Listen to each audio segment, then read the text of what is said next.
نباخم حدش تحوات معناتها اوكي حراي نباخم دياكون زينا جبريل قطلو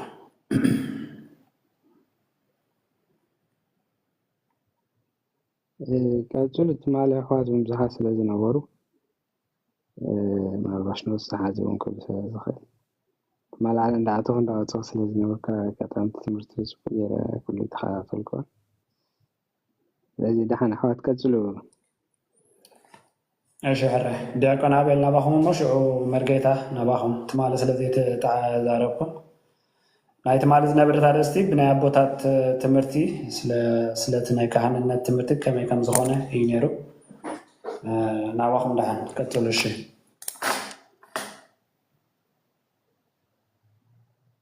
ولد يسوس مقعد همتاهم سلام لنا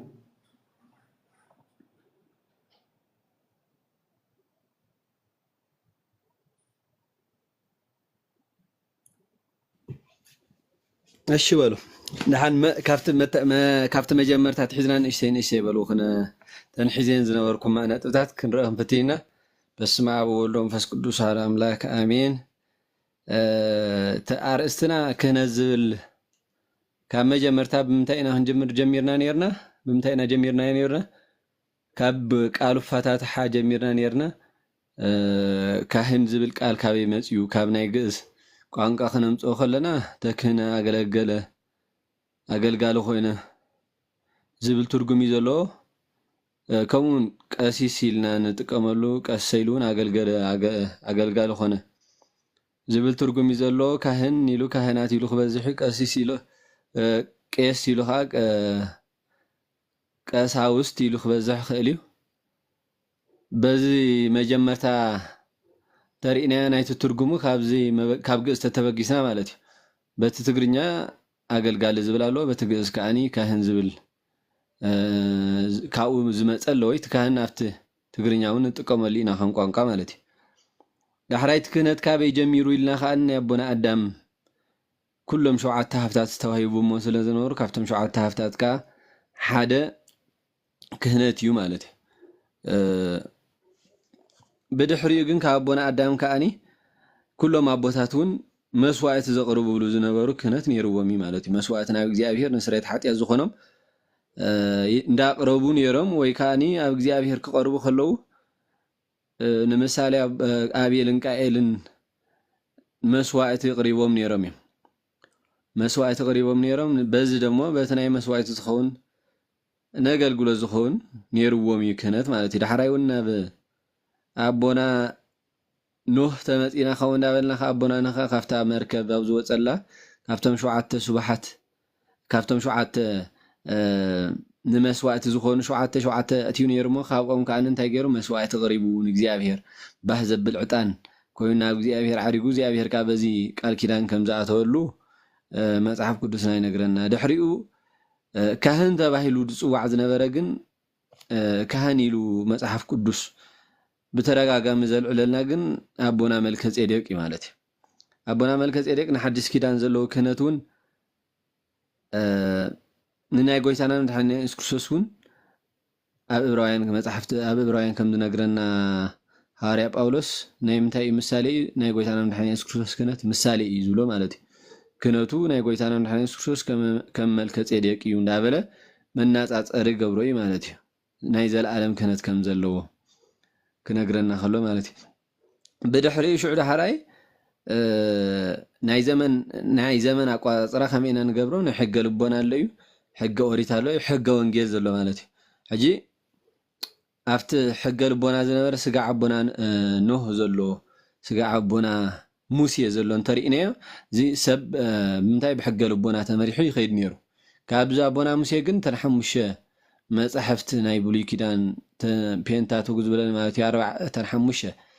ناي تأزاز مصحفتك ኣብ እግዚአብሔር ተቀቢሉ ጽሒፉ ግን ካብዚ ድሕራይ ንሰብ ሰብ ብሕግ እግዚአብሔር ብሕግ ኦሪት እንዳተመርሐ ኸይጀሚሩ ማለት እዩ ኣብዚ ዘሎኻ ኣብዚ ዝደርአነ ኻን እንታይ እዩ ናይ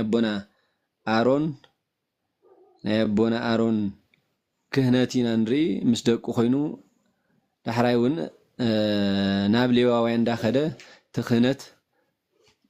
ስጋ ሓድሽ ኪዳን ይበፅሕ ትማል ዝረኣነ ስጋ ሓድሽ ኪዳን ኮይኑ ግን ሽዑ ናይ ሓድሽ ኪዳን ክህነት እውን ርኢና ነርና ናብቲ ናይ ኣቦታት ንምብፃሒት ዕላማ ትማል ግን ናይ ምንታይ ርኢና ነርና ናይ ኣቦታትና ክህነት ከዓ ኣጋላለፃ ክህነት ቅዱሳን ኣቦታት ዝብል መሰረትና ደሞ እንታይ ጌርና ነርና ብዙሕ ዝተጠቀምና ኣላ መድሎተ ጽድቂ ቅጽ ሁለት ናይ ቅጽ ካልአይቲ ቅጽ ናይ ዲያቆን ያረጋል አበጋዝ ጌርና ጀሚርና ነርና ሞኒ ናይ ኣቦታት ትምህርቱን ርኢና ነርና ብዛዕባ ክህነት ዝነበሮም ማለት እዩ ናይ ምስትስራይ ሓጢያት ብዝያዳ ጆኒ ሒዝዋ ነሩታ መጽሓፍ ምሳይ ዘላ አማርኛ ስለ ዝኾነት ካብ አማርኛ ናብ ትግርኛ ምትርጓም ጋር ግዜ ብዙሕ ስለ ዝወስድ ብዝያዳ ናይ ኣባ አንጦንስ ዘምፃ ዝነበረ ስጋ ሕጂ ወንዱ ሰሓበት እንታ ሓሳብ እንታይ ነራ ኣባ አንጦንስ ቀሳውስቲ ክመፁ ከለው ካህናት ናብኡ ክመፁ ከለው ዓቢ ኣቦ ዓቢ መነኮስ ተባሂሉ ብክብሪ ከም ዝቅበሎም ከም ዝነበረ ደኒኑ ሰላም ብሎም ከም ዝነበረ ኣማሂቦም ከም ዝነበረ ምኾርና ምዝበልዎም ዲያቆናት ከኣኒ ምኾርን ምዝበልዎም ዲያቆናት ከኣ መኺሮም ከኣ ዳሕራይ ምሂሮም ከኣኒ ዳሕራይ ሽዑ ብፍጹም ግን ሶም ጸሎት ዝገብሩ ከም ዘይነበሩ ጸሎት ዝገብር ነበረ እቲ ዲያቆን እዩ ነቶም ዲያቆናት ማዕረዝ ክንድዝ ክህነት እንከለዎም ካህናት እንከለዎ ግን ከም ዝገሮም ነቶም ዲያቆናት እውን ኣኽቢሮም ጸሎት ግበሩ ይብልዎም ነይሮም ትብል ኣብ ምስናይ ኣባ አትናቴዎስ ቅዱስ አትናቴዎስ ናይ ቅዱስ አትናቴዎስ ትምህርት ብዛዕባ በእንተ ክህነት ዝብል ዝመሃሮ مساعد تحيزنا قرنينا نيابا أنتونس تاريخ الصحافون قدوسات ناتيوس ينير نمتاو ذاك الحوات جمت يمالو يمو استنايلو مع انت تمر تناون انت ايوت بزعبا كاو تاريفهم زنبرو تمرت كانت بزعبا ببوتات بمسارة بوتات رئينا نحرايون بزعبا كانت زلا على حتوتات كانا حدا خلت حتوتات كا رئينا انت تتمهارنا يتحسب زلو استي دياقون ميرون مصي خانت لها دياقون زينا غبريل كا ذا عالم ما انت زلو تمرتنا ون ننجمر صبو نير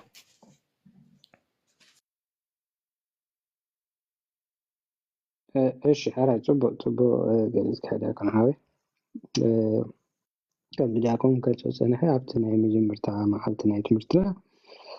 كانت اوريت كميديرو إلنا بزحكا تلاقي زوالي مجلس إيجابنا لكن كورب كر فتينا نيرنا أبتخرا مع التقاء كانت حدش كده حدش كانت كابيم جميرهم متحف قدوس كحدش كده عنك بزعوا بطاتنا كانت نتايبل كر فتينا تمالها توم هارين أبو زبالو دحرا عازم وجوا بطات بيتي كريستيان توم لي كاونت بيتي كريستيان كلهم توم بيتي كريستيان أبوتات انتاي لهم بزعوا كانت إلنا تمالون بزعوا قدوس أغناطيوس كومون يوحنس أفورك بعد هيرانيوس بولو كل بزعوا كانت حواتنا كبتكرينيا جيرون كبتشونا زي نيروم عليتي لو ما عندي كان فعال إكزابير أتي أنصار كانت زوهاب تمرتات ينا كبر ማለት እዩ ቶም አንጻር ቤተክርስቲያን ዝኾኑ ወይ ከዓ አጥራር ቤተክርስቲያን ዝኾኑ መናፍቃን ብዛዕባ ቤተክርስቲያን ዝህቦ ብዛዕባ ክህነት ዝህቦ ጉጉይ ትምህርቲ እንታይ እዩ ቤተክርስቲያን ከም መጽሓፍ ቅዱስ መሰረት እንታይ ዓይነት መልሲ ትህቦም ዝብል ኢና ክንርኢ ማለት እዩ ስለዚ እታ ናይ ሎማዓንቲ ትምህርትና ዝኾነ ይኹን ብዛዕባ ክህነት ዝመጽእ ተቃውሞ ካበይ መሰረቱ እንታይ ኢላ ቤተክርስቲያን መልሲ ትህበሉ ዝብል ዳኽረ ማለት ስለዚ ሜሮን ሓውና እንድሕራቲ ኮኔክሽን ጽቡቕ ኣሎ ኮይኑ ምሳኻ እታ ትምህርቲ ተጀምረልና እሞ ድሓራባኻ ኩላትና ሓሳባትና እንተንህብ ማለት ዲያቆን ግን ካልእ ትምህርቲ ዘይኮንካ ንሓሲብካ ነርካ ተዘይተጋግዕ ትማሊ ኢልካና ነርካ أوتي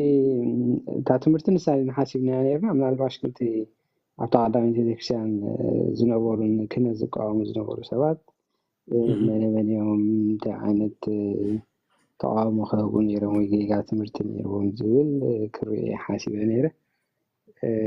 ምናልባሽ ኣነ እኳ ሓሲበን እምበር ሓቂ ሰረባ ደገ እሺ ወፅእ ኣይደላለኹም ግን ኣሕዋት ብውሽጡ እውን ዝዕለሉኒ ስለ ዝነበሩ ሓንቲ ፅሕፍቲ ክሰደሎም ገለ ንሶም ብወገኖም ዝተዳለዎ ኩሉ ስለ ዝኽእል ድሓን ክንዘራረበሉ ኢና ከም ፍቃድ እግዚኣብሔር እቲ ናይ ደቂ ኣንስትዮ ክህነት ዝህቡን ስለ ዘለዉ ብዛዕባ እውን ክንዘራረብ ኢና ንደቂ ኣንስትዮ ክህነት ከይግበአን ድዩ ኣይግበአንን መናፍቃን ካበይ ኣምፂኦሞ ዝብል እውን ክንሪኦ ኢና እቶም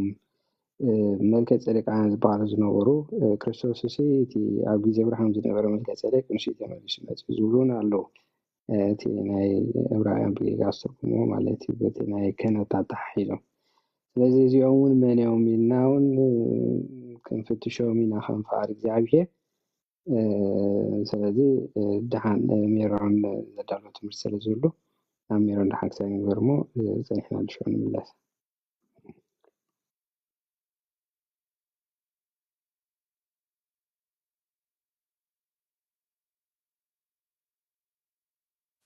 ሰላም ሰላም ሓት ከመይ ኣምሲኹም?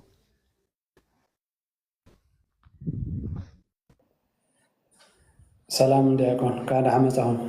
ስማዕ ኣለኹ ሓት ይስማዕ ኣለዎ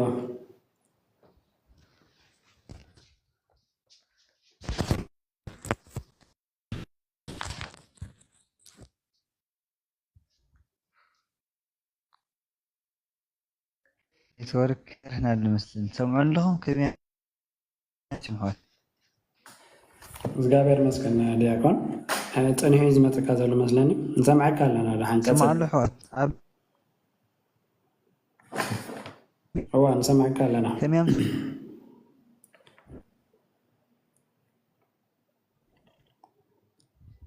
ኣይስማዕ ኣሎምሽ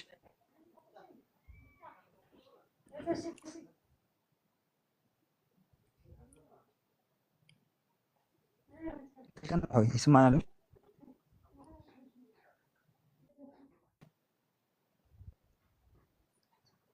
ቀፅሉ በሉ ኔትወርክ ክሳዕ ዝመለሰኒ ቀፅሉ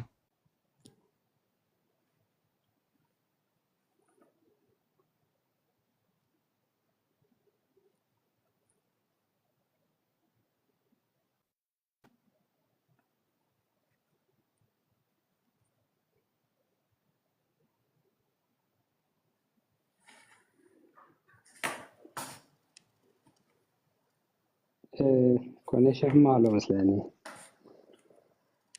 ሞድሓን ክንቅፅል ሓቀ ምናልባሽ ድሓን ስኹም ቀፅሉ ሞ ኮኔክሽኑ ስለ ምስተኻኸለ ኣሎ እወ ኣብ ሞጎ ድሕር ኣትዩሉ ግን ምናልባሽ ክሳብ ገብረ ንኽእል ካብ ቋረፀት ንኽእል ማለት እዩ ያ ግን ኣይመስለን ድሓን ወላ ናባኻ ድሓን ቀፅል እሞ ስማዕ ኣለኹ ዜና ሓወይ እወ ስማዕ ኣለኻ ቀፅል እሺ ሰላም ኣሕዋት ከመይ ኣምሲኹም ናይ ክርስቶስ ሰላም ፀገን ምሳኹም ይኹን ኔትወርክ ጸሎት ጌርና ኢና ዲያቆን እሺ ሓረ ቀፅሉ በሉ በቃ ቀፅል ዜና ሓወይ ኣነ ድሓር ከኣቲ ቀፅሉ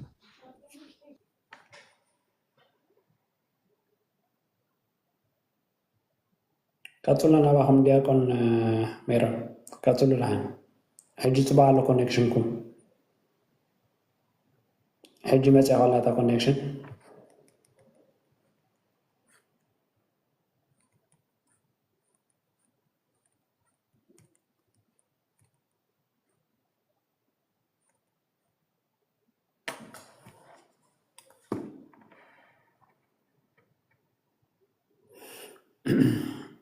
ዲያቆን ሜሮን ኣለኹም ዶ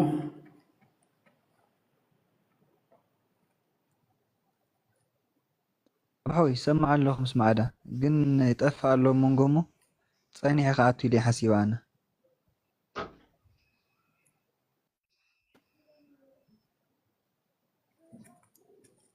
ሰማዕና እሺ ሕረ ከም ምርጫኹም ንሰምዐኩም ኣለና ዋ ንስማዓካ ኣሎ ተተኻኢሉ ድሓን ቀፅል ዲያቆን ማዓንቲ ካብ መናፍቃ سنة نحن أسمع له ده هنشتي حساب كيف شجري لنا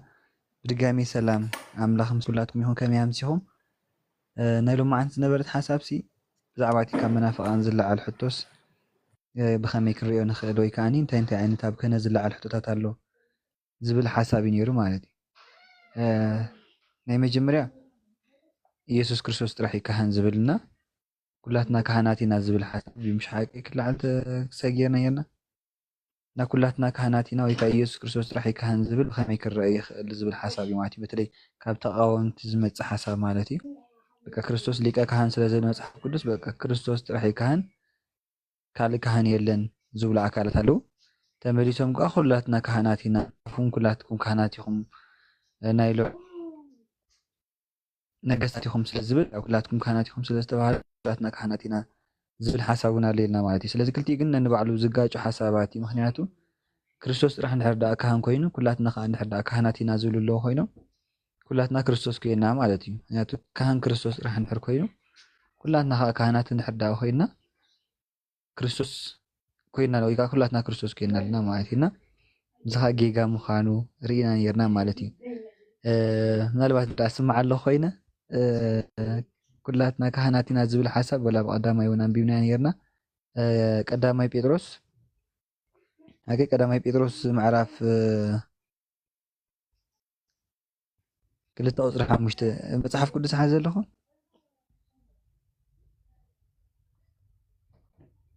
ዓቢ መጽሓፍ ቅዱስ ሒዝካላ እሺ هو ከም በልከ ሰምዐ እንተለኻ سمعك الله በቃ ጽቡቕ አረ ክልተ ምዕራፍ ክልተ ዳህላ ማቴዎስ ወንጌል ማቴዎስ ምዕራፍ ክልተ ወርጫት ቀዳማይ ጴጥሮስ ቀዳማይ ጴጥሮስ እሺ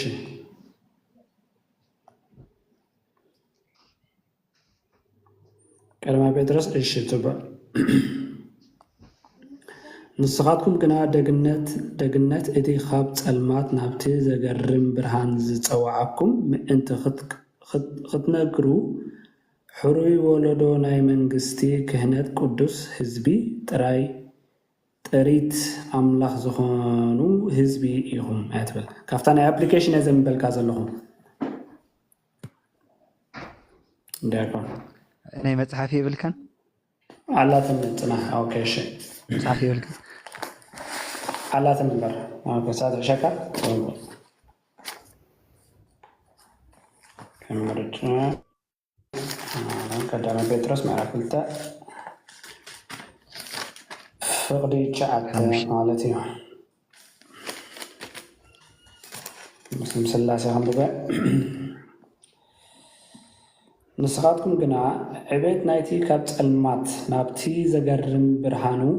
ዝጸዋዓኩም ምእንቲ ክትነግሩ ሕሩይ ወለዶ ናይ ንጉስ ካህናትን ቅዱስ ህዝቢ ጥሪት ኣምላኽ ዝኾኑ ህዝቢ ኢኹም ትብል ማለት እዩ። ፍቅዲ 10 ከምብባ ወላ ተኣክለካ እየ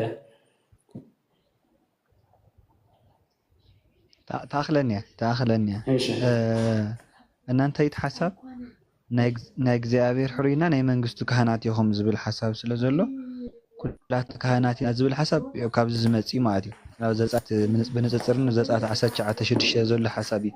ቅዱስ ጴጥሮስ ኮት ገይሩ ዝወሰደ ካብ ብሉይ ኪዳን ካብ ዘጻት ምዕራፍ 19:6 ማለት እዩ።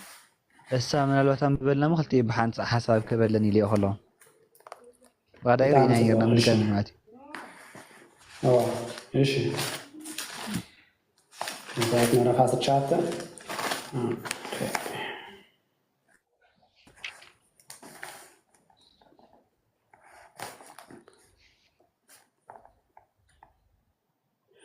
ንስኻትኩም ግና መንግስቲ ካህናትን ቅዱስ ህዝብን ክትኮኑኒ ኢኹም እቲ ንደቂ እስራኤል እተዛረቦ ነገር እዚ እዩ በሎም ትብል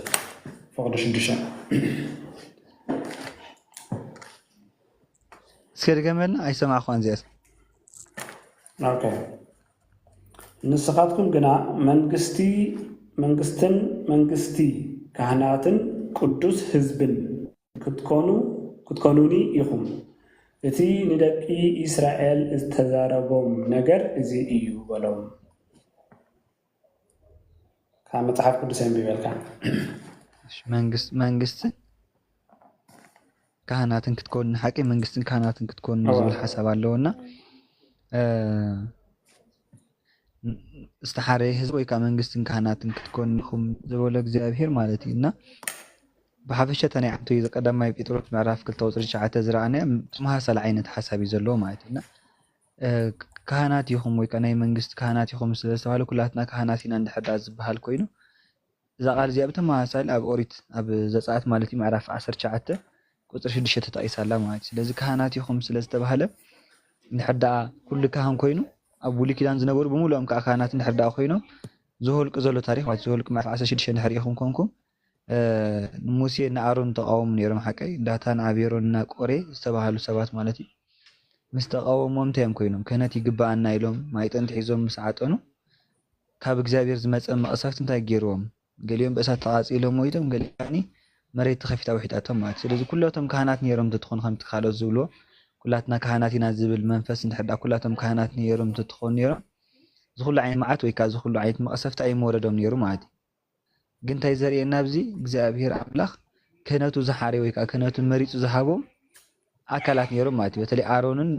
ናይ ሌዊ ወገን ዝኾነ እዮም ክህነት ሂብዎም ማለት እዩ ልክዕ ናብ ሙሴ ከይዶም እንታይ ኢሎሞ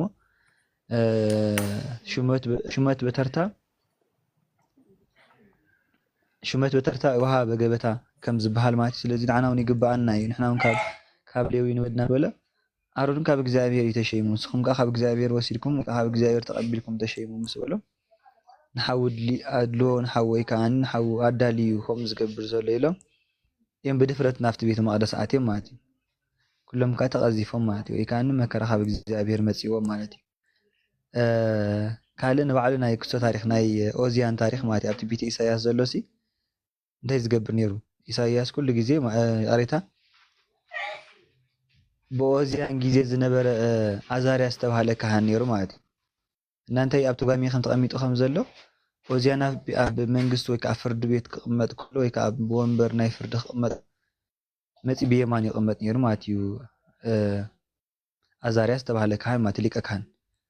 እና ልብሲ ከዓ ካብ ናቱ ዝበለፅ ልብሲ ይለብስ ነይሩ ማለት እዩ ንምንታይ ብየማን ይተቐመጥ ኣለካ ምስ በሎ ካህናት ይነብሩ ብየማንከ ካህናት ብየማንካ ክቕመጡ እዮም ዝብል ፅሑፍ ኣሎ ይብሎ ማለት እዩ ተመሊሱ ከዓኒ ካብኡ ዝበልፅ ልብሲ ገይሩ ይመፅእ ንምንታይ ካባይ ዝበልፅ ልብሲ ጌርካ ምስ በሎ እምነ መንግስት የኣቢ ክህነት ካብ መንግስትስ ክህነት ይበልፅ ብሎ ማለት እዩ መሊሱ ከዓ ፍርዲ ክፈርድ ከለካ ፍርዲ ይስዕረሉ ሞ ንምንታይ ፍርዲ ትስዕረሉ ያለካ ምስ በሎ እንታይ ዝብሎ ከም እንደጋጊሙ ማለት እዩ ካብ መንግስቲ ክህነት ይበልፅ ብሎ ማለት እዩ ንምንታይ ካባይ ትለብስ ኣለካ ምስ በሎ ከዓኒ ካህናት ከይለብሱ ፅድቀ ካህናት ናይ ፅድቂ ልብሲ ክለብሱ እዮም ዝብል ናበል ንኩሉ ነገር ክሳይ ምስ ገበረሉ ኣነ እውን እኮ ካብ በቦይ ካብ ቤተ መንግስቲ ኮንኩ በደይ ግን ካብ ቤተ ክህነት እየ ዝውለድ ኢሉ ማይጠንቲ ሒዙ ክዓጥን ኢሉ ምስ ወፀ ካብቲ ናይ ዕጣን ቅታሪ ወይ ካብቲ ናይ ዕጣን ነጢሩ ወፂኡ ኣብ ገፁ ምስ ዓለበ ለምፂ ከም ዝሓዞ ንርአ ማለት እዩ ኣብ እስራኤል ከዓ ለምፂ ዝሓዞ ሰብ ከዓ ክመሪሕ ይትረፍ ከም ተራ ሰብ ኮይኑ ክነብር ኣይክእልኒ ማለት እዩ ስለዚ በዚ ከምዚ መንገዲ እንታይ ኮይኑ ካብ እግዚአብሔር መዓት ወሪዱ ወይ ከዓ መቕሰፍቲ ወሪድዎ ካብቲ ሃገራዊ ደፊኦም ኣውፂኦም ወይ ከዓ ካብቲ ህዝቢ ከም ዝፍለግ ገይሮሞ ማለት እዩ ስለዚ ክህነት ንኩሉ ካህናት ነይሩ ተትኾን ኣዛርያስ ዝኩሉ ሽግር ኣይምረኸቦን እነዳታን ኣቢሮም ቆሬ ከዓ እዞም ኩሎም ክህነት ብገዛእ ርእሶም ብስልጣኖም ዝደልዩ ከዓኒ ዝኩሉ መዓቱና ይምረኸቡ ማለት እዩ ምናልባት ዲያቆን ኣቤልካ ሳኦል ብለና ናይ ሳኦል ንባዕሉ እንድሕር ኢኹም ኮንኩም ሳሙኤል ምስ ደንጉዮ በዓል መስዋዕቲ ክቐርብ ኢሉ ምስ ሓሰበ እግዚአብሔር ከም ዝተቆጥዐ ይነግረና ማለት እዩ ንምንታይ ንሳሙኤል ዘይተፀበይሉ ወይ ከዓ ሳሙኤል ከይመፀ መስዋዕት ክቐርብ ስለዝሓሰብ እግዚአብሔር ተቆጢዕዎ ማለት እዩ እና ኩላትና ካህናት ኢና ልክዕ ከምዚ ሓድሽ ኪዳን ዘሎ ኣብ ብሉይ ኪዳን ተጠቐሰ ስለዝኾነ ኩላትኩም ካህናት ስለዝብል ኩላትና ካህናት ወይ ኩሎም ካህናት ነይሮም ተትኾን እዞም ሰባት እዮም ደፊሮም መስዋዕት ክቕርቡ ወይ ከዓ ቤተ መቅደስ ክኣትዉ ከሎ እግዚአብሔር ኣይምተቆጥዖምን ነይሩ ማለት እዩ እና ንምንታይ ተቆጢዕዎ ሰፈለየ ክህነት ከም ዘሎ ኩላትና ካህናት ኢና ዝብል እሱ ብምንታይ ኢና ንትርጉሞ ትማል ተራእና ነርና ማለት እዩ ኣገልግሎት ንምግልጋል ማለት ቤተ መቅደስ ኣምላኽ ንምግልጋል ጸሎት ንምግባር መስዋዕቲ ናይ ግዛእ ርእስና መስዋዕቲ ወይ ከዓ ናይ ጸሎት መስዋዕቲ ንምግባር ክርስትና ህይወትና ንምምራሕ እዩ ኩላትና ካህናት ተባሂልና እምበር እቲ ዝተፈለየ ክህነት ናይ መስዋዕቲ ክህነት ዘቕርቡ ቤተ መቕደስ ዘገልግሉ ግን ዝተፈለየ ካህናት ከም ዘለዎ ግን ክርእ ንኽእልና ማለት እዩ። ስለዚ እዚ ቅድሚ እግዚኣብሔር ቅቡል ኣይነበረ ማለት እዩ። ስለዚ ኩላትና ካህናት ኢና ዝብል ካብ ኣገልግሎት አንጻር እዩ። ምክንያቱ ተክህነ ኣገለገለ ስለ ዝብል ክህነት ኣገልግሎት እንድሕዳእ ኮይኑ ካብ ኣገልግሎት ቤተ መቕደስ ወይ ከዓኒ ኣብ ኣገልግሎት ቤተ መቕደስ ዝግባእ ነቶም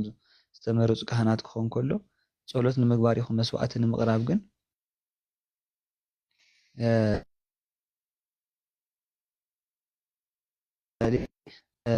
ሐዋርያ ቅዱስ ጳውሎስ ኣብ ሮሜ ምዕራፍ 12 ቁጽሪ 1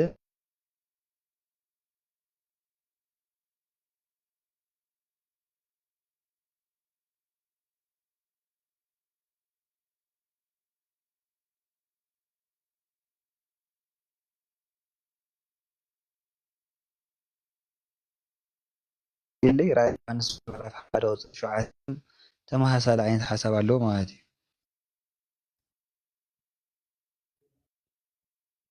أبي تصليها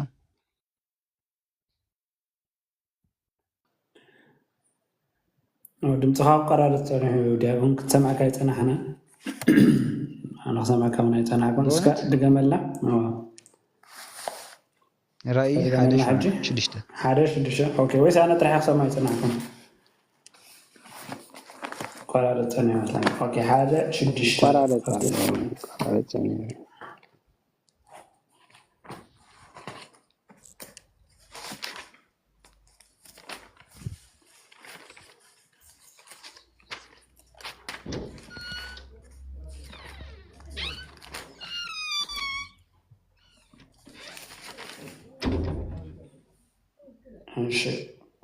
ንእግዚአብሔር አብኡ ድማ ናይ መንግስቲ ካህናት ክንኮኖ ዝገበረና ክብርን ስልጣንን ንዘለዓለም ዓለም ንዕኡ ይኹኖ አሜን ይብል ማለት እዩ።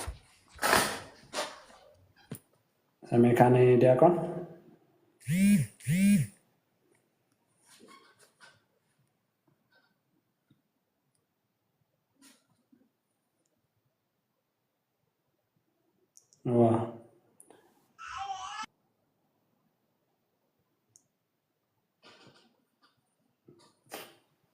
ዲያቆን ሰማንተ ነህ ዲያቆን ሜሮ ሰማዕካ ፀኒሕ እንዴ ድገመልና እሺ ንእግዚአብሔር አብኡ ድማ ናይ መንግስቱ ካህናትን ክንኮኖ ዝገበረና ክብርን ስልጣንን ንዘለዓለም ዓለም ንዕኡ ይኹኖ አሜን ትብልታ ተወሲ ናይ መንግስቱ ካህናትን ነገሳትን ዝብል ሓሳብ ኣሎ ወላስ ካህናት ጥራሕ ራእይ ዮሐንስ መንግስቱን ካህናትን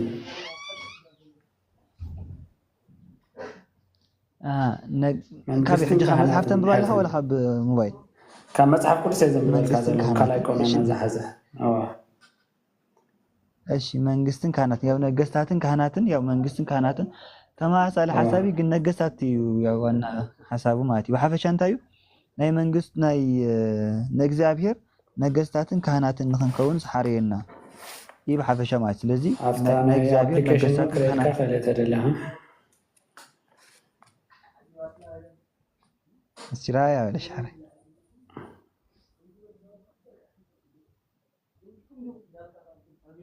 መንግስትን ካህናትን ያወላት ስብልሳ ታናይ አፕሊኬሽን ካህናትን በቃ ድሓን ፀገም የለን ናባት ነገስታትን ካህናትን ዝብል ሓሳብ እዩ ሓፈሻ መንግስት ኢልዎ ዘሎ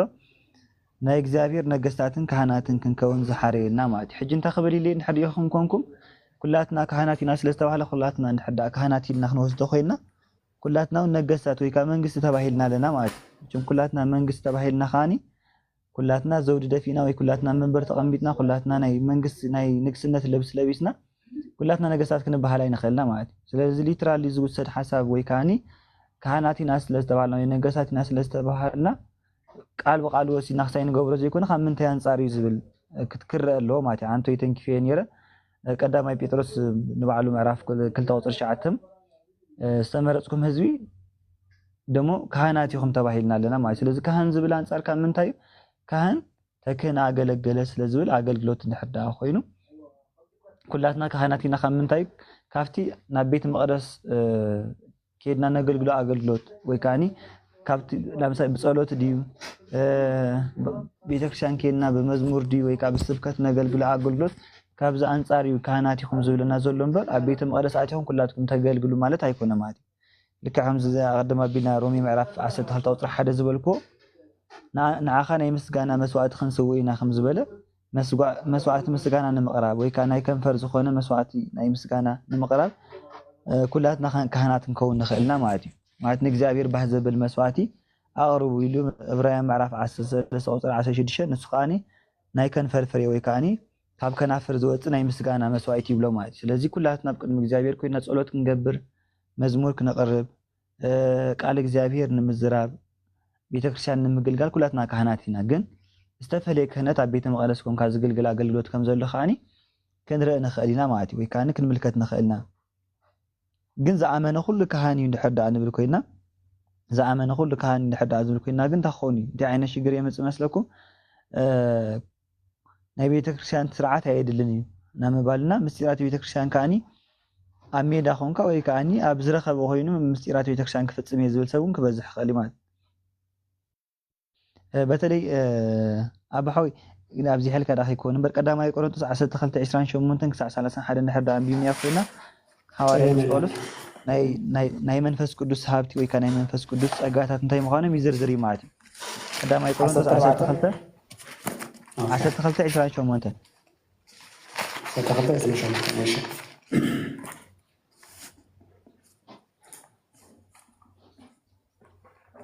ماشي 20 شو ممكن أملاك أبتا بيت كريستيان بمجمرتا حواريات كالاي نبيات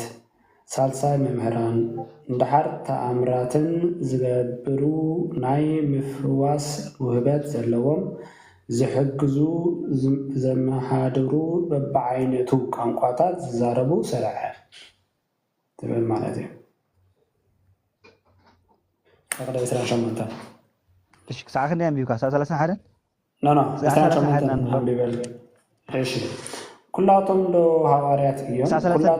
نبات ايوم ايش هرا كلاتهم دو حواريات ايوم كلاتهم دو نبيتات ايوم كلاتهم دو ممهران ايوم كلاتهم دو غبرتي تأمرات ايوم كلاتهم دو وهبت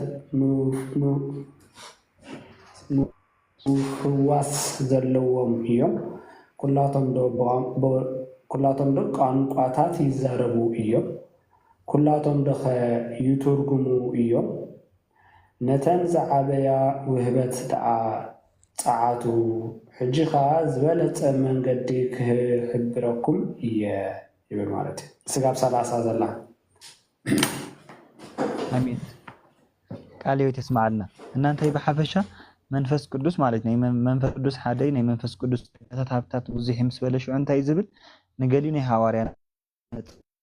قال نقالي ناي نبيات نقالي ناي استمهاري نقالي مقبار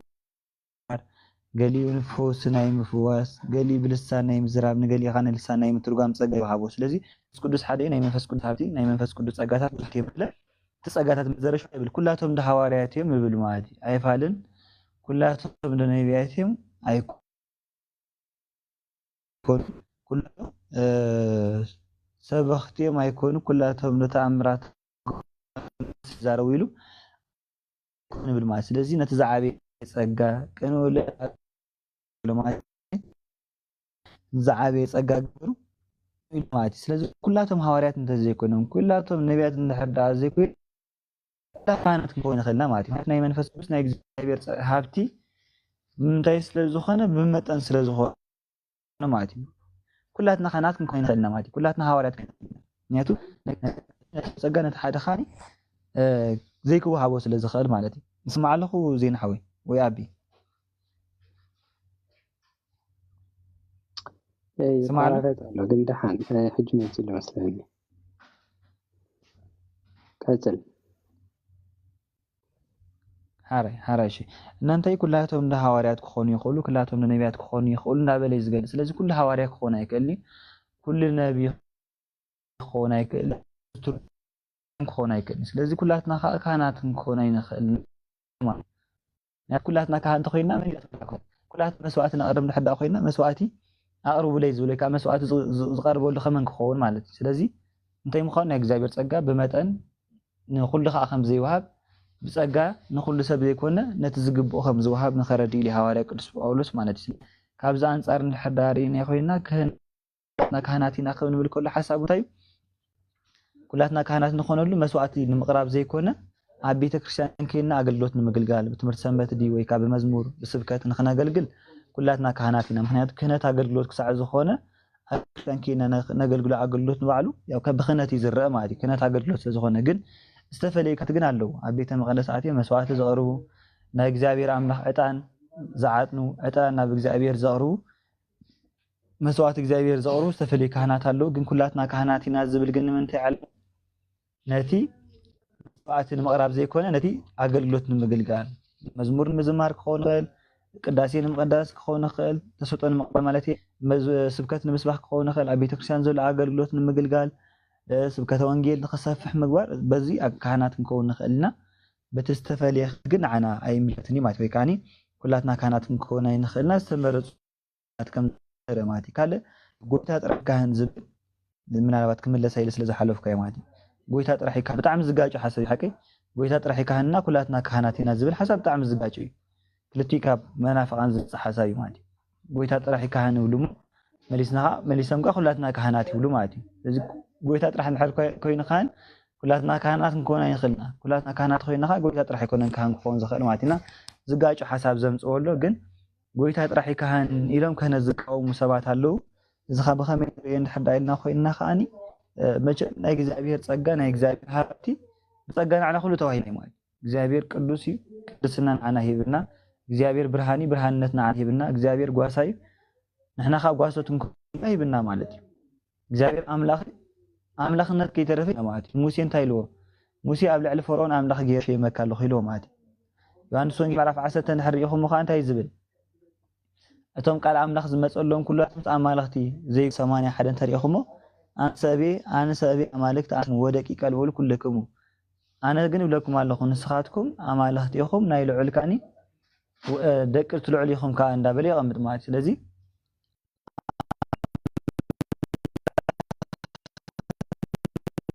تكو هي تعرفن من هي بجزابير أملاخ قدسان هي معي ناي بحري يزخنا أملاخنت مالت جزائنت معي جزاس لزبل أملاخنت مالت جزائنتي لذي إجزاير ببحري يزجزو نحنا بصقة جزء إجزابير ناتو ناي بحري زخنا نحنا بصقة خنجزء ويكا بصقة كنمرحي بنا معي لذي إجزاير ببحري زخنا ويكا ناتو زخنا نجر نعنا بصقة خبرنا خلونا نرماتي نسو قدس كوينو نعنا قدسان جيرنا نسو برهان كوينو نعنا برهانات جيرنا نسو قاسا كوينو نعنا خانتا جيرنا قاسوت جيرنا لك أن بيتروس انتايلو بيتروس هو يتفتون دو تفكرنا دو أول مسولو أباقي حلو أيوتي حلو محاساتي حلو لو ماتي نايقو سنة رحنا من هيبون نهواريات مالتي كريستوس كهان كوين خا نايكنا سلطان كاهي بنا مالتي نايكنا سلطان كاهي مالتي معناتو تمالو ما بيوني يوحنس ما تونجيل 10 شمونته عم مدرز 10 كم كله أب سما يستعسر خوني عم مدرز فتحكم مخاني أب سما يستفتحك خوني له نايكنا سلطان كم ذهبوا نرق مالتي زين إجزاير ببحر يزلوا كله نعنا خا بتصقى بنا لمثالي ኢየሱስ ክርስቶስ ወልድ ተባሂሉ ጽዋ حكي ወይካ ቃል ወልድ ተባሂሉ ጽዋ ማዲ ስወልድ ኮይኑ ዓና ካንታ ጌርና ውሉዳን ጌርና ማዲ بسمو زامن كلهم بسمو زامن زبل كلنا يزلالم نسم بسمو زامن كلهم ولد እግዚአብሔር نكون سلطان هو من حقي ዮሐንስ ወንጌል ምዕራፍ 1 ቁጥር 12 ነቶም بسمو زامن كلهم ولد እግዚአብሔር نكون سلطان هبو ማለት ስለዚህ ውልድነት ናይ ባህሪ ይንዑ ንሕና ግን ናይ እግዚአብሔር ናይ ጸጋ ውልድ ክንኮንካ ጌርና ማለት ስለዚህ ንእግዚአብሔር በባህሪው ዘሎ ንዓና ካብምታይ ጌሩ በጸጋ ይብና ማለት በተለይ አረጋ መንፈሳው እንታይ ይብልና ብርሃን ኮይኑ ንዓና ብርሃንነት ይብና ወዱ ኮይኑ ኻኒ ንዓና ከውልድነት ይብን ጓሳ ኮይኑ ኻኒ ንዓና ካንተ ይብና ጓሶት ንክንከውን ይብና ማለት ወይካ ጓሶት ንክንባሃል ጌርና ካህን ኮይኑ ኻንተ ይብና ክህነት ካህን ኮይኑ ኻን ደቅ ሰባት ክህነት ካብ ማሃብ ካንተ ይገበር አይከልከለን ወይካኒ ክህነት ደቅ ሰባት ካብ ማሃብ አይከልከለን ለና ማለት አረጋ መንፈሳዊ ብርሃንነት ከም ዝሃበና ወዱ ኮይኑ ውልድነት ከም ዝሃበና ጓሳ ኮይኑ ዝሃበና ካህን ኮይኑ ኻኒ كهنت ويكا كهنت كنركب ويكا كهنت كنكون غيرنا مثالي حدا سب حامي محكم من نقيدو بحكيم كحكم كله እግዚአብሔር فواس مخان طفي ወይ ኮነን ወይ ካደ እግዚአብሔር አድሓኒነት ወይ ካ እግዚአብሔር መድሓኒት مخان طفي ወይ ኮነ ማለት ንዘወለድና ወይ ካ ንዘዕበዩና ከባቢና ንዘሎ ኩሎም አቦ ወይ ካኒ አቦይ ንብሎም ኮ ናይ እግዚአብሔር አቦነት ስለዝጠፋአና ይኮነ ማለት ስጋ ዝወልድና አቦና ናዲና አቦና ንብሎም ኮኒ እግዚአብሔር አቦና ስለዘይኮነ ይኮነ እግዚአብሔር አቦና ከነሱ ግን በስጋ ስለዝወለድና ታይ ንገብር አቦና ኢና ንጽውዕ ማለት ግን ገለ ሰባት ለምሳሌ ናይ ነፍስ አቦ ካህን ንስሓ አባት ወይ አባት ነፍስ ይልና ክንሕዝ ናይ ነፍስ አቦዋ እግዚአብሔር ሒዙልለው ማለት ግን እግዚአብሔር ናይ ነፍስ ጥራሕ አይኮነን ነፍስ ጥራሕ አይኮነን እግዚአብሔር ፈጢሩ ነፍስ ጥራሕ አይኮነን እግዚአብሔር ነፍስ ጥራሕ ስለዘይኮነ እግዚአብሔር ነፍስ ጥራሕ አይኮነን ፈጢሩ ስጋም ስለዝፈጠረ ናይ ስጋም ናይ ነፍስና አቦና ግን በስጋ ንዘወልና አቦታትና ግን አቦ ይልና ንጽውዕ ማለት እና እዚ ሁሉ እግዚአብሔር ዝሃበና ማለት እግዚአብሔር ዝሃበና ማለት እንጂ ባዓልና በገዛርስና ዘምፀና አይኮነ ማለት አቡ ሊኪዳ ንባዕሉ ከአብርሃም ጀሚርኩም ክሳዕ ክርስቶስ ንዘለው አቦታትና ተባል ተጸውዒም አብርሃም ይስሐቅ ያዕቆብ አቦታት ተባሂሎም ተጸውዒም ቅዱሳን አቦታት ተባሂሎም ተጸውዒም ማለት ስለዚ ክርስቶስ አቦ ኮይና አናኻ ናይ አቦነት ስልጣን ከም ዝሃበና ምን ተኸረዳና ኢሉ ማለት እዩ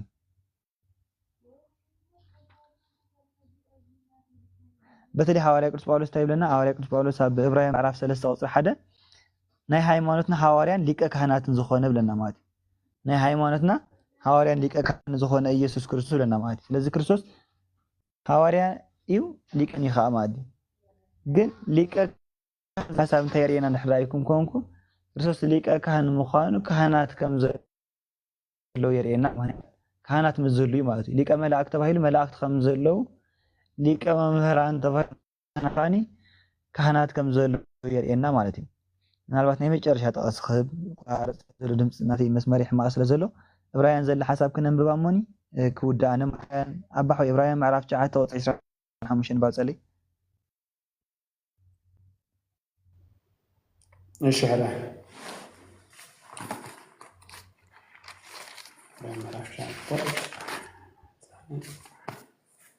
ይስማዕ ግን አባሖ ድምጽ ጽቡቅ ስማዕ ኣለዋ ኮኔክሽን መሲላ ጽቡቅ ቀጥል ደሓን ኮኔክሽን ሕጂ ጽቡቅ ከሎ ተቐፀልካ ሓይሽ ከማነ ንበልኩ ነይራ ኦኬ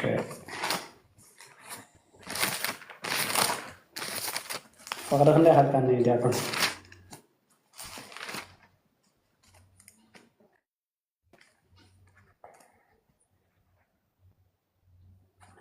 سمع الدياكم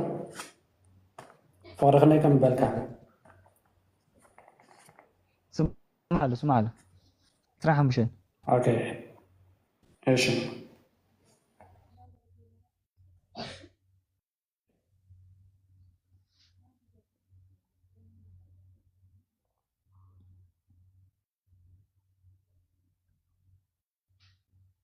ናብ ሰማያት አይ አተዋል ከምኡ እንተዝኸውን ነይሩ ክርስቶስ ካብ ምስራሕ ዓለም ጀሚሩ ብዙሕ ዛዕ መከራ ክጸግብ እንተገበኦ ነይሩ ትብል ስጋ ፍቅዲ 26 ዘሎ ነጥቢ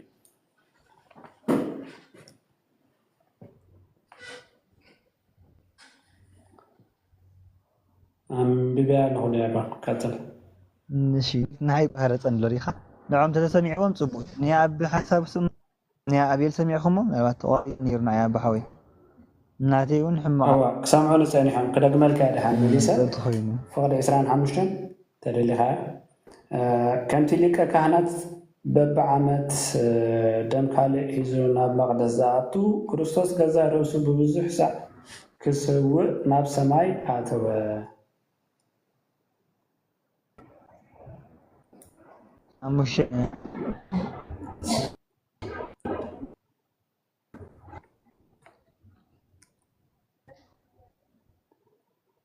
ተቋራርጸካ ድምፅህ አቋራርጣለሁ ዲያቆን በቃ ደሓን ዘነ ገብርኤል ከመቐፀልኩም ደስኹም ትኸእሉ ናባኹም ክነብራ እሺ ሓረ ከም ፍቃድ እግዚኣብሔር ድሓን ኣነታ ካብታ በፂሖ ዝነብርት ሓሳብ ክቐፅላ ማለት እዩ ሕጂ ሓውና ክብለና ዝፀንሐ እንታይ እዩ እታ ናይ ቀዳማይ ጴጥሮስ ዘላን እታ ናይ ራእይ ዮሃንስ ቀዳማይ ጴጥሮስ 2:9 ዘላን ዮሐንስ 1:6 ዘላን ቃላት ኣምፂ ዝዛረብ ፀኒሑ ሕጂ ብዙሕ ግዜ ፕሮቴስታንት ኣሕዋትና ብዛዕባ ንክህነት ክቃወሙ ከለዉ ክልተ ተቃውሞ እዮም ዘምፅኡ ሓደ ካህን የለን ክርስቶስ ጥራይ ካህን ዝብል ሞገተ የምፅኦም በቲ ሓደ ወገን ከዓ ኩላትና ካህናት ኢና ዝብል ሞገተ እውን የምፅኦም ስለዚ ክልተ ዓይነት ሞገት ኣምፅኦም ነቲ ንክህነት ክቃወሙ ዝፍጥሩ ማለት እዩ ሓደ በቃ ክርስቶስ ጥራይ እምበር ካህን ኣይድልን እዩ ንሕና ኩላትና ሲ ሓደ ክርስቶስ ካህና ካልእ ክህነት ዘድልየና ነገር የብሉን ዝብል ኣሎ እቲ ካልኣይ ከዓ ኣይ ካብ መንጎና ሲ ሓደ ዝበልፅ ወይ ካህን ኮይኑ ክሽም ዝኽእል የለን ኣብ ሓዱሽ ኪዳን ከምኡ ዝበሃል የለን ምክንያቱስ ኩላትና ካህናት ኢና ኣብዚ ፍልሊ ዝበሃል የብልናን ዝብል ስነ ሞገት እዮም ዘልዕሉ ማለት እዩ ሕጂ ንዕኡ ንመደገፍታ ዝኾኖም ከዓ እዘን ክንብለን ፀናሕና እታ ናይ ቅዳሴ ጴጥሮስ 2:9 ከም ሓውና ዲያቆን ሜሮን ክብሎ ፀንሐ እታ ናይ ራእይ ዮሃንስ 1:6 ከም በልና ሰብ ፀንሐ ምናልባሽ ክደግሞ ይደለኒ ዝብል እዩ ሕጂ ዲያቆን ሓውና እንታይ ክብለና ፀኒሑ እዚ ባህላ እዚ ብመፅሓፍ ቅዱስ እንድሕዳር መዚልናዮ ከምኡ ዓይነት ምባሎ ንባዕሉ መፅሓፍ ቅዱሳዊ ይኮነን ሃዋርያዊ ይኮነን ናይ ቤተክርስትያን መልእኽቲ ይኮነን ክርስቶስ እውን ከምኡ ይኮነን ኢሉ ምክንያቱ ኣብ ብሉይ ኪዳን ጎይታ እግዚኣብሄር ካህናት ሓሪ እዩ ካህናት ከም ዝነበሩ ኣብ ብሉይ ኪዳን ብፍላይ ናይ ሌዋውያን ዝብል ኦሪት ሌዋውያን ሲ ናይ ካህናት መፅሓፍ እዩ እቶም ሌዋውያን ሲ እንታይ ክገብሩ ኣለዎም ከመይ ክገብሩ ኣለዎም እቲ መስዋዕቲ ከመይ ክቐርብ ኣለዎ ብሙሉእ እቲ መፅሓፍ ናይ ሌዋውያን ሲ ብዛዕባ እቲ ክህነት ዝምልከት እግዚኣብሄር ምስቶም ካህናት ዝገበሮ ስርዓት ወይ ኪዳን ዝኣተወሉ ወይ እንታይ ክገብሩ ከም ዘለዎም ዝነበሮም ዝገልፅ ማለት እዩ ዘፀዓት ካብ ግብፂ መውፅኦሚ እቲ ሌዋውያን ከዓ ብዛዕባ ናይ ካህናት ናይ ሕጊ ዝምልከት እዩ ማለት እዩ ስለዚ ኣብ ብሉይ ኪዳን ካህናት ነይሮም እዮም እዚ እንዳኮሎ ከሎ ግን ኣብ ዘፀዓት 19:6 ከምዚ ይብሎም ኢሉ ዲያቆን ሓውና ክገልፆ ፀኒሑ ኣብቲ ዘፀዓት 11:6 እንታይ ክብለና ፀኒሑ ንስኻትኩም ግና መንግስትን ካህናትን ቅዱስ ህዝብን ክትኮኑ ኢኹም እቲ ደቂ እስራኤል እትዛረቦም ነገር እዚ ይበሎ ኢሉ ብዛዕባ እግዚኣብሄር ሙሴ ዝበሎ ቃላት እዩ ዝነግር ዘሎ ማለት እዩ ስለዚ ከምዚ ኢሉ ክነሱ እግዚኣብሄር ኣምላኽ ካህናት ነይሮም እዮም ሕጂ ካህናት ብምንባሮ እግዚኣብሄር ከዓ ንኩሎም ህዝቡ ካህናትን ናይ መንግስቲ ካህናት ክትኮኑ ኢኹም ብምባሉ ነቲ ዝነበረ ክህነት ኣይሰዓሮን ማለት እዩ ሕጂ እግዚኣብሄር ንምንታይ ከምኡ ዝብል ዘሎ ኢና ክንብል ዘለና እዩ ዝብለና ዘሎ ዲያቆን ሓውና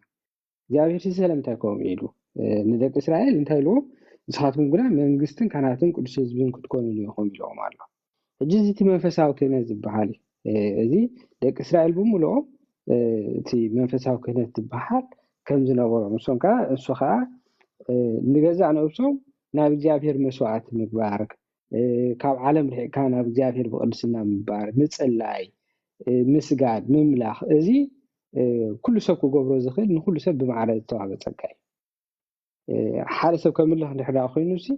ብገዛእ ርእሱ ክገብሮ ዘለዎ እዩ ክፅሊ እንተኮይኑ ብገዛእ ርእሱ ክኸውን ይኽእል እዩ ማለት ክገብሮ ይኽእል እዩ ማለት እዩ እቲ ናይ ኣገልግሎት ክህነት ከዓ ኣሎ እቲ ናይ ኣገልግሎት ክህነት ከዓ እቲ ናይ ኣሮን ክህነት ኣሎ ማለት እዩ እግዚኣብሄር ንኣሮን ዝሃቦ ማለት እዩ ሕጂ እዚ ክልቲኡ ዝተፈላለየ ምዃኑ ክንረጋገፀሉ ንኽእል ንምንታይ ብኸመይ ጌርና ክንረጋገፅ ንኽእል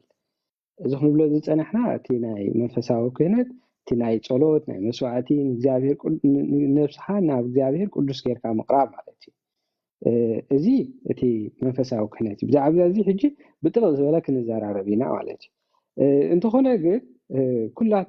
ኩሎም ደቂ እስራኤል ካህናቶም ስለ ዝበሎም ኣብታ ናይ ዘፀዓት 19:6 ዘሎ ኩሎም ግን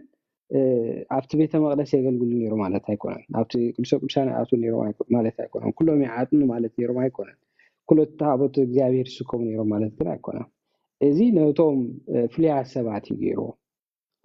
እዚ ኣገልግሎት እዚ ንፍሉያት ሰባት ዝተሓረየ ወይ ከዓ ዝተፈለየ ነገር እዩ ከምኡ ምዃኑ ብኸመይ ኢና ክንረጋግፅ ንኽእል ንዝተፈላለዩ ሰባት ከምኡ ምዃኑ ንኣብነት ኣብ መፅሓፍ ቅዱስ ቆሬ እንዳታን አቤሮን ዝበሃሉ ክልተ ሰባት ሙሴን አሮን ተቃይሞም ኦኬ ማሲ ንሕናስ ክንዓጥና ይግባአና እንዲዩ ዝብል ምልዕዓል ወይ ከዓ ተቃውሞ ልዒሎ ኣብቲ ህዝቢ እግዚኣብሔር ማለት ካብቶም እስራኤላውያን ማለት እዩ ኣብ ዘፀአት ኣብ ዝሁልቅ ኢና ንረኽቦ እቲ ናቶም ታሪክ እንታይ ጋጢሙ ንዝብል ኣብ ዝሁልቅ 16:3 ከምዚ ይብለና ማለት እዩ ቆራሕ ወዲ ይፅሃር ወዲ ቀሃት ካብ ነገደ ሌዊ ዳታንን አቤሮንን ደቂ ኤልያብ ኦን ከዓ ወዲ ጴሌት ካብ ነገደ ሮቤል ንሙሴ ተላዓልዎ ሰዓቶም ድማ 258 ብዙሖም ስመያ ዝኾኑ ነበሩ ናብ ሙሴን አሮንን ተኣኪቦም መፅሞ ዘሎ እዚ ህዝቢ ቅዱስ እዩ እግዚአብሔር ድማ ኣብ ማእከሉ እዩ ስለምንታይ ኣብ ልዕሊ ማሕበር እግዚአብሔር ኮይንኩም እትዕበዩ እንብዛ ኣብዚሕኩምዎ እናብሉ ተፃረርዎም ሙሴ ዝምሰምዐ ብገዙ ተደፍአ ቆራሕን ነቶም ሰዓብቱን ድማ ከምዚ ኢሉ ተዛረቦም እግዚአብሔር ፅባሕ እቲ ናቱ ዝኾነን እቲ ቅዱስን እቲ ካብኡ ዘቕርቦ መን ከም ዝኾነ ከፍልጥ እዩ ነቲ ዝሓረየ ከዓ ናብኡ ከቕርቦ እዩ ቆራሕን ኩሎም ሰዓብትኻን ከምዚ ግበሩ ፅንሃኩም ውሰዱ ፅባሕ ድማ ኣብ ቅድሚ እግዚአብሔር ሓውን ዕጣንን ግበርሉ እቲ እግዚአብሔር ዝሓረየ ሰብኣይ ንሱ ቅዱስ ይኹን ኣቶም ደቂ ሌዊ እምብዛ ኣብዚሕኩምዎ ሙሴ ከዓ ንቆራሕ ከም ዝበሎ ኣቶም ደቂ ሌዊ ሕጂ ስምዑ ኣብ ድኳን እግዚአብሔር ከተገልግሉ ኣብ ቅድሚ ህዝቡ ደው ኢልኩም ከዓ ከተገልግልዎም ኣምላኽ እስራኤል ናብኡ ከቕርበኩም ኢሉ ካብ ህዝቢ እስራኤል ዝፈለየኩም ደው ይሒድኩም እዩ ንዓኻን ንኩሎም ኣሕዋትካን ደቂ ሌዊን ናብኡ ኣቕሪብኩም ሕጂ ድማ ክነዶ ደሊኹም ይብሎም ሕጂ ራእይዎ ክነዶ ደሊኹም ስለዚ ንስኻን ኩልኩም ሰዓብትኻን ኣብ ልዕሊ እግዚአብሔር ኢኹም ዝተለዓልኩም ኣሮን ደኣ ኣብ ልዕሊኡ እተጉረምርሙ ንሱ እንታዋይ እዩ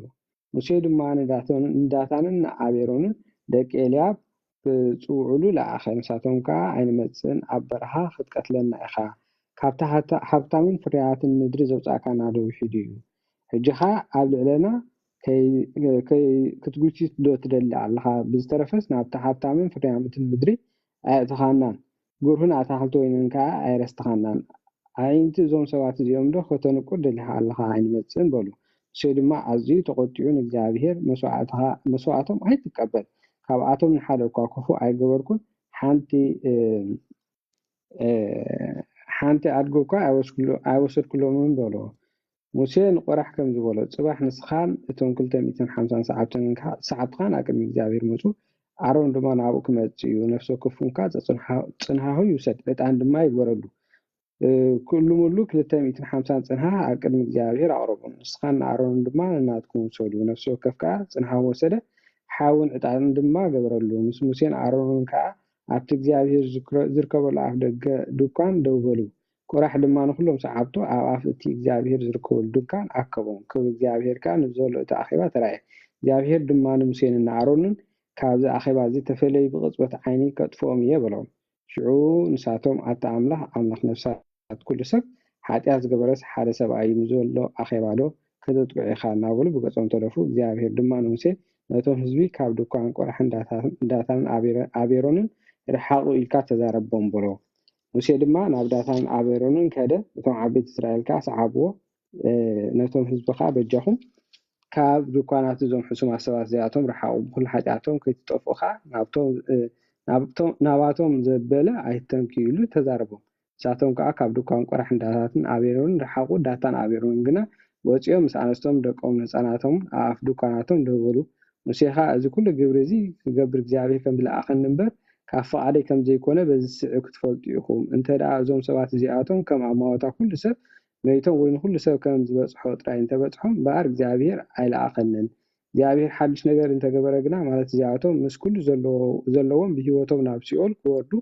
ምድሪ ኣፋ ከፊታ እንተውሓጠቶም ሽዑ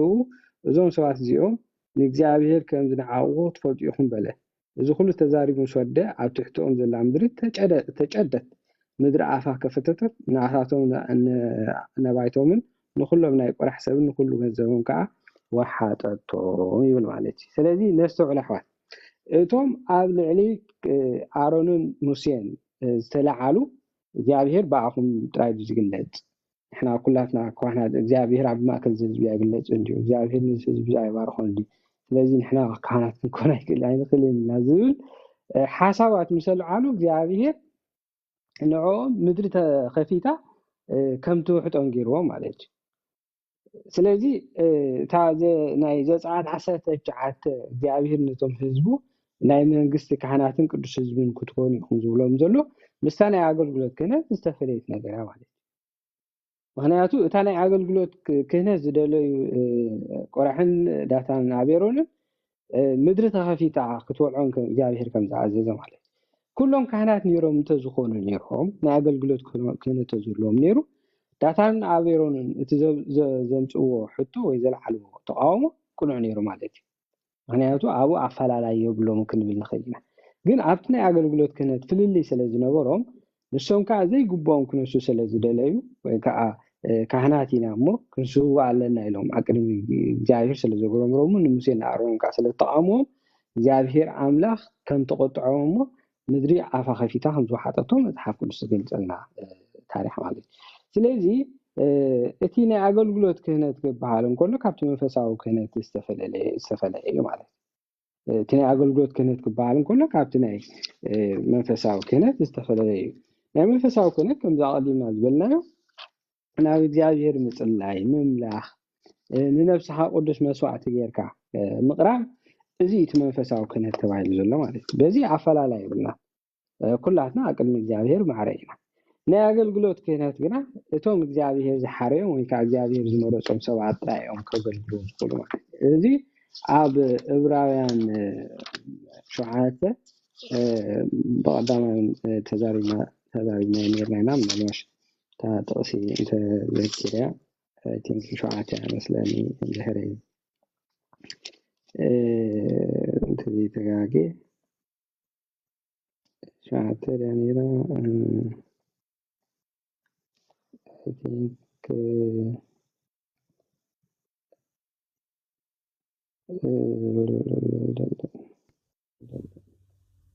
እታ ቶም ዝተሓረዮም ከም ናይ ኣሮን ሓሙሽተ ኣርባዕተ እያ መስለኒ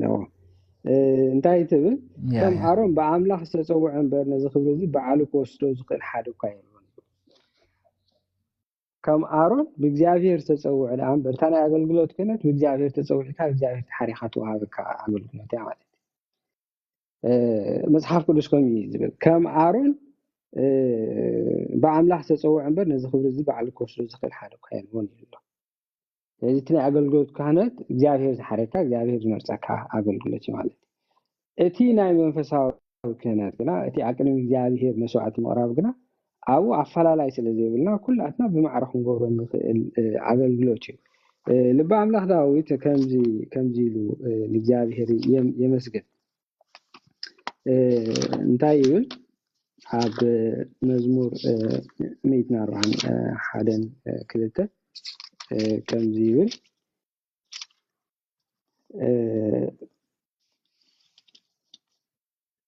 እግዚአብሔር ናባኻ እውለኹ ኣልጢፍካ ርዳእኒ ክትፅዋዓካ ከለኹ ስምዓኒ ፀሎተይ ኣብ ቅድምኻ ከም ዕጣን ምልዓል ኢደይካ ከም መስዋዕቲ ምሸት ይኹን ይብል።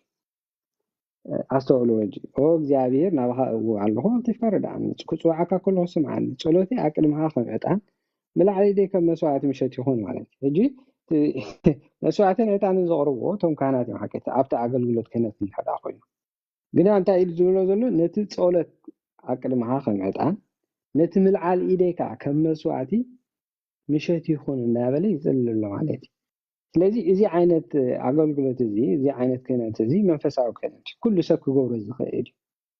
ኣብ ቅድሚ እግዚኣብሔር ክፅሊ ኣእዳው ከልዕል ንነብሱ ቅዱስ መስዋዕቲ ጌርና እግዚኣብሔር ከቕርቦ እዚ መንፈሳዊ ክህነት ተባሂሉ ዘሎ እዩ ማለት እዩ። ሓዋርያ ጳውሎስ እውን ተመሳሳሊ ከምዚ ይብል ኣብታ ናይ ፕሮፌሽናል ብዛዕባ ክህነት ዝፀሓፋ መፅሓፍ ኣብ ኣተወኪሴ ዝዛረብ ዘለኹ ምናልባሽ ንሳ እንተሪኣ ኣላቶኩም ኮይናውን ምሳሌ እንዳንበብኩም እቲ ጥቕስታት ኣበይ ከም ዝኾነ ኣበይ ከም ዘሎ ክትሪእዎ ትኽእሉ ኢኹም ማለት እዩ። እምበኣር ኣሕዋተየ ሰውነትኩም ሕያውን ቅዱስን ንኣምላኽ ባህ ዘብልን መስዋዕቲ ጌርኩም ክተቕርብዎ ብምሕረት ኣምላኽ እልምነኩም ኣለኹ ኢሉ። እዚ ማለት እቲ መንፈሳዊ ኣገልግሎትኩም እዩ ይብል ኣሎ። እዚ መንፈሳዊ ኣገልግሎት እቲ መንፈሳዊ ክህነት ኢልና ንገልጾ ዘለና እንታይ እዩ ንነብስኻ ህያውን ቅዱስን ንኣምላኽ ባህ ዘብል መስዋዕቲ ጌርካ ከተቕርቦ ከለካ ማለት ብቅድስና ክትመላለስ ከለካ ማለት እዚ ሕጂ ካብ መንጎና ዝተመርፁ ሰባት ጥራይ ኣይኮኑን ዝገብሮ ኩላትና ክርስቲያን ክንገብሮ ዘለና ኣገልግሎት እዩ እግዚአብሔር መስዋዕቲ ጌርና ናይ ነብስና ናይ ምቕራብ እዚ መንፈሳዊ ክህነት እዩ እዚ ሕጂ ኣብዚ ሌላን ጉሌላን ዝበሃል የለን ማለት ቀፂሉ ኣብ ናይ ገላትያ 5:24 ዘለውን ከምዚ ይብል እንታይ ይመስልኩም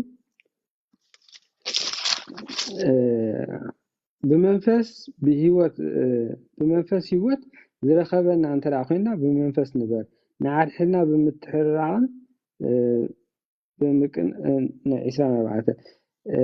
أنت يقول أتوم نايكرسوس بولخا نتي سبعة وبحريوم مسنا فتوتن تمنيتون صغيلهم ويوم يقول الله توم نايكرسوس بولخا نتي سبعة وبحريوم مسنا فتوتن تمنيتون صغيلهم سبعة وبحريوم زوا هل زلوا أنت أيو أتي حاتيات كنئي شارن صلئي بأسي زموت قتلت زبملو እንታይ ዝገብሩ እዮም ዝሰቀልዎ እዮም ማለት ዝደረበይዎ ካብ ዝርሓቁ ካብ ዝተፈለዩ ሰባት እዮም ዝብል ሓራ ጳውሎስ ማለት ስለዚ በዚ ነገራት እዚ ኩላትና ማዕረ ኢና ኣቅድም እግዚአብሔር ማዕረ ኢና እዚ መንፈሳዊ ክህነት ተባሂሉ ዘሎ ማለት እዩ ነዚ እቲ ኣብ መልእክቲ ጴጥሮስ ዘሎ ኣብቲ ኣብ ራእይ ዮሃንስ 1:6 ዘሎ ተገሊጹ ዘሎ ነዚ ክህነት እዚ ኣኩላትና ኣፈላላይ ከም ዘየለ ክገልጽ ኢሉ ማለት ካል ኣብ ናይ ቀዳማይ ካልኣይ ቆሮንቶስ 4:10 እውን ኣለና ምናልባት ትጥቕሲ ኣብ ታሕቲ ኣብን ሓዊ ኣብ ትጥቕሲ ኣብ ታሕቲ እናውፀና እንድሕር ከይድና ጽቡቕ እዩ ማለት እዩ ምክንያቱ ዓራት ነቲ ጥቕሲ መታን ክዝክርዎን ከንብብዎን ማለት እዩ ካልኣይ ቆሮንቶስ 4:10 ስጋ 12 ዘሎ እንታይ ይብል ህይወት ኢየሱስ ክርስቶስ ኣብ ሰብነትና ምእንቲ ክገሃሩን ሞት ኢየሱስ ክርስቶስ ኣብ ሰብነትና ኩሉ ሰዕ ንፀውር ኣለና ከመይ ህይወት ኢየሱስ ኣብ መዋዕለ ሰብነትና ምእንቲ ክትገሃርሲ ንሕና ብህይወት እንነብር ዘለና ምእንቲ ኢየሱስ ኩሉ ሰዕ ናብ ሞት ሕሊፎም ይህቡና ኣለው ይብል ሕጂ እዚ ነገራት እዚ ከዓ እቲ ብስም ክርስቶስ እንረኽቦ መከራ እቲ ብስም ክርስቶስ እንረኽቦ ሰማዕትነት እቲ ብስም ክርስቶስ እንረኽቦ ዘለና ኩሉ ዓይነት ሽግራት ስደት ንዑ እቲ መንፈሳዊ ክህነት ኢልዎ ዘሎ ማለት በዚ ነገራት እዚ ንሕና ኩላትና ኣፈላላይ ይብልና ኩላትና ቅድሚ እግዚአብሔር ቅድሙ ካህናትን መንግስትን ኢና ማለት ሕጂ ካህናት ክንብል ከለና ኩሉ ንነብስናሲ ቅድሚ እግዚአብሔር መስዋዕቲ ዘቕርብ ዘለና ብጸሎት ብመንፈሳዊ ህይወት ብኩሉ ነገርና መስዋዕቲ ወይ ከዓ ከም መባእ ነቕርባ ዘለና ነብስና ስለዝኾነ እዩ ማለት እዩ ነገስታት ዝብለና ዘሎ ከዓ ብደም ኢየሱስ ክርስቶስ ብጥምቀት ብሜሮን ኣቢልና ማሕተም ዝረኸብና ናይ እግዚአብሔር ኣምላኽ ውሉዳት ስለዝኾነ ኢና ምክንያቱ ኣዳም ክፍጠር እንከሎ ገዛ እዩ ነይሩ ሓቀ ገዛ ክበሃል እንከሎ ኣብዚ ፍጥረታት በሙሉ ገዛ እዩ ነይሩ ናይ ገዛ ርእሱን ገዛ እዩ ነይሩ ማለት ብክብሪ ዝተፈጠርና ደቂ ንጉስ ስድራ ቤት ንጉስ ሓቀ ኮሚን ዝበሃሉ ስድራ ነገስታት ወይ ከዓ ሮያል ፋሚሊ እዮም ዝበሃል ሓቀ ንሕና ሓደ እግዚአብሔር ኢና ስለዚ ብጥምቀት ኣቢልና ብሜሮን ኣቢልና ብቅዱስ ቁርባን ኣቢልና ዝተሓተምና ስለዝኾንና ንሕና ደቂ እግዚአብሔር ደቂ ትልዑል ደቂ ንጉስ ኢና ስለዚ ንሕና በዚ ነገራት እዚ በቲ ዝረኸብናዮ ውሉድነት ከዓ ነገስታት ንበሃል ኣለና ማለት ከምኡውን ኣብ ዕብራውያን 13:15 እውን ኣለና ማለት እዩ ዕብራውያን 13:15 ከምዚ ይብለና ማለት እምበኣር ኩሉ ግዜ ንኣምላኽ ብኢየሱስ መስዋዕቲ ምስጋና ነቕርብ እዚ ከዓ እቲ ንስሙ ዝእመን ናይ ከናፈርና ምስጋና እዩ ይብል ኣሎ ሕጂ ራእዩ እምበኣር ከስ ኩሉ ግዜ ንኣምላኽ ብኢየሱስ መስዋዕቲ ምስጋና ነቕርብ እዚ ከዓ እቲ ንስሙ ዝእመን ናይ ከናፈርና ምስጋና እዩ ማለት እቲ ምስጋና እንታይ ይኾነና ኣሎ መስዋዕቲ ይኾነና ኣሎ ማለት ስለዚ በዚ ነገራት እዚ ኩላትና ኣብ መዝሙር 116:17 እውን ኣለና ዕብራውያን 13:16 ኣምላኽ ከምዚ ዝበለ መስዋዕቲ ዝሕጉሶሞ ሰናይ ምግባርን ዘለኩም ምስ ካልኦት ምምቓልን ኣይትረስዑ ይብል ኣሎ ካብዚ ሕጅራዮ ሰናይ ምግባርን እቲ ዘለካ ምቕራብን ንሓውካ ካብቲ ዘለካ ከተካፍሎም ከለካ እዚ ከዓ ኣክልፍ እግዚአብሔር መስዋዕቲ እዩ ማለት ስለዚ እግዚአብሔር ከምዚ ዓይነት ዝበለ መስዋዕቲ እዩ ዝደልየና ማለት እዚ ከዓ መስዋዕቲ ምስጋና ወይ ከዓ ብሽሙ ነቕርቦ መስዋዕቲ ምስጋና እዩ ማለት እዩ ስለዚ እዚ ዓይነት መንፈሳዊ ክህነት እዩ እቲ መንፈሳዊ ክህነት እንብሎ ዘለና ማለት ከምኡውን ኣብ ፊልጵስዩስ 4:18 እውን ከምዚ ይብል ማለት እዩ ፊልጵስዩስ 4:18 እንታይ ይብል ሕጂ ግና ዝኣክል እኳ ዳ ኣኽሉ ዝተርፍ ኣለኒ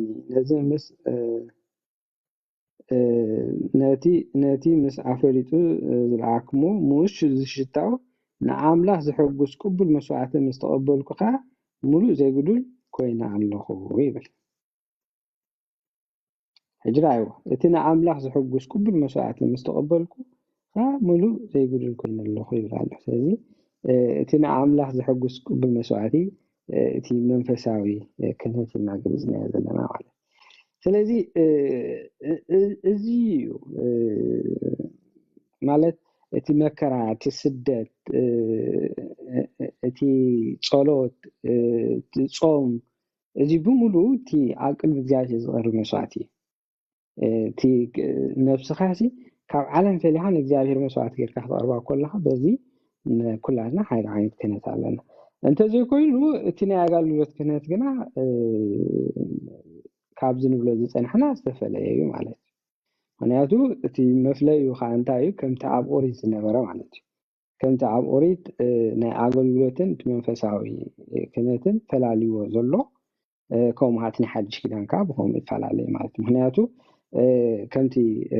መቅዳማይ ክንገልፆ ዝፀናሕና ኣብ ጢሞቴዎስ ቀዳማይ ጢሞቴዎስ 3 ኩሎም ኣይኮኑን ሓውና ሜሮን ገልፀና ፀኒሑ ኩሎም ሰበክቲ ይኮኑን ኩሎም ሐዋርያት ኣይኮኑን ኩሎም ትፀጋስን ኩሎም ኣይኮኑን ተባሂሉ ኩሉ ሰብ እግዚአብሔር ኣምላኽ ነታ ቤተ ኣምላኽ እተዓብየሉ ንኩሉ ሰብ ዝተፈላለየ ፀጋ ሂብዎ ስለዚ ኩሉ ሰብ ሐዋርያ ክኾን ኣይክእልን ማለት እዩ ቶም ሐዋርያት ክኾኑ ዝኽእሉ ተፈልዮም ተሓርዮም ሐዋርያት ኮይኖም ኣለዉ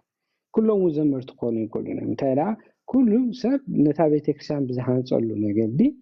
ነናቱ ፀጋ ተዋሂብዎ ኣሎ ማለት እዩ ስለዚ ነቲ ናይ ኣገልግሎት ክህነት ዝተመረፁ ቶም ሐዋርያት ንሶም ዝተፈለዩ እዮም ማለት እዩ ዝተፈለዩ እዮም እንታይ ይብል እቲ ኤጲስቆጶስ ክኸውን ዝምነ ሰናይ ነገር ይምነ ዝብል ቃል ሓቂ ኤጲስቆጶስ እምበኣር መንቅብ ዘይብሉ ሰብኣይ ሓንቲ ሰበይቲ ብዓቕን ዝነብር ገዛ ርእሱ ገቲኡ ዝኽእል ሕልፎ ተቐባሊ ጋሻ ብቁዕ መምህር ዝኸውን ይግባእ እናበለ ሕጂ እቲ ኤጲስቆጶስ እንታይ ዓይነት ክራይቴርያ ከማልእ ከም ዘሎ ካብቶም ኣብታ ቤተክርስትያን ዘሎ ምእመናን ተፈልዩ እቲ ናቱ ጠባያት ከመይ ክኸውን ከም ዘሎ ፈልዩ ይገልፆ ኣሎ ማለት ስለዚ ነቲ ንኣገልግሎት ዝሕረ ዘሎ ሰብ እቲ ኤጲስቆጶስ ክኸውን ዝሕረ ዘሎ ሰብ ብምንታይ ደረጃ ይሓልፍ ከም ዘሎ እቲ ዲያቆን ቀፂልና ኣብቲ 3:8 እንድሕራኒ እቲ ዲያቆን እንታይ ክኸውን ከም ዘሎ እንታይ ዓይነት ጠባያት ክህልዎ ከም ዘለዎ ወይ ከዓ እንታይ ዓይነት መምዘኝታት ከማልእ ከም ዘለዎ ተቂስዎ ኣሎ ማለት ስለዚ ክልተ ዝተፈላለየ ነገር ምዃኑ ኢኻ ካብቲ ናይ ሐዋርያ ጳውሎስ መልእኽቲ ክትርድኦ ትኽእል ማለት እዩ ከምኡ ተዘይከውን ነይሩ ኣይንፈላለዮም ነይሩ ማለት እዩ እቶም ኤጲስቆጶሳት ይፈልዮም ዘለዉ ኩሎም ኤጲስቆጶሳት እንተዝኾኑ ነይሮም በቃ ክርስቲያን ዘብረ ኩሉ ኤጲስቆጶስ እዩ እንድሕር ኢልካኒ ንምንታይ ሐዋርያ ጳውሎስ ኤጲስቆጶስ ክኾኑ ዘለዎት ከምዚ ክኸውን ኣለዎ ይገልፅዎ ኣሎ ምክንያቱ እቲ ኤጲስቆጶስ ዝኸውን ዘሎ ካብኦም ዝተፈለየ ማለት እቲ ኤጲስቆጶሳት ዝኾኑ ከዓ ተሓርዮም ምንባር ዕዳው ይፍፀመሎም ከም ዝነበረ እውን ኣብ መፅሓፍ ቅዱስ ተገሊፁ ኣሎ ማለት ስለዚ እቶም ዝተሓረዩቶም ነቲ ኣገልግሎት ዝሓረይዎም ደኣ ኢድ ምንባር ገይሮም ኤጲስቆጶሳት ሸሞም ደኣ ነይሮም እምበር ኩሎም ኤጲስቆጶሳት እዮም ነይሮም ዝብል ኣብ መፅሓፍ ቅዱስ ክንረክብ ኣይንኽእልን ኢና ማለት እዩ ስለዚ ነዚ ይመስል እቲ ናይ ፕሮቴስታንት ዘምጽዎ ወይ ካቶም ነቲ ቤተክርስትያን ነቲ ናይ ምስጢረ ክህነት ዘምጽዎ ተቃዋምቲ ነዚ ነገራት እዚኦም ጠቕሱ ብመፅሓፍ ቅዱስ ተሪእና ኸ ዝበልዎ ከዓ ጌጋ ምዃኑ እዩ ንርድኦ ማለት ካልእ ኣብ ምናልባሽ ሜሮን ሓውና ኮኔክሽን ድሕዳ ጽቡቅ ቀፂላ ምናልባሽ ጽቡቅ ገይሩ እታ ቀፂሏ እዛምፂዋ ዝነበረ ሓሳባት ካብዛ ዝበልካ እውን ክቐፅላ ይኽእል ማለት ካልእ ኣብ ታሪክ ቤተክርስትያን ብዙሓት መናፍቃን ነቲ ናይ ክርስቶስ ክህነት ዝቃወሙ ነይሮም እዮም ካብቶም ናይ ክርስቶስ ክህነት ዝቃወሙ ዝነበሩ ሓደ ካብቶም መልከ ጼዴቃውያን ዝበሃሉ ዝነበሩ እዮም ማለት እዩ ብዞም መልከ ጼዴቃውያን ዝበሃሉ ዘሎ ብሓደ ቴዎዶስያውያን ዝበሃሉ እንድም እዚኦም ነቲ ናይ ጎይታና ኣምላኽና መድሓኒትና ኢየሱስ ክርስቶስ ክህነት ዘቃልሉ ዝነበሩ እዮም ማለት እዩ ብኸመይ ኣቃሊሎም እንድሕር ኢልኩምኒ ኢየሱስ ክርስቶስ እዚ ከም ናይ መልከ ጼዴቅ ክህነት ዘለዎ እዩ ዲያራብታ ናይ ዕብራውያን 7 ከነውፅኣ እንታይ ይብል ኣብታ 7:15 ዘሎ እጅሃ ከም መልከ ጼዴቅ ዘበለ ካልእ ካህን ክትንስእ ከሎ እቲ ነገር ኣጸቢቑ ይገሃር ንስሓ ከም መልከ ጼዴቅ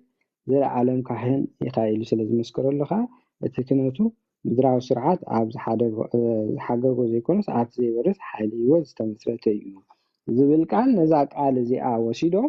ቀፂሉ እውን ኣብታ 7:3 እንታይ ይብል መልከ ጼዴቅ ኣቦ ኮነ ኣደ ወይ ወለዶ የብሉን ዝተወለደሉ መዓልታት ወይ ናይ ህይወት መወዳእታ የብሉን ንስሓ ከም ወዲ እግዚኣብሔር ንዘለዓለም ኮይኑ ይነብር ዝብል ዘሎ ቃል ወሲዶም ነዘን ክልተ ቃላት ወሲዶም ኢየሱስ ክርስቶስ ከም መልከ ጼዴቅ ክህነት ስለ ዝመፀ ንሱ መቐፀልታ ናይ መልከ ጼዴቅ እዩ ስለዚ ካብ መልከ ጼዴቅ ክርስቶስ ዝነዓሰ እዩ ዝብል ትምህርቲ ነይሩ ማለት ስለዚ እዚ ጉጉይ ትምህርቲ ነይሩ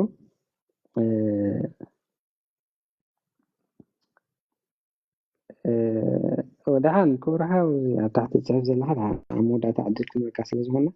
أتيهم كتحدثنا تخليها ترجم يقولون زي حجزهم ملك العراق عن زيهم ننا كريستوس كهنت زستنعوز نوريا مالك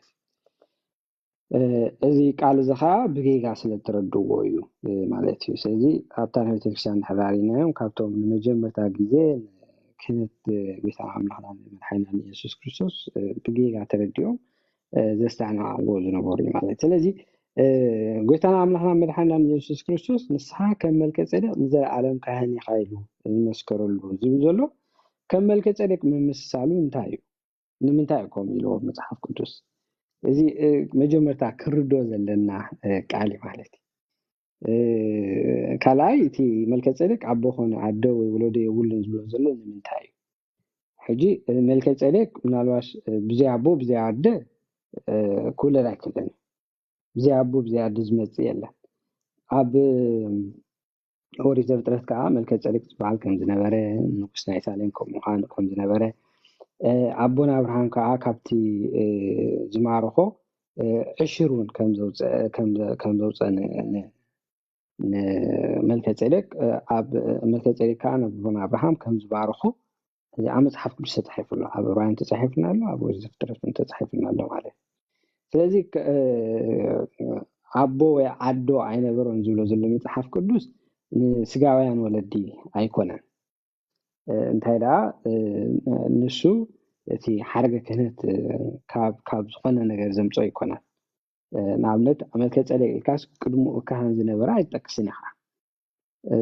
ስለዚህ ናይ ክርስቶስ ክህነት ከዓ ካብቶም ናይ ኣሮን ዝነበረ ክህነት ካብኦም ከም ዘይምዃኑ እዩ ክገልጽ ደልዩ ምክንያቱ ጎይታና አምላክና መድኃኒትና ኢየሱስ ክርስቶስ አምላኽ እዩ ስለዚ ናይቶም ካህናት ፈጣሪን ሓለቃን ደኳንን ኢና እምበር ከምዚ ክህነቱስ ካብ ክርስቶስ የምጽዎ ከምዚ የምጽዎ ትብለሉ ይኮነ ማለት ስለዚ ናይ መልከ ጼዴቅ ምስ ናይ ክርስቶስ ዘመሳሰሉ ዘሎ ምክንያት በዚ ማለት እዩ ካልኣይ ናይ ክርስቶስን ናይ መልከ ጼዴቅን ሕዳሪና ሓደ ንክልቲኦም ዘመሳስሎም ኣሎ መልከ ጼዴቅ ዘይተገዝረ እዩ ነይሩ እቲ ናይ ኣሮን ካህናት ወይ ከዓ ነቲ ንደቂ ኣሮን ዝተዋህበ ክህነት ወይ ከዓ ነቶም ሌዋውያን ዝተዋህበ ሕጊ ዘይተዋህቦ እዩ ስለዚ ክርስቶስ ከዓ ናይቶም ዘይግዝራት እዩ ነይሩ ምክንያቱ ግዝረት ንኣብርሃምን ዘርኡን ዝተዋህበ እዩ ነይሩ ስለዚ ናይ ክርስቶስ ክህነት ግና ብስጋዊ ግዝረት ዘይኮነስ በቲ መንፈሳዊ ግዝረት ብጥምቀት እዩ ተሰሪቱ ማለት እዩ ስለዚ ካብታ ናይ ኣብርሃም ዝነበረት ስጋዊ ግዝረት ካብኡ ዝወፀ እዩ ከምቲ መልከ ጼዴቅ በታ ካብታ ግዝረት ነፃ ዝነበረ ናይ ክርስቶስ ክህነት ከዓ ካብቲ ግዝረት ነፃ ዝነበረ እዩ ካብቲ ናይ ኦሪት ሕጊ ነፃ ዝነበረ እዩ ምክንያቱ ናይ ሓድሽ ኪዳን ክህነት ወይ ከዓ ናይ ሓድሽ ኪዳን መስራቲ ወይ ከዓ ስለ ዝኾነ ማለት ወይ ከዓ ኣምላኽ መድሓኒትና ኢየሱስ ክርስቶስ ስለዚ ናይ ክልቲኦም ዘመሳስሉ በዚ ነገራት እዚ ሐዋርያ ጳውሎስ ሕጂ ነቶም ዕብራውያን ነቶም ካብ ወገን ኣይሁድ ኮይኖም ናብ ክርስትና ዝመፁ መልእክቲ ዝፅሒፍዎ ምናልባሽ ገለገለ ሊቃውንቲ እንታይ ይብሉ እታ ዕብራውያን ተፃሒፋ ዘላ ሐዋርያ ጳውሎስ ነቶም ኣብ ሮማ ዝነበሩ ኣይሁዳውያን ዝፀሓፋ መልእክቲ እዮም ዝብሉ ግን ብሓፈሹ ነቶም ዕብራውያን ወይ ከዓ ነቶም ኣይሁዳውያን ዝነበሩ ዝተፃሓፈት መልእክቲ እያ ማለት እዩ ከም ዓለም ለኻዊት ዋላ እንተወሰድና ኩሎም ኣይሁዳውያን ተፃሓፈት መልእክቲ ጌርና እንተወሰድና ከምታ ወንጌል ማቴዎስ ናይ ኣይሁዳውያን ጥራይ ተፃሓፈት ተናይ ዕብራውያን ንኩሎም ኣይሁዳውያን ተፃሓፈት ሕጂ ካብቲ ናቶም ትምህርቲ ካብቲ ናቶም ሕጊ ካብቲ ናቶም ስርዓት ኣምፂኡ ክርስቶስ ምን ምዃኑ ዝገልጸሎም ዘሎ ሕጂ እቲ ቀንዲ ናይ ክርስቶስ ናይ ሐዋርያ ጳውሎስ ምሕመረት መልእክቲ ናይታ ዕብራውያን ክርስቶስ ዘለዓለማዊ ካህን ምዃኑ እቲ ናይ ብሉይ ሊቀ ካህናት ዝነበረ ኣብ ዓመት ሓንሳ መስዋዕቲ ሕሩር ሒዙ ናብታ ቅዱስ ቅዱሳን ዝኣትው ዝነበረ ንሱ ከም ዘብክዐ እንታይ ዳ ዘለዓለማዊ ክህነት ዘለዎ ሓንሳ ንሓዋር ንገዛእ ርእሱ መስዋዕቲ ገይሩ ናብታ ቅዱስ ቅዱሳን ኣትዩ ነቲ ናይ ሓድሽ ኪዳን ድሕነት ከም ዘበሰረ እቲ ኣቦታትና ዝፅበይዎ ዝነበሩ ሓቀኛ መሲሕ ወይ ከዓ እቲ ድሕነት ዝህብ መሲሕ ክርስቶስ ከም ምዃኑ ክገልፀሎም ክምህሮም ስለዝደለየ ማለት ስለዚ ንመልከ ጼዴቅን ንክርስቶስ ከነፃፅረሎም ዝደለየ ብልክዕ እቲ ናይ ጎይታና ኣምላኽ መድሓኒትና ኢየሱስ ክርስቶስ ካብቲ ናይ ደቂ ኣሮን ዝነበረ ክህነት ንላዕሊ ከም ምዃኑ ምክንያቱ እንታይ ዝብል ኣብርሃም ሲ መስዋዕቲ ክህብ እንከሎ ንመልከ ጼዴቅ እቶም ናይ ብሉይ ኪዳን ካህናት ዝነበሩ ከዓ ኣብ ሕቆ ኣብርሃም ኮይኖም እቶም ደቂ ኣሮን ማለት እዩ እቶም ሌዋውያን ለዊ እኳ ከይተረፈሲ ኣብ ሕቆ ኣብርሃም ኮይኑሲ ንመልከ ጼዴቅ መስዋዕቲ ከም ዘቕረበሉ ወይ ከዓ ዕሽር ከም ዘቕረበሉ ኢና ከም ዝሃቦ ኢና ኣብቲ መልእክቲ ናይ ጳውሎስ ተፃሒፉ ንረኽቦ ማለት እዩ ስለዚ ናይ ክርስቶስ ክህነት ከዓ ናይ ዘለዓለማዊ ምዃኑ ናይ ገዛእ ርእሱ ምዃኑ ኣምላኽ ከም ምዃኑ ድሕነት ክህበና ካብ ናይ ኣሮን ክህነት ዝበለፅ ክህነት ከም ምዃኑ ካብቲ ናይ ሕጊ ዝነበረ ናይ ብሉይ ኪዳን ካብኡ ዝበለፅ ከም ምዃኑ ዘለዓለማዊ ምዃኑ ከነፃፅረሎም ስለዝደለየ ማለት እዩ ስለዚ በቲ ንሶም ዝተማሃሮ በቲ ንሶም ዝፈልጥዎ በቲ ንሶም ዘንብቦ ዝነበሩ ፅሑፋት ገይሩ እቲ ዘነፃፅሮ ዘሎ ማለት እዩ ስለዚ በዚ ነገራት እዚ ኣብቲ ናይ ቀዳሚት ቤተክርስትያን ከምዚ ዓይነት ናይ ኖስቲካውያን ጉጅለታት ከም ዝነበሩ ንረክብ ኢና ማለት እዩ out of context ኣይተንብቡ ኣሕዋት ክርስቶስ ከም ተገዘረ ንፈልጥ ኢና ግን ግዝረት ኣብ ሓድሽ ኪዳን ትርጉም የብሉን ናይ መልእክቲ ጳውሎስ ፅሑፋት አንብቡ ቅድሚ ምክታዕ ማለት እዩ ወይ መፅሓፍ ፅቡቅ ማለት ግዝረት ኣብ ሓድሽ ኪዳን ትርጉም የብላ እታ መንፈሳዊት ግዝረት ብኢየሱስ ክርስቶስ ትርከብ ጥምቀት ደኣ እምበር እታ ስጋዊ ግዝረት ኣብ ሓድሽ ኪዳን ትርጉም ዝበሃል የብላ ማለት እዩ ናብቲ ማሕበር ኣምላክ ክትፅብረካ እውን ኣይትኽእልን እታ ስጋዊ ግዝረት እታ መንፈሳዊት ግዝረት ተባሂሉ ዘላ እታ ጥምቀት ግና ናብቲ ማሕበር ኣምላክ ከም ፅምረካ ሃራ ጳውሎስ ገሊፁ ወሰድ ዘሎ መባህ ዘኽእሉ ማለት እዩ ካልእ እንታይ እዩ ኣብ ተቐዳሚቲ ቤተክርስትያን ካብ ዘጋጥም ዝነበረ ቀንዲ ሽግራት ከዓ እቲ ንደቂ ኣንስትዮ ዝወሃብ ዝነበረ ክህነት ማለት ክህነት ሓደ ብፍላይ ካብቶም ንስካያን ዝነበረ ማርቆስ ዝበሃል ንደቂ ኣንስትዮ ካህናት ኢሉ ይሸም ከም ዝነበረ ፅዋዕ ኣትሒዙ እውን መስዋዕቲ የቅርብ ከም ዝነበረ ተገሊፁሉ ማለት እዩ። ቅዱስ ሄራንዮስ ገሊፁሉ ኣብቲ ኣንፃር መናፍቃን ወይ ከዓ መድበ መናፍቃን ኢሉ ዝፅሓፉ ዓብ መፅሓፉ ኣብኡ ተገሊፁሎ ማለት እቲ ማርቆስ ዝበሃል ሓደ ናይ ካብቶም ንስካያን ዝነበረ መስዋዕቲ ከቅርብ ከሎ ነተን ካህናት ነተን ስሳይ ዝገበረን እውን ኣብቲ ኣገልግሎት ናይ ክሳይ ክህነት ዝበሎ ኣብኡ እቶም ከም ዝነበረ እዚ ከዓ እታ ቀዳሚት ቤተክርስትያን ከም ተቃወሞቶ እዩ ዝያዳ ተፃሒፉ እንረክቦ ማለት እዩ። ካልእ እውን ነይሮም ጉጅለ ናይ ኖስቲካውያን ኮይኖም እሶም እውን እንታይ እዮም ንደቂ ኣንስትዮ ክሳይ ዝገብሩ ዝነበሩ እዮም ማለት እዩ። ክህነት ዝህቡ ዝነበሩ ብፍላይ እዞም ዓይነት እዚኦም ከዓ እንታይ ነይሮም ሓደ ካብቲ ሽግር ዝነበሮም ንደና ቅድስቲ ድንግል ማርያም ንሳ ዘይኮነቶ መፅሓፍ ቅዱስ ዘይበላ ገይሮም ናይ ምግላፅ ነይሮም ሓንቲ ካብ ሰለስተ ኣካላት ናይ ስላሴ ኢሎም ይሓስቡ ነይሮም። ሕጂ እንታይ እዮም እግዚአብሔር ኣቦሲ ንደና ቅድስቲ ድንግል ማርያም ተመርዒዋ እዩ። ስለዚ ብስጋዊ ርክብ ክርስቶስ ተወሊዱ ዝብል ጉጉይ ትምህርቲ ነይሮም ከዓ እዚኦም ማለት እዩ። ካብኦም ከዓ እዚኦም ፍልይ ዝበሉ ማለት እዩ። ብኸምኡ ከዓ ደቂ ኣንስትዮ ከም ካህናት ቆፂሮም ዝመላለሱ ነይሮም ማለት ስለዚ እዚ ሕጂ ኣብ ፕሮቴስታንት ዓለም ብፍላይ ከዓ እተን ክህነት ንቅበል ኢና ዝብላ ብዙሓት ኣለዉ። እቶም ክህነት ዘይቅበሉ ክህነት ኣይድልን ዝብሉ ብዙሓት እዮም። ካብ ወገን ፕሮቴስታንት ኮይኖም ግን ክህነት ንቅበል ኢና ዝብሉ ንኣብነት እዞም ሉተራውያን ዝበሃሉ ወይ ከዓ እቶም ኤጲስቆጶሳውያን ዝበሃሉ ጉጅለታት ሕጂ ከም ኣብነት ንሕዳ ጠቂስና ክህነት ንቅበል ኢና ዝብሉ ክህነት ንቅበል ኢና እንዳበሉ ንደቂ ኣንስትዮ ከዓ ማዕረ ጵጵስና ክሳይ ዝገብሩ ኣለዉ። ንደቂ ኣንስትዮ ጳጳሳት ክኾና እውን ኣብቲ ኣገልግሎት ናይ ኣገልግሎት ክህነት ከዓ ንቀቢ ኢና ገሊሎም ከዓ ክሳይ ገብሩ። ሕጂ ንኣብነት ኣነ ብዘለኹ ሃገር ኣብ ሸወለ ምናልባሽ ኣብ ሸወለ ዘለኹም ክትፈልጡ ትኽእሉ ኢኹም። ኣብ ኡብሳላ ትበሃል ከተማ እንድሕር ኢኹም ናይ ኡብሳላ ጳጳስ ጓል ኣንስተይቲ እያ። ስለዚ እዚ ዓይነት ምንፍቅና ኣብቶም ኖስቲካውያን ዝነበረ ኣብቲ ቀዳሚት ቤተክርስትያን ዝነበረ ምንፍቅና እዮም ኣብዚ ፕሮቴስታንት ዓለም ዝደግምዎ ዘለዉ። ሕጂ ንሱ ጥራይ ኣይኮነን እቲ ፀገሞም ከዓ ሎሚ ንደቂ ኣንስትዮ ጥራይ ኣይኮኑን ክህነት ክህቡ ጀሚሮም ዘሎ ግብረ ሰዶማውያን እውን ክህቡ ጀሚሮም ማለት ንኣብነት እዛ ናይ ሸወደን ቤተክርስትያን ምናልባሽ እዞም ኣብ ዓድና ዘለዉ ከኒሻ እዛ ናይ ሸወደን ቤተክርስትያን እያ እቲ ናይ ከኒሻ ትምህርቲ ኣምፅኣቶ። ምናልባሽ ኣብ ኤርትራ ዘለኹም ከኒሻ እንድሕር ኣለኹም ኮንኩም ኣብዚ ምሳና ሰምዑና መጀመርታ ከኒሻ ናይ ከኒሻ ትምህርቲ ዘእተው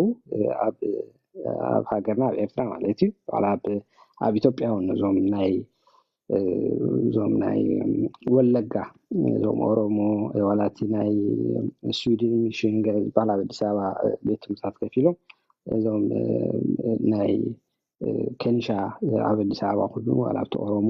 ዘስፋሕፍሑ ዝነበሩ እዞም ሸወደናውያን እዮም ማለት እዩ። ስለዚ እዞም እዛ ናብ ዓድና ከኒሻ ትምህርቲ እምነት ናይ ከኒሻ ዘምፅአት ናይ ሸወደን ቤተክርስትያን ሸወደን ንበላ ዋላ ናይ ኖርዌይ ንበላ ዋላ ናይ ገለን ንበላ ኣብ ምዕራብ ዓለም ዘለዋ ብፍላይ ካታ ናይ ሸወደን ማለት እዩ። እዞም መካነ ኢየሱስ እዞም ኣብ ኣዲስ ኣበባ ዘለዉ ንሶም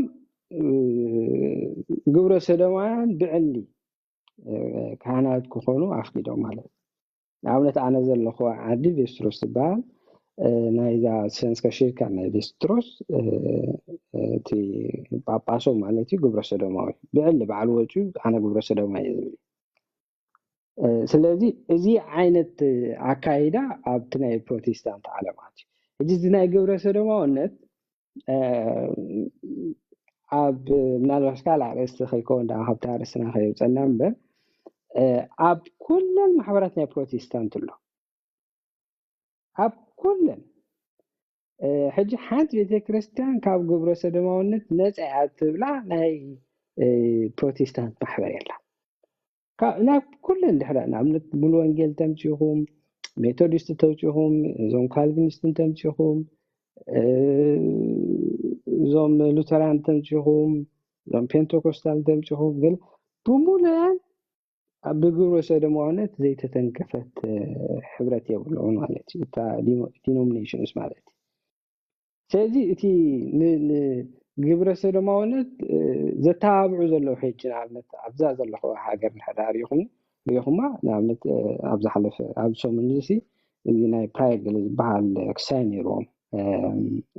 ፕራይድ ዝብልዎ ምሻሎ ሰላማዊ ሰልፊ ገለ ገለ እዋ ሕጂ ናቱ ኣድቮኬት ዝገብራ መብዛሕትአን ናይ መን ንሕዳር ኢልኩምኒ ናይ ፕሮቴስታንት ቤተክርስትያናት እዩ ማለት ሕጂ ኣብኡ ምናልባሽ ብውልቀ ሰባት ክቃወሙ ይኽእሉ እዮም ዘይቅበልዎ ሰባት ኣለዉ ኣብቲ ፕሮቴስታንት ዓለም ኮይኖም ነቲ ናይ ግብረ ሰዶማውነት ዝቃወምዎ ኣሎ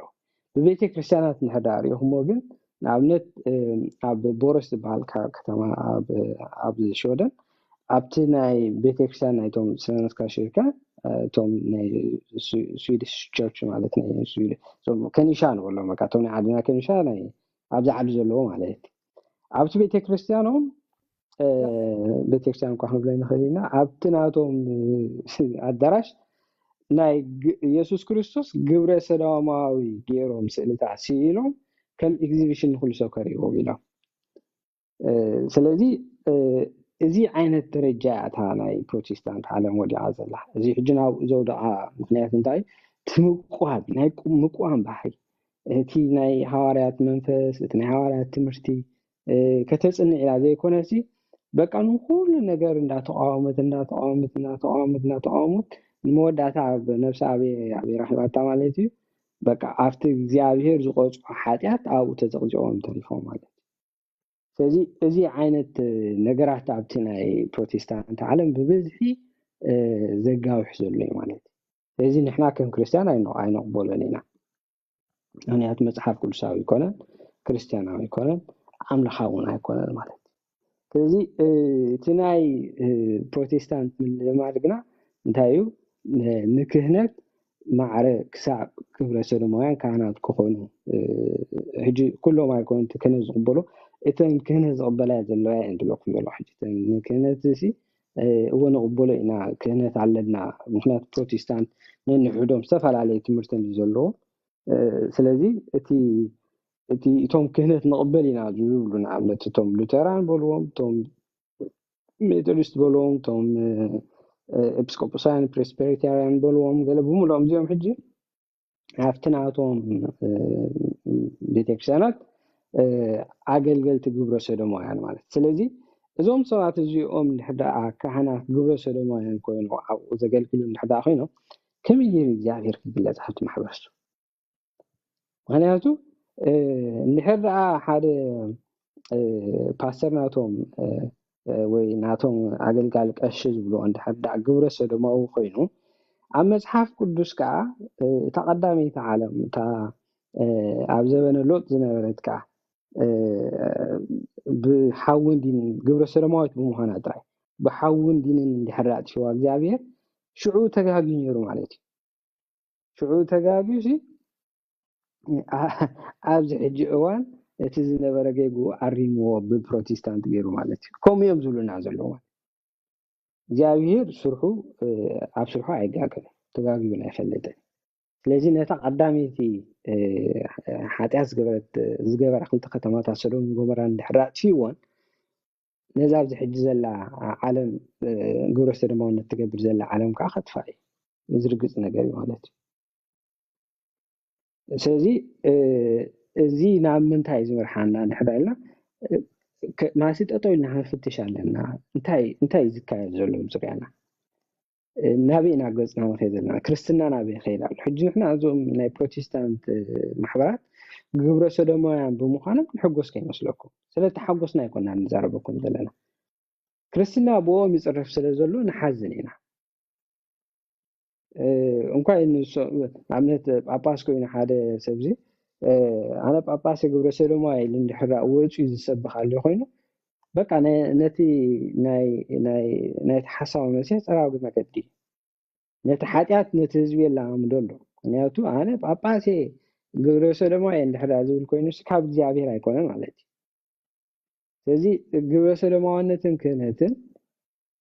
ዝተሓሓዝ ነገር ኣይኮነን ስለዚ እዚ ዘይተሓዝ ስለ ዝኾነ እግዚኣብሔር ከዓ ኣብታ ማሕበረሰብ ተገሊፁ ፀጉኡ ከፍስስ ኣይክእልን እዩ ምስጢራቱ ክገልፅ ኣይክእልን እዩ ምስታ ማሕበረሰብ ከዓ ሕብረት ክህልዎ ኣይክእልን እዩ ማለት ምክንያቱ እግዚኣብሔር ኣብ ሓጢኣት ዘለዎ ነገር ኣይሓብር ምክንያቱ ንሎጥ እውን እኮ ውፃእ ኢልዎ ካብ ሰዶም ጎሞራን ውፃእ ኢልዎ ምክንያቱ እንታይ እዩ ነቲ እሰን ናይ ርክሰት ከተማታት ስለ ዝነበራ እግዚኣብሔር እውን ከጥፈአን ስለ ዝደለየ ማለት ስለዚ ነቲ ቀዳሚት ዓለም እንድሕር እዚ ንሒፍዋ ነዛ ርክስቲ ዓለም እንድሕር ኣላ ሕጂ ኮይና ከዓ ንዓኻ ዝንሕፈሉ ምክንያት የብሉ ማለት ስለዚ በዚ ምክንያት እዩ እቲ ኣብዚ ሕጂ እዋን ዘለና ናይ ማሕበራት ናይ ፕሮቴስታንት ከምዚ ዓይነት ደረጃ ከም ዝበፅሓ እቲ ንደቂ ኣንስትዮ ካህናት ንምሃብ ንግብረ ሰዶማውያን ክህነት ምሃብ እዚ ካብ እግዚኣብሔር ከም ዘይኮነ መፅሓፍ ቅዱሳዊ ከም ዘይኮነ ኢና ክንዛረብ ፀኒሕና ማለት እዩ ቀፅሉ ኣሕዋት ምናልባሽ ሜሮን ሕጂ ፅቡቅ መፅያ ትኸውን እታ መስመር ሰላም نسري أبتمرتين هذا نجرك مش من يدي بكام مقال دامي دحرك نما كاين عدل تاي شجر لهم وسلامك إنا دبل لنا تاي هون قال لا خد سارة بخا حاسب كان يركا قلت مكان ده دحان تا جرفا متا أخسر كاتلو دي أكون سنة شراكي بليس راكي أخو مجرا ملبات تأمون قلت مرت أنا وزعت زين كده من ده نوا دحان كاتلو هو مودريتر على علون حدا أخو هنا بحوي ماشي سنة قاليوت يسمع لنا زين حاونا قاليوت يسمع لنا እግዚአብሔር አምላክና የአገልግሎት ዘመን ካይባርክ ምናልባት ይስማዕ ኣለሁ ሓቂ ስማዕ ኣለካ ቀፅል ዲያቆን ሓየ ሰናይ እሺ ሓራይ እሺ ቃልዮት የስማዕ ለና ንኩላትኩም እግዚአብሔር አምላክ ናይ ህይወት ቃል የስማዕ ለና ፀጉ የብዛሓልኩም እግዚአብሔር አምላክ ስለዝመሃርኩምና ማለት እዩ ምናልባት ኣብታ ናይ መጨረሻ ሓሳብ ተላዓለት ሓሳብ ይከብ ተመሊሰን ኣብታ ዓንቶ ይዘቋረፅኩ ከይድ ማለት ምናልባት ንደቂ ኣንስትዮ ክህነት ይግባእ ዶ ንዝብል ሓሳብ ያው እቶም ክህነት ዝቕበሉ ናይ ፕሮቴስታንት ማሕበራት ንኣብነት ሉተራን አንግሊካን ፕሪስባይተሪያን እና ኤጲስቆጶሳውያን ዝተባሃሉ ናይ ፕሮቴስታንት ያው ፕሮቴስታንት ብጣዕሚ ብዙሕ ሴክት ብዙሕ ዲኖሚኔሽን ስለ ዘለዎ ብቁፅር ንባዕሉ ክትሓዝ ዝኽእል ኣይኮነ ማለት ልዕሊ 50,000 ዝበፅሕ ቤተ እምነት እዩ ማለት ኢና ብትምህርቲ ብድሕነት ንባዕሉ ተፈላለየ ቤተ እምነት እዩ ማለት እዩ እና ብዛዕባ ናይ ክህነት ንባዕሉ ብዙሕ ዓይነት ርድኢት ወይ ካብ ብዙሕ ዓይነት ኣመለኻኽታ እዩ ዘለዎ ማለት እዩ ምናልባት እቶም ክህነት ንቕበል ናይ ደንቦ ወግዒ ዝኣምኑ ግን ንሶም ንባዕሎም ንደቂ ኣንስትዮ ክህነት ዝህቡ እዮም ማለት እዩ እና ንደቂ ኣንስትዮ ክህነት ምሃቦም ከዓ ከይኣክል ከዓኒ ግብረ ሰዶማውያን እዮም ክብለና ፀኒሑ ዜና ሓውና ማለት እዩ ብተግባር በቃ ሪያሊቲ ኣብ ሓቂ ኣብ መሬት ዘሎ ሓቂ ማለት እዩ ግብረ ሰዶማውነት ዘስፋሕፍሕ ዘሎ ያው ልዕልቲ ናይ ኢሊሚናንት ወይ ከዓ ናይ ሰይጣን ማሕበር ናይ ፕሮቴስታንት ማሕበር እዩ ምክንያቱ ኩሉ ነገር ብነፃነት ስለ ዝብል ማለት እዩ ወይ ከዓ ኩሉ ነቲ እግዚኣብሔር ዝገበሮ ከይተረፈ ዝቃወሙ መፅሓፍ ቅዱስ ከይተረፈ ዝቃወሙ እና ንኩሉ ነገር ናይ መፅሓፍ ቅዱስ ሓሳባት ንምቕያር ዝተበገሱ ስለ ዝኾኑ ማለት እዩ እና ብጣዕሚ ዝሕዝን ነፃነት ዝሃቡ መሲልዎም ወይ ከዓ ማዕርነት ዝኣወጁ መሲሎም ምናልባት ናይ ደቂ ኣንስትዮ ክህነት ዝበልናዮ ብጣዕሚ መፅሓፍ ቅዱስ ባዕሉ ማለት እዩ ለምሳሌ ሲ ክህነት ንምንታይ ደቂ ኣንስትዮ ኣይፍቀድኒ ንብል ንሕርዳ ኢልና ኮይና ካብ ኦሪት ጀሚርና ማለት እዩ ካብ ብሉይ ኪዳን ድሕሪ ኢኹም ኮንኩም ሲ ክህነት እግዚኣብሔር ክብ ከሎ ነቶም ደቂ ተባዕትዮ ይህብ ነይሩ ማለት እዩ ኣብ ሓድሽ ኪዳን ተሪእና 12 ሃዋርያት ካብ 12 ባዕሉ ካህናት ደቂ ኣንስትዮ ኣይነበራ ማለት እዩ እዚ ኸነ እግዚኣብሔር ኣሰራርሓ እዩ ማለት እዩ መቸም ልዕሊ እግዚኣብሔር ቢሮክራሲ ወይ ከዓ ልዕሊ እግዚኣብሔር ፍትሒ ዝፈልጥ ልዕሊ እግዚኣብሔር ዝኾነ ከዓኒ መሰል ደቂ ሰባት ዝሕሉ ኣምላኽ ኣሎ ክበሃል ኣይክእልኒ ኣለኹ እንተኢሉ ከዓኒ እዚ ፀረ እግዚኣብሔር እዩ ማለት ወይ ከዓ እምነት ዘይብሉ ሰብ ጥራሕ ክኸውን ዝኽእል ማለት እዩ ንኣብነት ብክብሪ ደረጃ እንድሕሪኹም ብጣዕሚ ዝገርም ማለት እዩ ገለገለ ሰባት ቤተክርስትያን ክቃወሙ ከለዉ ክህነት ንደቂ ኣንስትዮ ስለዘይትህብ ቤተክርስትያን ያው ቤተክርስትያን ኣብ መንጎ ኣወዳትን ኣዋልድን ምፍልላይ ከም ዘሎና ደቂ ኣንስትዮ ታሕቲ ጌርኩም ተቆፅሮን ኢኹም ዝብሉ ሰባት ኣለዉ ግን ማዕርክ እንዲ ሓሰት ምዃኑ ክንርኢ ንኽእል እንታይ ቤተክርስትያን ብክብሪ ደረጃ እኮ ካብ ቅድስቲ ድንግል ማርያም ዝበልፅ ፍጡር የለን ማለት እዩ ቅድስቲ ድንግል ማርያም ካብ ኩሎም ፍጥረታት ንላዕሊ እያ ካብ መላእክት እኳ ትበልጽ እያ እንዳበልንያ ግን ድንግል ማርያም ንባዕሉ ክህነት ኣይነበራ ማለት እዩ ወይ ክህነት ተቐቢላ ልክዕ ከም ሐዋርያት ተጥምቕ ትሰብኽ ኣይነበረት ማለት ግን እግዚአብሔር አምላክ ንኹላትና ዝሃበና ጸጋ ከምታ አንቶይ ናይ ጳውሎስ ዘንበብናይ ቀዳማይ ቆሮንቶስ ምዕራፍ 12 ኩላቶም ሐዋርያት ኣይኮኑን ኩላቶም ነቢያት ኣይኮኑን ወይ ከዓ ኩላትና ነቢያት ኣይኮናን ኩላትና ሐዋርያት ኣይኮናን ኩላትና ተኣምራት ክንገብር ኩላትና ትንቢት ክንዛረብ ኩላትና ከዓ ትርጉም ክንትርጉም ኣይንኽእልና ምክንያቱ በቲ ዝተዋሃበና ጸጋ ኢና ክነገልግል ንኽእል ማለት እዩ ስለዚ ክህነት ከአገልግሎት ይንበር ክብሪ ይኮነን በቀዳማይ ዜና ሓውናም ገሊጽልና ነይሩ ማለት እዩ ክህነት ሪስፖንሲቢሊቲ ይንበር ፕሪቪሌጅ ኣይኮነ ወይ ከዓ ክብሪ ይኮነ ማለት እዩ ክህነት ክብሪ ይኮነን አገልግሎት እዩ ማለት ስለዚ አገልግሎት ከገልግሉ ዘለዎም እግዚአብሔር አምላክ ዝመደቦም ለምሳሌ ክህነት ደቂ ተባዕትዮ ዝግባእ ክንብል ከለና ኩሉ ወዲ ተባዕታይ ካህን ይኸውን ማለት ኣይኮነን ካብቶም ደቂ ተባዕትዮ ንባዕሉ ዝተመረጹ ወይ ከዓ እግዚአብሔር አምላክ ዝመረጾም ነቲ ነገር ንኸገልግሉ እግዚአብሔር ዝሓርዮም ክኾኑ ኣለዎም ማለት ግን ደቂ አንስትዮ ክህነት ስለ ዝሃቡ ኢልና ፕሮቴስታንት ምቋም ጥራሕ ደይኮነ ካብ ደቂ አንስትዮ ክህነት ሓሊፎም ንግብረ ሰዶማውያን ወይ ከዓ ንሌዝቢያን በግብረ ሰዶም ዘሎ ሰባት ከይተረፈ ክህነት ክህቡ ጀሚሮም ማለት እና እዚ ከዓ እንታይ ዘርእየና ልክዕ ማቴዎስ ወንጌል ምዕራፍ 7 ከም ዝበሎ ማለት እዩ ካብ እሾኽ በለስ ካብ ወይኒ ከዓኒ ካብ እሾኽ በለስ ካብ ክርዳድ ከዓ ስርናይ ክሕፈስ ኣይክእልኒ ማለት እዩ ስለዚ ካብ መጀመርያ ዘየለው ስለ ዝኾኑ ዞም ኣካላት እዚኦም ወይ ከዓ ዞም ሰባት እዚኦም መቸም ብዓብዪ ግብረ ሰዶማዊነት ዝኣክል ፈቒዶም ከሎ ንምንታይ ንደቂ ኣንስትዮ ክህነት ሂቦም ኢልና ኣይንከራኸርና ምክንያቱ ሲጀመር ካብ ክፉእ ሰናይ ነገር ኣይርከብኒ ማለት እዩ ልክዕ ካብ በለስ ካብ እሾኽ በለስ ከም ዘይርከብ ወይ ካብ ክርዳድ ስርናይ ከም ዘይርከብ ኩሉ እዞም ሰባት እዚኦም ከዓኒ እምነቶም እምነት ክርስትና ሃይማኖቶም ከዓ ሃይማኖት ክርስትና ስለ ዘይኮነ ማለት እዩ ወይ ከዓኒ ካብ መጀመርያ ስለ ዘየለው እዩ ማለት እዩ ክህነቶም ትክክለኛ ክህነት ኣይኮነ እምነቶም ከዓ ትክክለኛ እምነት ኣይኮነ ማለት ስለዚ ብዋናነት ከማን ካብ ይወፅኦም ኣሎ ካብቲ ናይ መጽሓፍ ቅዱስ ሓሳብ ስለ ዝወፁ ንምንታይ ንጓል ኣንስተይቲ ክህነት ሂቦም ኢልና ኣይኮንና ግን ማዕረኽ እንደ ኣካይዶም ማዕረኽ እንደ ናይ ቁልቁሎት መንገዲ ከም ዝኾነ ናይ ጥፋኣት መንገዲ ምዃኑና ምናልባት ቪድዮ ድሓር ዕድል ረኺበ ማለት እዩ ቪድዮ ከሪኦኩም ሓደ ፓስተር ኣብ ናይ ኢትዮጵያ ናይ ካውንስል ጠርናፍ ዝበሎ ማለት ስለ ፕሮቴስታንት ዝተዛረቡ እና ማዕረኽ እንደ ሓደገኛ ምዃኑ እምነቱና ኣብ መጨረሻ ከዓኒ ንኹሉ ዓለም ማለት እዩ ንኹሉ ይስተርፍ መቸም ንሓጣን ዝመፀን ጻድቃን ይተርፍ ከም ዝብሉ ቦታት ንኹሉ ዓለም ካን ጥፋኣት ከምፅእ ዝኽእል ናይ ፕሮቴስታንት እምነት እዩ ምክንያቱ ኩሉ ግዜ ተቃውሞ ጥራሕ እዩ ማለት እዩ ኣስተባሂልክ እንትኾንኩም ፕሮቴስታንት በቃ ተቃውሞ እንጂ ናይ ገዛ ርእሱ ዝኾነ ዶክትሪን ኣስተምህሮ ዘይብሉ ቤተ እምነት እዩ ስለዚ ኩሉ ግዜ እናተቃወመ ዝነብር ኩሉ ግዜ ከዓኒ ኩሉ ሕቶታት ሕቶ ዝኾነ ማለት እዩ ኩሉ ነገራት ሕቶ ፈጢሩ ዘይምለስ ሕቶታት እንዳምፀ ጥራሕ ዝኸይድ ዳ እምበር ምንም ኣስተምህሮ ይኹን ዶክትሪን ዘይብሉ ቤተ እምነት እዩ ማለት እዩ እና መጨረሻኡ ከዓ ናይ ጥፋኣት መንገዲና ንኹሉ ዓለም ከዓኒ ጥፋኣት ዘምፅእ ማለት እዩ ብሽም ክርስትና ዝንቀሳቐስ ወይ መጽሓፍ ቅዱስ ዝቕበለ ኢሉ ግን መጽሓፍ ቅዱስ ገዲፉ ናይ ጥፋኣት ትምህርቲ ዝምህር እዩ ማለት እዩ እና በዚ ንባዕሉ ንሕሪና ኮይና መጨረሻኡ ማዕረኽ እንደይ ጥፋኣት ምዃኑ ማለት እዩ ግን ንደቂ ኣንስትዮ ንምንታይ ክህነት ተኸልኪሉ ዝብል ግን ምናልባት ንእሽተይ ሓሳብ ኣብ ኣኽብ ማለት እዩ ብምንታይ ተኸልኪሉ ሓደ ከም ዝበልኩኹም ካብ ኦሪጅን ካብ ብሉይ ኪዳን ጀሚሩ ክህነት ያው ንደቂ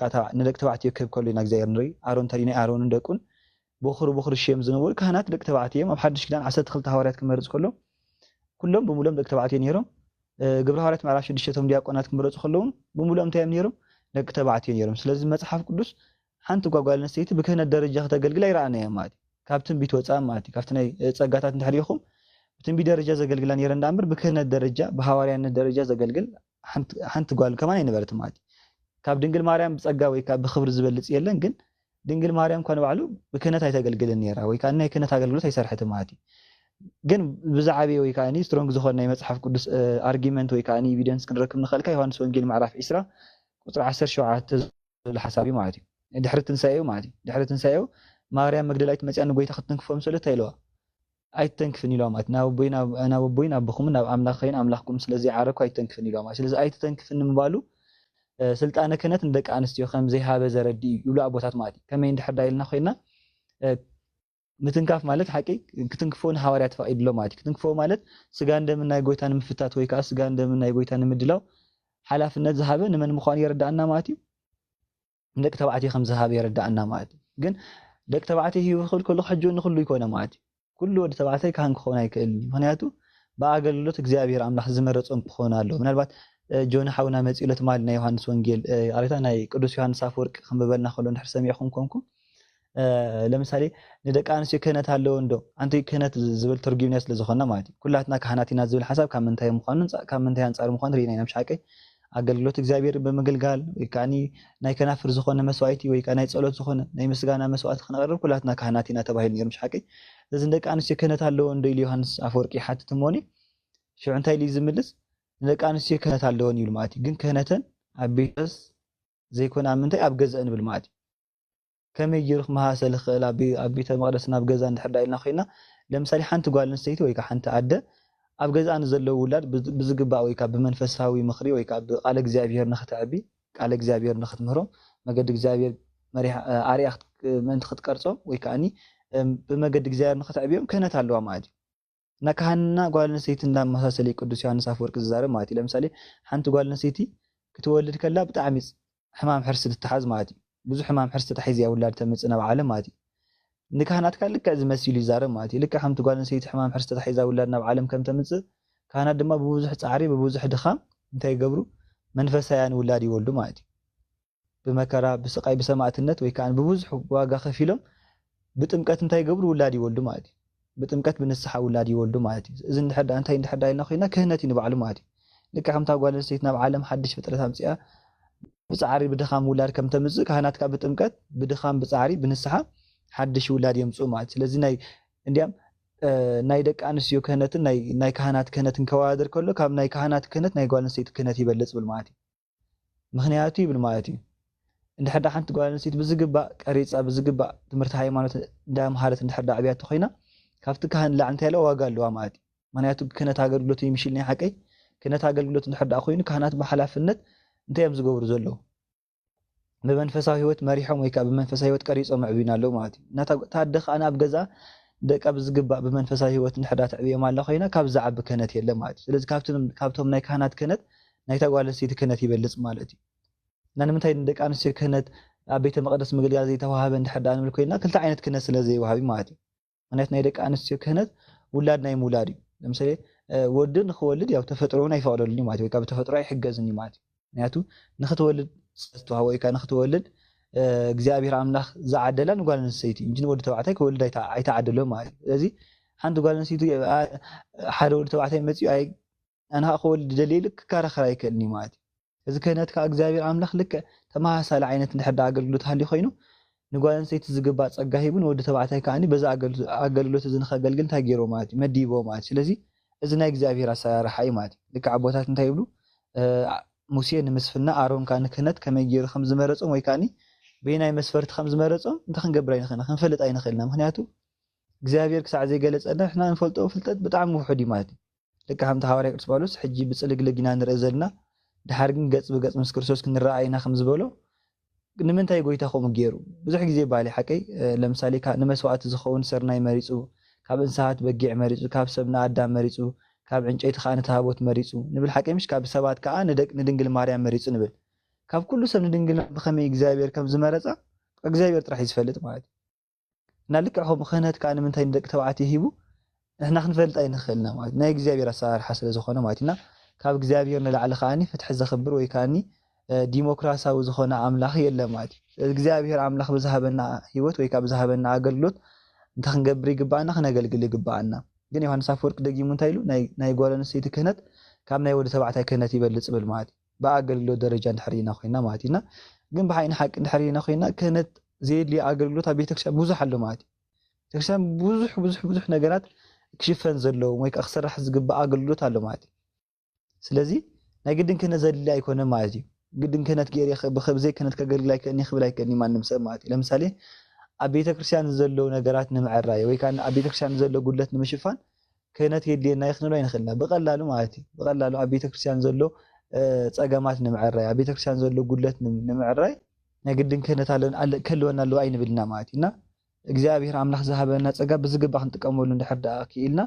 ኩላትና ሕጂ እውን ካህናት ኢና ማለት እዩ ነቲ ናይ እግዚኣብሔር ኣምላኽ ዕዮ ነቲ ናይ እግዚኣብሔር ኣምላኽ ስራሕ ንምስራሕ ማለት እዩ እና ኣንተ ግን ኣንቢበ ዘቋረፅ እኳ ጠቐስ ነራ ዕብራውያን ምዕራፍ 9 ቁፅሪ 25 እንታይ ዝብል ስለ ኢየሱስ ክርስቶስ ክዛረብ ከሎ ማለት እዩ ሊቀ ካህን ግን ይብልና ማለት እዩ ስለቲ ናይ ኦሪት ወይ ከዓ ናይ ብሉይ ኪዳን ሊቀ ካህን ክዛረብ ከሎ እቲ ሊቀ ካህን ግን በብዓመቱ ናይ ካልእ ደም ወይ ከዓ ናይ እንስሳታት ደም ሒዙ ናብ የቀርብ ነይሩ ናብታ ቅድስተ ቅዱሳን ይቐርብ ነይሩ ማለት እዩ በብዓመቱ ናይ ደም መስዋዕቲ ሒዙ ናብ ይቀርብ ነይሩ ናፍታ ቅድስተ ቅዱሳን ወይ ከዓ ናፍታ መቅደስ ይኣቱ ነይሩ ማለት እዩ ሽዑ ስለ ጎይታ ክዛረብ ከሎ ግን እንታይ ኢሉ ንሱ ግን ገዛ ርእሱ ብዙሕ ግዜ ክቀርብ ኣይፈተወን ኢሉ ማለት እዩ ልክዕ ናይ ኦሪት ሊቀ ካህን በብዓመቱ ናፍታ ቤተ መቅደስ እንዳኣተወ ደም ሒዙ ይቀርብ ነይሩ ማለት እዩ ኢዱ ዘርጊሑ ከዓ ይፅሊ ነይሩ ማለት እዩ ናይ ሓድሽ ኪዳን ሊቀ ካህን ኢየሱስ ክርስቶስ ግን ልክዕ ከምቲ ናይ ኦሪት በብዓመቱ ናይ ደም መስዋዕቲ ሒዝካ ምቕራብ እንታይ ኣየድልዮ ንሱ ሓንሳእኒ ሓዋሩ እንታይ ገበረ ሓንሳእኒ ሓዋሩን ዝኾኑ መስዋዕቲ ኣቕሪቡ ኣብ የማን ኣምላኽ ተቐመጠ ኢሉና ማለት እዩ ብሓደ ግዜ መስዋዕቲ ንኩሉ ግዜ ዝኾኑ መስዋዕቲ ኣቕሪቡ ማለት እዩ ስለዚ ካብ ናይ ብሉይ ኪዳን ሊቀ ካህን ናይ ሓድሽ ኪዳን ሊቀ ካህን ብጣዕሚ ዝተፈለየ ሊቀ ካህን እዩ ማለት እዩ ናይ ሓድሽ ኪዳን ሊቀ ካህን ከዓ ኢየሱስ ክርስቶስ እዩ ማለት እዩ ናይ ሓድሽ ኪዳን ሊቀ ካህን ኢየሱስ ክርስቶስ እንድሕር ዳኣ ኮይኑ ናይ ብሉይ ኪዳን ሊቀ ካህን እንድሕር ዳኣ ሪኢኹም ኮንኩም ለምሳሌ ናይ ብሉይ ኪዳን ሊቀ ካህን ካብ ኣሮን ዝውለዱ በኹሪ በኹሪ ኢልና ትማል ሓቀይ እቶም ካብ ኣሮን ዝውለዱ ካልኣይ ሳልሳይ ውላድ ከዓ ካህናት ይኾኑ ነይሮም ማለት እዩ ስለዚ ሊቀ ካህን ከም ዝነበረ ካህናት ከም ዝነበሩ ናይ ሓድሽ ኪዳን ሊቀ ካህን ከዓ ኢየሱስ ክርስቶስ እዩ ማለት እዩ ናይ ሓድሽ ኪዳን ሊቀ ካህንና ኢየሱስ ክርስቶስ ክኾን ከሎ ካህናት ከዓኒ ብክህነት ዘገልግሉ ኣቦታት መሪፁ ማለት እዩ ልክዕ ዕብራውያን ምዕራፍ 13 እንድሕር ኢኹሞ እንታይ ዝብል መሰውእ ኣለና ብልሓቀይ መሰውእ እንድሕር ኣለና ኮይኑ መስዋዕቲ ክህልወና ግድን እዩ ማለት እዩ እዚ ኣብቲ ዘሎ መስዋዕቲ ከዓኒ መስዋዕቲ ዘቕርብ ከዓ መኒ እግዚኣብሔር እዩ ማለት እዩ ኣብቲ ዝቐርብ መስዋዕቲ ከዓ እግዚኣብሔር እዩ ዝቐርብ ነዚ መስዋዕቲ ዘቕርቡ ከዓኒ ካህናት መዚዙ እግዚኣብሔር ማለት እዩ ናይ ክርስቶስ ደምን ናይ ክርስቶስ ስጋን ዝስውኡ እንታይ ኣዳልዩ እግዚኣብሔር ኣምላኽ ካህናት ኣዳልዩ ማለት እዩ ስለዚ ናይ ክርስቶስ ሊቀ ካህንነት ዘለዓለማዊ ዝኾነ እንታይ ሊቀ ካህንነት እዩ ማለት እዩ ዘይሰዓር ልክዕ ከምቲ ናይ ኦሪት ብሞት ዝሰዓር ወይ ከዓኒ ፍጻሜ ዘለዎ ዘይኮነ ንዘለዓለም እንታይ ዝኾነ ህያው ዝኾነ መስዋዕቲ ማለት እዩ ክርስቶስ ብዕለተ ዓርብ መስዋዕቲ ከቕርቦ ከሎ ብግዜ ዘይግደብ ገይርዎ ማለት እዩ በቃ ንዕለተ ዓርብ ጥራሕ ወይ ንሓደ ዓመት ጥራሕ ዘይኮነ ንኩሉ ግዜ እንታይ ዝኾኑ ፋንክሽናል ዝኾነ ወይ ከዓኒ ኩሉ ግዜ ህያው ዝኾነ መስዋዕቲ ይቕርቡ ማለት እዩ ስለዚ ቤተክርስትያን ንስውእ መስዋዕቲ ከዓ ዕለት ዕለት ዝስዋዕ መስዋዕቲ ናይ ዕለተ ዓርብ መስዋዕቲ እንጂ ሓድሽ መስዋዕቲ ንስውእና ማለት እዩ ልክዕ ኩሉ ግዜ ቅዳሴ ይቅደስ ከሎ ዕለተ ዓርቢ ማለት ልክዕ ዕለተ ዓርቢ ዝተቆርሰ ስጋ እንደምና ንስውእ እምበር ካልእ ስጋ እንደምን ኣይንስውእና ማለት እዩ ምክንያቱ እዚ ደም እዚ ህያው እዩ ማለት እዩ እዚ ደም እዚ ህያው ዝኾነሉ ከዓ እንታይ ኩሉ ግዜ ዝስዋዕ እዩ ማለት እዩ ምክንያቱ ሓዋርያ ቅዱስ ጳውሎስ መሰውእ ኣለና ከም ዝበለ መሰውእ እንድሕር ዳኣ ኣለና ኮይኑ ናይ ግድ መስዋዕቲ ከዓ ክህልወና ኣለዎ ማለት እዩ መሰውእ ሃሊና መስዋዕቲ ሃሊና ከዓኒ ክህነት ግድን ከድልየና እዩ ማለት እዩ ናይ ሓድሽ ኪዳን ማእከል ስጋ ወደሙ እዩ ማለት እዩ ናይ ክርስቶስ ቅዱስ ስጋን ክቡር ደሙ ናይ ሓድሽ ኪዳን ማእከላውነት ወይ ከዓ ሰንተር ማለት እዩ ስለዚ ሰንተሩ እንድሕር ዳኣ ስጋ ወደሙ ኮይኑ ንዕኡ ዘቕርብ ከዓ እንታይ ክህልዎ ኣለዎ ካህን ክህልዎ ኣለዎ ማለት እዩ ስለዚ ብክህነት ብናይ ክህነት ኣገልግሎት እንታይ ከም ዘሎ ኣገልግሎቱ ከም ዝፍፀም ማለት እዩ ለምሳሌ ናይ ኣበ ነፍስና ኢየሱስ ክርስቶስ ምዃኑ ንበዓል ዝገልፅ ናይ መፅሓፍቲ ናይ ኣዋልድ መፅሓፍቲ ኣሎ መልክዕ ኢየሱስ እንድሕር ኢኹም እንታይ ዝብል መልክዕ ኢየሱስ ማለት እዩ ሰላም ለመላእክቲከ ዝብል ማለት እዩ ሰላም ለመላእክቲከ እለ ይፈርያ ኣፍዋተ ከመርሄ ኣፈው ዘይፅየን ርሁቀ ፍኖተ ኢየሱስ ክርስቶስ እስመ ኣበ ነፍሴ አንተ በሎሙ ለመላእክ ተፈስሑ ሊ ተረከብክዎ ለወልድየ በከንቱ ዘሞት ይብል ማለት እዩ ለመላእክቲከ ኣብ ዝብል ምስጋና ማለት እዩ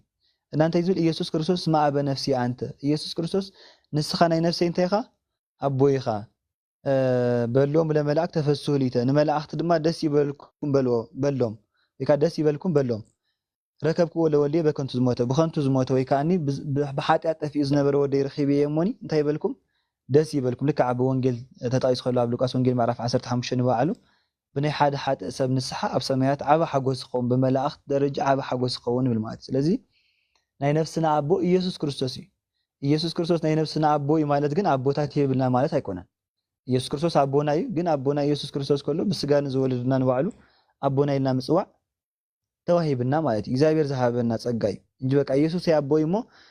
ናይ ምድሪ ኣቦ ኣየድልየንኒ ኣይንብልና ማለት እዩ ኢየሱስ ጥራሕ ካህን ክርስቶስ ጥራሕ ካህን ድሕር ዳኣ ንብል ኣለና ኮይና ማለት እዩ ኢየሱስ ጥራሕ ካህን ወይ ከዓ ክርስቶስ ጥራሕ ካህን ድሕር ዳኣ ንብል ኣለና ኮይና ክርስቶስ ጥራሕ ሓኪም ስለዚ ሓኪምና የድልየናኒ ክርስቶስ ጥራሕ ንጉስና የድልየናኒ ክንብልና ማለት እና ኩሉ ነገር ክንቃወም ከልና ሽዑ እንታይ ኢና ክንከውን ሽዑ ባዶ ክንተርፍ ኢና ማለት ኢና ከምኡ ኢልና ከዓ ክንከይድ ኣይንኽእልና ክንቅፅል ኣይንኽእልና ማለት ክርስቶስ ጥራሕ ካህን ክርስቶስ ጥራሕ ነቢ ክርስቶስ ጥራሕ ሃዋርያ ክርስቶስ ጥራሕ መምህር እንድሕር ዳኣ ኢልና ማንም ሰባኽ እውን ኣይድልየናኒ ማለት እዩ ሰብኽ ዝመፅእ ኩሉ ኣይንቕበለልና ፓስተር ይኹን ወላ ካህን ይኹን ኣይድልን ይኽንብልና ማለት እዩ ምክንያቱ መምህር ክርስቶስ እዩ መምህር ኣይትበሉ ተባሂልና ነርና ሓቀይ ንማንም መምህር ኣይትበሉ ንማንም ኣቦ ኣይትበሉ ይብል መጽሐፍ ቅዱስ ሓቀይ ማንም ኣቦ ኣይትበሉ መምህር ኣይትበሉ ማለት ከም ክርስቶስ ጌርኩም ትሪእዎ መምህር ከም ክርስቶስ ጌርኩም ተወስዱ ኣቦ ኩሉ ይብሉ ክርስቶስ ልዕሊ ኩሉ እዩ ሕጂ ንክርስቶስ ዝወዳደር መምህር ንክርስቶስ ዝወዳደር ካህን ንክርስቶስ ዝወዳደር ኣቦ ይብልና ማለት እዩ ግን ንዕዝዋደር ኣቦ ወይ ከዓ ንዕዝዋደር ካህን የብልና ማለት ግን ካህናት የብልና ኣቦታት የብልና ማለት ኣይኮነን ንዓንተ እንታይ ዝብል ኣርጊመንት ተላዒሉ ነይሩ ኩላትና ካህናት ኢና ዝብል ሓሳብ ተላዒሉ መልስኻ ኢየሱስ ጥራሕ ካህን ዝብል ተላዒሉ ማለት እዩ እና ኢየሱስ ጥራሕ እንድሕር ደኣ ኮይኑ ካህን ናይ መጀመርያ ኣርጊመንት ማለት እዩ ካልኣይ ኩላትና እንድሕር ደኣ ካህናት ኮይና ኩላትና እንታይ ኮይና ኣለና ማለት ኢየሱስ ኮይና ኣለና ማለት እዩ እዚ ኸነ ንባዕሉ ዝጋጭ ሓሳቡ ማለት እዩ ንባዕሉ ሓሳቡ ዝጋጭ ምክንያቱ ኩላትና ኢየሱስ ክንከውን ኣይንኽእልና ጭራሽ ናብ ክርስቶስ ዝፅጋዕ ፍጡር የለን ማለት እዩ እዚ ኩላትና ካህናት ኢና ክንብል ከለና ካበይ ናይ ዓውዲ ምዃኑ ክንርድኦ ይግባአና ካበይ ናይ ዓውዲ ምዃኑ ምክንያቱ ኩላትና ካህናት ነርና ተትኸውን ጎይታ ንምንታይ 12 ሃዋርያት መሪፁ መቸም ካብ 5000 ህዝቢ 12 ሃዋርያት መሪፁ ማለት እዩ ብ5000 ካህናት ኣይገብሮም ማለት እዩ ግን ክህነት ዝተፈለየ ኣገልግሎት ከም ዘሎ ወይ ከዓ ብዝተፈለየ ኣገልግሎት ዘገልግሉ ካህናት ከም ዘድሊ ስለ ዝፈለጠ ጎይታ 12 ሃዋርያት ገይሩ መሪፁ ማለት እዩ 7 ዲያቆናት ንባዕሉ ካብ 5000 7 ዲያቆናት ክመርፅ ከሎ ብመግቢ ብምስራዕ ወይ ከዓኒ ማኣዲ ብምስራዕ ክሕግዙ ካብኣኹም 7 መንፈስ ቅዱስ ዝሓደሮም ሰባት ምረፁ ኢሎም 7 ዲያቆናት መሪፆም ማለት እዩ ንምንታይ ንኩሎም ዲያቆናት ዘይገብሮም እንድሕር ዳ ኢልና ኮይና ዝተፈለየ ክህነት ከም ዘሎ ከረዳእና ማለት እዩ ኩላትኩም ካህናት ኢኹም ዝብል ግን ጸሎት ንምግባር ቤተክርስትያን ንምግልጋል ብስብከተ ወንጌል ብኣገልግሎት እግዚአብሔር መጽሓፍ ቅዱስ ብምትርጓም ብሓፈሻ ብኻልእ ኣገልግሎታት ግን ኩላትና ካህናት ኢና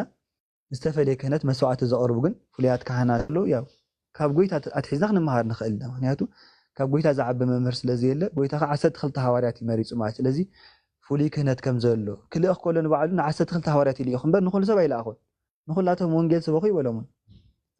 ምናልባት ትማል እንድሕር ዝክርኸምኩም ሮሜ ምዕራፍ 10 ክንንብብ ከለናሲ ቁፅሪ 14 እንታይ ዝብል ነይሩ ከይኣመኑ ከመይ ገይሮም ስሙ ክፅውዕዎ ከሉ ወይ ከዓ ስሙ ክፅውዕዎ መጀመርያ ተክገብርሎም ከኣምንሎም ንኸኣምኑ ከዓ ክስበኹ ኣለዎም ንኽስበኹ ከዓ ሰባት ክለኣኽ ኣለዎም ኣለዎ ማለት እዩ እዚ ከይተለኣኸ ከመይ ገይሩ ክሰብኽ ይብል ማለት ከይተለኣኸ ማንም ሰብ ክሰብኽ ኣይክእል ሃዋርያት ተላኢኾም እዮም ሰቢኾም ጳውሎስ ንባዕሉ ተላኢኹ ይሰቢኹ እንጂ ብሓይሉ ብስልጣኑ ወይ ከዓ ብገዛእ ፈቃዱ ንገዛእ ርእሱ ካህን ሃዋርያ ወይ ከዓ ወንጌላዊ ነቢይ ገይሩ ዝመፅየልና መጽሓፍ ቅዱስ ከምኡ እንድሕር ኮይኑ ከዓ ሓሳዊ ነቢይ ሓሳዊ ሃዋርያ እዩ ማለት እዩ ቤተክርስትያን ከይለኣኸቶ ክርስቶስ ከይለኣኾ እታ ማሕበር ናይ ክርስቶስ ከይለኣኸቶ ዝመፅእ ንሱ ሓሳዊ እዩ ማለት እዩ ሃዋርያት ንባዕሉ ጎይታ ኪዱ ናብ ኩሉ ዓለም ብስም ኣብን ወልድን መንፈስ ቅዱስ እናጥመቕኩም ዝኣዘዝኩኹም ኩሉ ክሕልው እንዳነገርኩም እንዳምሃርኩም ደቀ መዛሙርተይ ይግበርዎም ኢሉ ልኢኽዎም እዩ ማለት እዩ እዚ ከይተለኣኸ ዝመፅእ ንሱ ሰራቂ እዩ ማለት ልክዕ ዮሃንስ ወንጌል ምዕራፍ 10 እቲ ናብ ኣብቲ ኣባጊዕ ኣፍ ደገ ብማዕፆ ዘይመፅእ ንሱ ሰራቂ ከም ዝተባህለ ቤተክርስትያን ከይለኣኸቶ ቤተክርስትያን ዘይትፈልጦ ዝመፅእ ወንጌላዊ ይኹን ዝመፅእ ነቢይ ዝመፅእ ሃዋርያ ወይ ከዓ ዝመፅእ ካህን ንሱ ሰራቂ ማለት ስለዚ እሱ ኢና ንብለና መጽሓፍ ቅዱሳዊ ክኸውን ኣለዎ ኩሉ ስለ ደቂ ኣንስትዮ ንባዕሉ ሃዋርያ ቅዱስ ጳውሎስ እንታይ ዝብል ጓል ኣንስተይቲ ኣብ መድረኽ ወፂኣ ክትምህር ወይ ከዓ ኣብ ህዝቢ ዝተኣከበሉ ክትምህር ኣይፈቱን ይብል ማለት እዩ ህዝቢ ዝተኣከበሉ ወይ ከዓ ኣብ ጉባኤ ኣብ ዓውደ ምህረት ወፂኣ ክትምህር ኣይፈቱን ንሳስ ኣብ ገዛ ንደቃ ጥራሕ ትመሃር ኢሉ ማለት እዩ ግን ብወግዒ ደቂ ኣንስትዮ ክምህራ ወይ ከዓ ከምቲ ዓንተ ዝብል ናይ ክህነት ማዕርግ ሂቦም ወይ ከዓ ናይ ወንጌላውነት ማዕርግ ሂቦም ግን ንኸገልግላ ዝገብሩ ሰባት ኣለዉ እዚኦም ካብ መጽሓፍ ቅዱስ ውፃእት እዮም ማለት እዩ ነቲ መጽሓፍ ቅዱስ ኣይፈቅድኒ እንዳበለ እንድሕር ዝፈቅድ ኣካል ኣሎ ኮይኑ ንሱ መጽሓፍ ቅዱሳዊ ክርስቲያን ኣይኮነን ማለት እዩ ስለዚ ነዚ ኢና ንቃወም ዘለና በቃ ክርስቶስ ዝበሎ መጽሓፍ ቅዱስ ዝበሎ ክንቅበል ግባኣና እምበር ናይ ሰባት ሓሳብ ናይ ሰባት ትምኒት ክንፍፅም ኣይግባኣናኒ ካብ መጽሓፍ ቅዱስ ሓንቲ ሓሳቡን ክነጉድላ ኣይግባኣናኒ ማለት እዩ ሓንቲ ቃል ተኾነት ማለት ስለዚ መጽሓፍ ቅዱስ ዝብሎ ዘሎ ቃል ተቐቢልና ክህነት ማለት እንታይ ምዃኑ ተረዲእና መጽሓፍ ቅዱስ ብዓውዲ ፈቲሕና ክንከይድ ይግባኣና ያው ከምኡ እንድሕር ጌርና ኢና ሂወት ክንረክብ ንኽእል እምበር ኩሉ ግዜ እናተቃወምና መቸ ንሓልፎ ኮይኑ ይዝማኣና ኩሉ ግዜ እንድሕር ትቃወም ኮንካ ኣንተ እንዲያም ብጣዕሚ ዝገርም ተባሂሉ እንዳበለ ሓውና ዝሓምን ነይሩ ማለት ከምዚ ተባሂሉ ከምዚ ተባሂሉ ከምዚ ተገይሩ ተባሂሉ ተገይሩ ክንብል እቲ ሓቀኛ ወንጌል ግን ከይሰማዕና ይሓልፈና ኣሎ ማለት ወይ ከዓ ካብ ሂወት ርሒቕና ብዛዕባ ተባሂሉ ብዛዕባ ተገይሩ ብዛዕባ እቲ ንኣሽቱ ደቀቕቲ ነገራት ክከራኸር ወይ ከዓ ሕቶታት ክፈጥረሉ ዝዓበየ ነገር ግን ሂወት ሲኢኑ ይነብር ኣሎ ማለት እዩ ሰብና ካብዚ ከምዚ ኸ እግዚኣብሔር ኣምላኽ ይሰውረና ማለት እዩ ናቲ ዝዓበየ ሂወት ኣክል ክርስትና ዝኣክል እምነት ሒዙ ሓደ ሰብ ክጠፍእ ከሎ ብጣዕሚ እዩ ዝሕዝነካ ማለት ኢና ክርስቶስ ሒዝና ከይንጠፍእ ክንጥንቀቕ ይግባኣና ካብ ናይ ሰባት ሓሳብካ ናይ መጽሓፍ ቅዱስ ቃል ክነኸብር ግባኣና ማለት እዩ በቃ ኩሉ ሰብ ትሕቲ ናይ እግዚኣብሔር ቃል ወይ ከዓ ኩሉ ሰብ ትሕቲ ቤተክርስትያን ክኸውን ዝግባእ ማለት እዩ ምክንያቱ ግለሰብ ክነቐድም ኣይግባኣናን በቃ ልዕሊ ማንም ናይ ሂወትና መራሒ ክንገብሮ ዝግባኣና ክርስቶስ እዩ ማለት ክርስቶስ ኣርኣያ ጌርና እንድሕር ዳ ኸይድና ክርስቶስ ምፍታው ወይ ከዓ ክርስቶስ ምፍቃር ማለት ስሙ ደጋጊምካ ምፅዋዕ ማለት ኣይኮነን ከምኡ ዝመስሎ ሰብ ኣለ ኢየሱስ ኢየሱስ ኢየሱስ ደጋጊሙ ስሙ ስለ ዝፀውዐ ክርስቶስ ዘኸበረ ሰብ ዝመስሎ ክህሉ ይኽእል ይኸውን ግን ጌጋ እዩ ክርስቶስ ኣኸቢርካ ማለት ክርስቶስ ዝኣዘዞ ኩሉ ትእዛዛት ምፍፃም ማለት እዩ ትምህርቱ ምቕባል ማለት እዩ ሳውንድ ፌዝ ምሻሉ ብቃሉ ዝመሃሩ ትምህርቲ ብመፅሓፍቲ ዝመሃሩ ትምህርቲ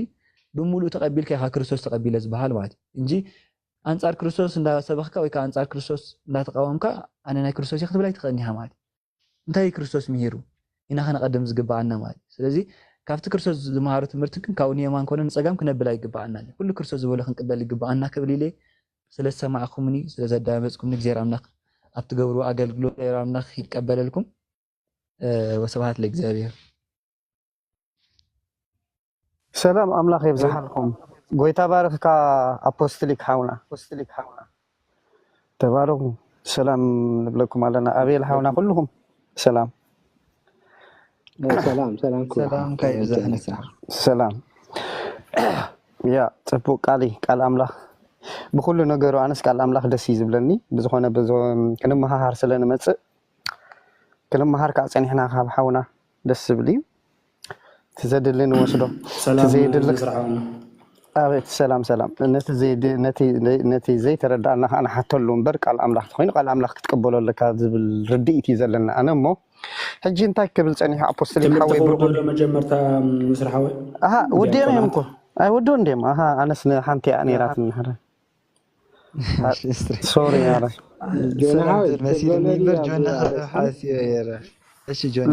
ኣነስ ምስታ ኣፖስትሊክ ዘብላ ነበረ እምበር ሓራ ይቀፅሉ ጆን ሓወይ ምናልባሽ ሳሓዚ ተዛረብካ ዘለካ ሞ ኣብዚ ዝነበረ እስቲ ክትውስኸሉ ትደልዮ እዚ ኣስፍታሕ ኣይኮነትን ብድሕሪና መፅኢ ጆን ሕጅስ ዋይ ኣነ ግን ትጋገም እቲ ገዛሲ ብጣዕሚ ካብቲ ሓንቲ ወያት ማለት ሕጂ ዶንጌ እንዲኣተ ትምህርቲ ክኸውን ከሎ ሓደ ዲስትራክት ገብሩና ኣይንፀበ ማለት እዩ ካልኣይ ትምህርቲ እንተኮይና ከዓ ፅቡቅ ኣለካ ሕጂ ንስሪ ሰማይ ይርአ እንዴ ትምህርቲ ክውሃብ ከሎ ገለ ኣትዩ ንክስታይ ምሻል ዲስትራክት ገብሮ ነቲ ዓውዲ ነቲ ዘሎ ኩነታት ቀይሮ ከምኡ ስታይ ዝገብር ሕጂ ነለልየ ኢና ማለት እዩ ቃላት የለይኳ ንስሪ ክገርመካ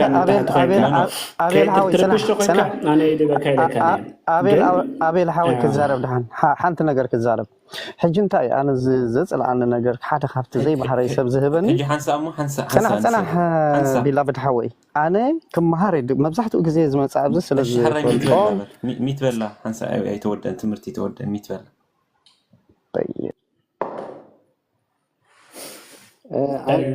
ብሓን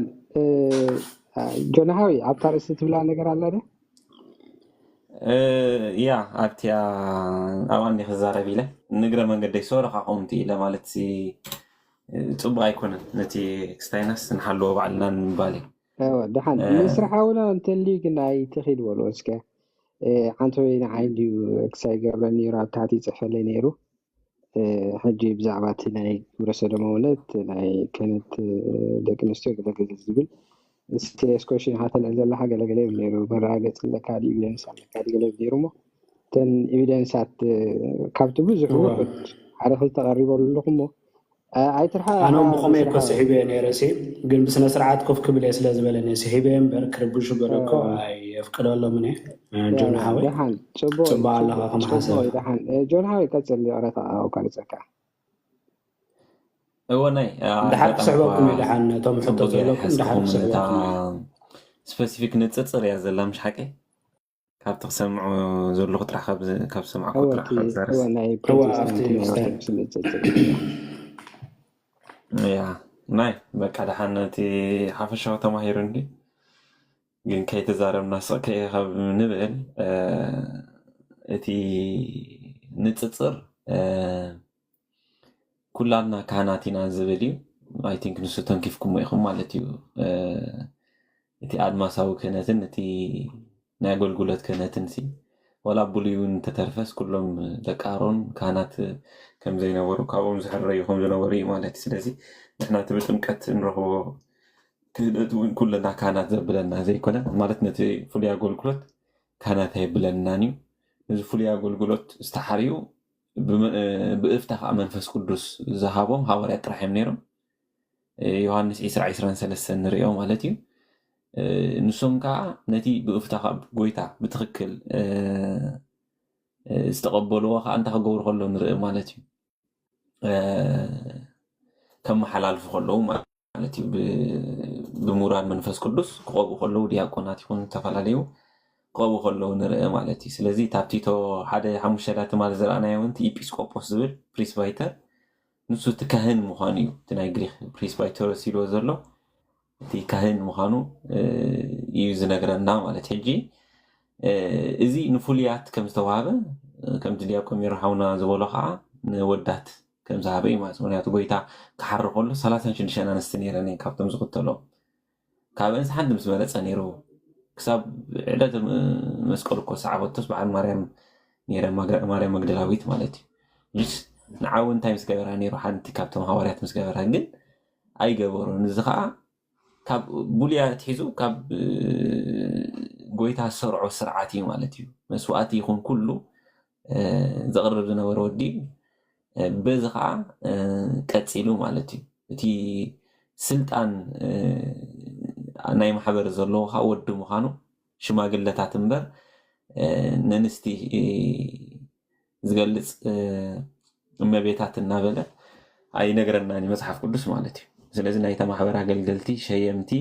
ምዃኖም ሕጂ ሃዋርያት እየን ክኾና ማለት ሃዋርያት ካህናት ኩሉ ነይሮም ስለ ንብሎ ከምኡ ነይረን እንተኢልና እንታይ ዝኸውን ዘሎ ማለት እዩ ንሶም ክቐብኣ ክእላ እየን ሓደ ከምን ዝኣመሰላ ካልኦት ክሸማ ክእላ እየን ንካልኦት ካክስታይ ክገብራ ክእላ እየን ኣወዳት እውን ክሸማ ክእላ እየን ናብ ዝብል ክኸይድ ማለት እዚ ከዓ ስሑት እዩ ካብ ዝገርመኩም ኣብ ታሪክ ቤተክርስትያን ተርቱልያን ካብቲ ዝተጋገየ ንብሎ ወይ ድማ ንሓራይ ናብቲ ምንፍቅና ዝኣተወስ ናይ ሞንተኒዝም ይሽሓቀ ሕጂ ናብ ሞንተኒዝም ዝኣተወ እቲ ናይ ሞንተኒዝም እንታይ እዩ ዝብሎ ሞንተኒዝም ብሕፅር ዝበለ እንቶም ዘይንፈልጦ ሞንተኒስ ዝበሃል ሳልሳይ ግልፀት ስባኣይ ዝብል ነይሩ ማለት እዩ ስለዚ ሳልሳይ ግልፀት እዚ ዝተረኺበ ኢለ እንዴ ኣይረኽባን ሕጂ ብቐልጢፉ ሳልሳይ ግልፀት ዝበኣይ ብምባል በቃ መንፈስ ቅዱስ ተገሊፅለይ እናበለ በቃ ብክስማዕ ዘይከኣል ቋንቋታት ኣብ ፍቆዶ ጎደናታት እናኸዱ ይርቡሹ ከም ዝነበሩ ዝንገር ማለት እዩ ነዚ ቅዱስ ዝባ ኣውሳብየስ ናይ ታሪክ ቤተክርስትያን ፀሓፊ ክገልፆ ከሎ ደቓላ መንፈስ ይብሎ ማለት እዩ ብጣዕሚ ኣሸጊሮሞም ከም ዝነበሩ ማለት እዩ ብጣዕሚ ኣሸጊሮሞም ኣብ ጎደናታት እናወፁ ትንቢት ተራእይና ዶ ቋንቋታት ዶ ብልሳናት እናበሉ ብዙሕ ከም ዘሸገሩ እሞ እንታይ ዓይነት ዝበለት መንፈስ እዩ እናበለ ናይ ታሪክ ፀሓፊ ንሪኦ ማለት እዩ ሕጂ ተርቱልያን ኣብዚ ይኣትዩ ማለት እዩ ኣብዚ ምስ ኣተወ ግን ዳሕራይ ከዓ ካብኡ ከዓ ናብ ካልእ ሰብ ትቀይሩ እዩ ዝቀየሩ ካብቲ ቀንዲ ምክንያት እንታይ ነይሩ ክልተ ናቱ ደቂ መዝሙር ነይረን ማለት ናይ ሞንተኒስ ክልተ ደቂ መዝሙር ነይረን ማለት እዩ ንሰን ካብ ቢሾፕ ተባሂለን ከም ዝሰመየን እሞ ስኸን ከመይ ጌርክም ቢሾፕ ክትኮን ኢሉ ነዚ ተቃይሞ ተርቱልያ ማለት እዩ እዚ ክትኮን ኣይትኽእላን ቢሾፕ ክትኮን ኣይትኽእልን መፅሓፍ ቅዱስ ብግልፂ ነገረና እዩ ቢሾፕ ክትኮን ኣይትኽእላን ኢኽን ክተጥምቕ ኣይትኽእላን ኢኽን እናበለ ምስ ተቃወሞ ነዚ ተቃዊሙ ዳሕራይ ናብ ካልእ ሰብ ተኣትዩ ማለት ሕጂ ዋላ እኳ ናብ ጌጋ ይእቶ ግን ኣብኡ ኮይኑ ዝረኣዮ ትጉዊ እውን ንሪኦ ኢና ማለት ኣብ ታሪክ ቤተክርስትያን ሓድሽ ነገር የለን ማለት እዩ ኣብዚ ሕጂ እዋን ከዓ በቃ ክንደይ ለቢሰን ዝተፈላለየ ብዙሕ ነገር ንርኢ ኣለና ማዕረ ነቲ ናይ ኣምላኽ ስም እውን ንኣምላኽ ዝበቃ ፆታ የብሉን እሞ ብናይ ጓል ክንፅውዕ ኢና ወይ ጀንደር ክስታይ ዝኾን ኢልካ ምዕባለ ዘምፅኦ በቃ ነቲ ቃል ኣምላኽ ሞደርናይዝ ክትገብሮ ናይ ፌሚኒስት ክስታይ ከተእትወሉ ከለካ ምስቲ ቃል ኣምላኽ ዘፃርር እዩ ሕጂ እቲ ሓንጎልና ክነስርሑ ዘለና ፕሮቴስታንት ኣሕዋት እንታይ እዩ ዝብል ቃል ኣምላኽ እንታይ እዩ ነይሩ እንታይ እያ እታ ቤተክርስትያን ነራ ጎይታ ከዝምሃሮ ከመይ ኢልካ ብዓውዲ ተዘይሒዝካዮ እንታይ ፀገም ኣሎ ከምዚ እንታይ ፀገም ኣሎ ናበልካ ሽዑ እንታይ ፀገም እንተመፅያካ እንታይ ኩሉ ግዜ ናብ ዘይተደለየ ጥፍኣት እዩ ዝመፅእ ማለት እዩ ኩሉ ጎይታ ክሰርዖ ከሎ ብስርዓት መላላ ብሉይ ኪዳንሲ ማዕረ ሞት እዩ ዘብፅሖም ነይሩ ማለት እዩ ኣብ ሓድሽ ኪዳን ግን መሓር ስለዝኾነ ስርዓትን ሕጉን ገይሩሉ ምሂርና ማለት ብቃሉ ምሂርና ነቲ ዝመሃረና ሃዋርያ ዝመሃሩና ከዓ ብደንቢ ተዘይሒዝናዮ ናብ ዘይተደለየ ምፍቕቓል ወይ ድማ ናብ ዝተደለየ ከምዚ ሕጂ ንሪኦ ዘለና نبوز عمنتات زسعبا كايمو سلازي تانا يفولي كنت ويدو مانا يقول قلت كنت بتعمي ينان مسلي بتوما بوتات يخون ولا ونا مسح قدس بقولت تناجيرنا يزبدي anyway تباركو نساني شتيكو السخيلين بر إلكم ما يكون من دقيقام كيكا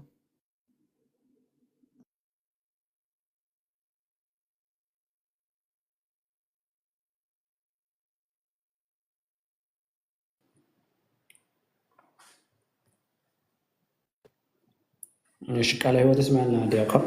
ጆኒ ዜና ገብርኤል ናባኹም ይመስለኒ እታ ትምህርቲ ክተርእዩና ተኾንተንኩም ወይ ናሁሰናይ እንቋዳ መጻኹም እሞ ወለ የሱስ ሓሳብ ተለኩም ካፍሉና ለሃ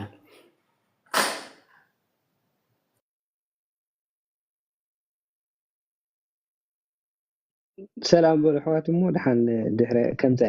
ኣዳልያ ኣሎ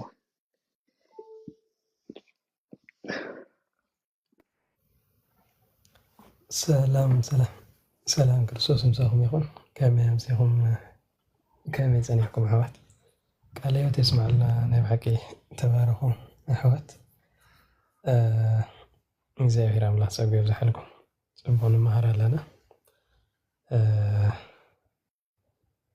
ብዙሕ ትምህርቲ ካብ ቦታት በቲ መንፈስ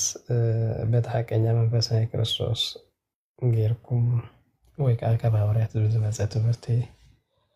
ተረዱናን ተመርናን ኣለኹሞ ብልብና ይሕድሮ ጥራሕ እያ ክንብል ንኽእል ሓንቲ እንታይ ክብል ደልየ ኣብዚ ናይ ኤፌሶን 3 ካብ 28 ቀፂሉ ክሳዕ መወዳእታት ዘሎ ብክርስቶስ ሓደ ኢና እቶም ተጠመቕሙ ነበርኩም ለቢስኩም ወይ ከዓ ለቢስና ኢና ምስ በለ ሕጂ ኩላትና ኣብ ሓደ ኢና ኢሉ ኣብኡ ኣይሁዳዊ ወይ ፅርኣዊ ወይ ከዓ ተባዕታይን ኣንስታይን ዝብል የለን ዝብል ወሲደን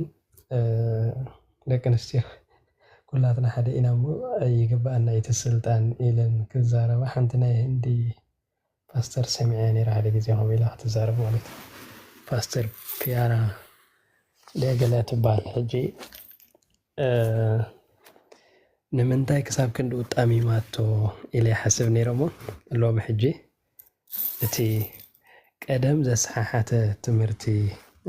ኣብቲ ቀዳማይ ካልኣይ ሳልሳይ ክፍለ ዘመን ዝነበረ ምዃኑ ሓድሽ ከም ዘይኮነ ከዓ ሕጂ ካባኻትኩም ክመሃር ፀኒሐ ማለት እዩ ናይ ባሕቂ እና ቅዱስ ጳውሎስ ሓደ ኢና ክብል እንከሎስ ደቂ ኣንስትዮ ክህነት ይግባአከን ንምባል ከም ዘይኮነ ርዱእ ነገር እዩ ምክንያቱ ንሰብ ቆሮንቶስ ደቂ ኣንስትዮ ጓል ኣንስተይቲ ክሰብኽ የብላን ክትምህር የብላን ክብሎም ፀኒሑ ኣብቲ ናይ ኤፌሶን ግን ማዕረ ወዳተ ክህነት ተቐበለ ክብል ኣይክእልን እዩ ተጋራጫዊ መልእኽቲ ሓደ ሰብ እሞ ከዓ ሓደ መንፈስ ሓደ ጎይታ ሓንቲ ጥምቀት ሓደ እምነት ዝብል ኣብ ቅፅል ኣቢልና ምዕራፍ 4 ተርእናታ ኤፌሶን ከምኡ ዝብለና ሕጂ እዚ ሓደ መንፈስ ዘለዎ ናይ ጎይታ ትምህርቲ ዝተኸተለ ወይ ከዓ ናይ ጎይታ ወንጌል ዝተረከበ ናይ ጎይታ ወንጌል እውን ዘመሓላለፈ ናይ እግዚኣብሔር ወንጌል ዝሓዘ ቅኑዕ ትምህርቲ ዝሓዘ ኣቦ ክልተ ተቀራጨው ሓሳብ ኣይሰድድን እዩ ወይ ኣይፅሕፍን እዩ ማለት እዩ ስለዚ ንቅዱስ ጳውሎስ ክልተ ሓሳብ ይሂቡና ዝብል እዩ ዝኸውን ማለት እዩ ደቂ ኣንስትዮ ይግበአን እዩ ዝብል ስነ መጎት ወይ ከዓ ኮንሰፕት እንደራ ሒዝና ኣለና ሶ ፅቡቅ ጌርኩም ኣስፊሕኩም ስለ ዘብራህኩሞ ጃስት ንበረኸት ክትኮነኒ ጥራሕ እዚኣ ዘተንፍስ ዘለኹ ብዓብይኻ ክመርቐኩም ፅቡቅ ትምህርና ከም ዘለኹም እውን ክትቅፅሎ ለብዋ ክሕልፍ ስለ ደለኹ የታ ማይ ከፊት እያ እግዚኣብሔር ፀጉ የብዛሕልኩም ቴንክ ዩ ዝተዋህበና ዕድል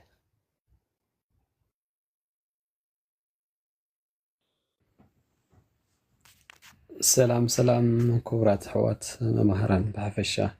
ኩልኹም ኣብ ታሕትን ኣብ ላዕልን ዘለኹም ቃለ ሕይወት የስማዓልና ብእውነት ብጣዕሚ ደስ ዝብል ትምህርቲ ኣጋጣሚ እኳ መስመር ኣቢኒ ክፍትን ፀኒሐ ዋላ መቐለ ከጋጮ ፀኒሑ ምናልባሽ ናተይ ይመስለኒ መስመር ረኺቡ ቃለ ሕይወት የስማዓልና እቲ ሓሳብ ብጣዕሚ ብስፍሕ ዝበለ ስለ ዝገለፅኩሞ ያው በቃ ንውስኸሉ ነገር የለን ምክንያቱ እቲ ንፅፅር ኩሉ ነገር ፅቡቅ ጌርኩም ስለ ዝገለፅኩሞ ኣብ ኦሪት ዝነበረ ተራሪና ያው ከም ዝነበሩ ካህናት ዘይግብኦም ከንሶም ካህናት ክንከውን ኢና ኢሎም ምስ ሙሴ ዝቃወሞ ዝነበሩ ኣብ ኦሪት ዘሌዋውያን ምዕራፍ 6 ዘሎ ናይ ዳታን ኣቢሮን ማለት እዩ ክሳብ ምድሪ ተኸፊተ ከም ዝወሓጠቶም ወይ ደሞ ብዙሕ ዘበነ ኩነኔ ስለ ዝነበረ ቀጥታ እግዚኣብሔር ይቐፅዖም ከም ዝነበረ የረድአና እዩ ማለት እዩ እና ብሓድሽ ኪዳን ከዓ ምናልባሽ ናይ ኦሪት ብስፍሕ ዝበለ ስለ ዝገለፅኩሞ ምናልባሽ ኣብኡ ንውስኸል ነገር የለን ካብ ሓደ ዓሌት ጥራሕ ከም ዝነበረ እግዚኣብሔር ዝሓርዮም ደቂ ኣሮን እንዳተባህሉ ወይ ከዓ ዝነበሩ ታሪክ ሙሉ ይገልፅ እዩ ኣብ ሓድሽ ኪዳን ግና ምናልባሽ ፍልይ ዘብሎ ነገር ኣብ ኦሪት ዝነበረ ብዓሌት ጥራሕ እዩ ብሓድሽ ኪዳን ግና ዓሌት ከይፈለየ ጥራይ ኣብ እምነቱ ፀኒዑ ኩሉ ትምህርቲ ቤተክርስትያን ተማሂሩ ደጉማን ስርዓትን ኩሉ ዝፈልጥ እና ብድንግልና ፀኒዑ ነቲ ክህነት ዝበቅዕ ሰብ ምናልባሽ ከምቲ ሓውና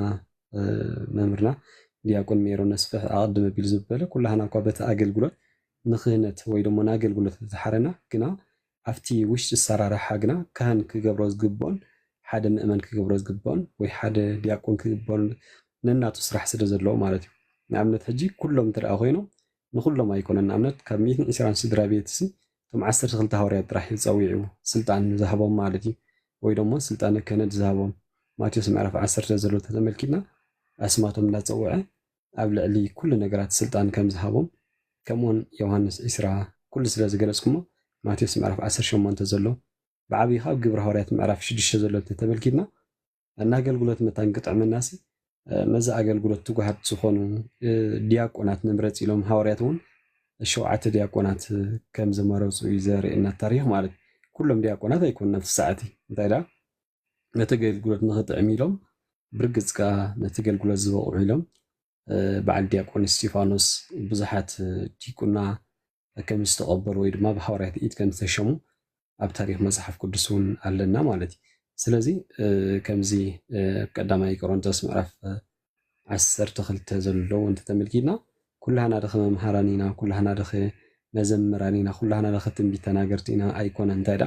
መንፈስ ቅዱስ ሓደ እዩ ህበት ፀጋ ግና ዝተፈላለየ ከም ዝበሎ እቲ መንፈስ ቅዱስ ሓደ እቲ ኣገልግሎት ወይ ድማ እቲ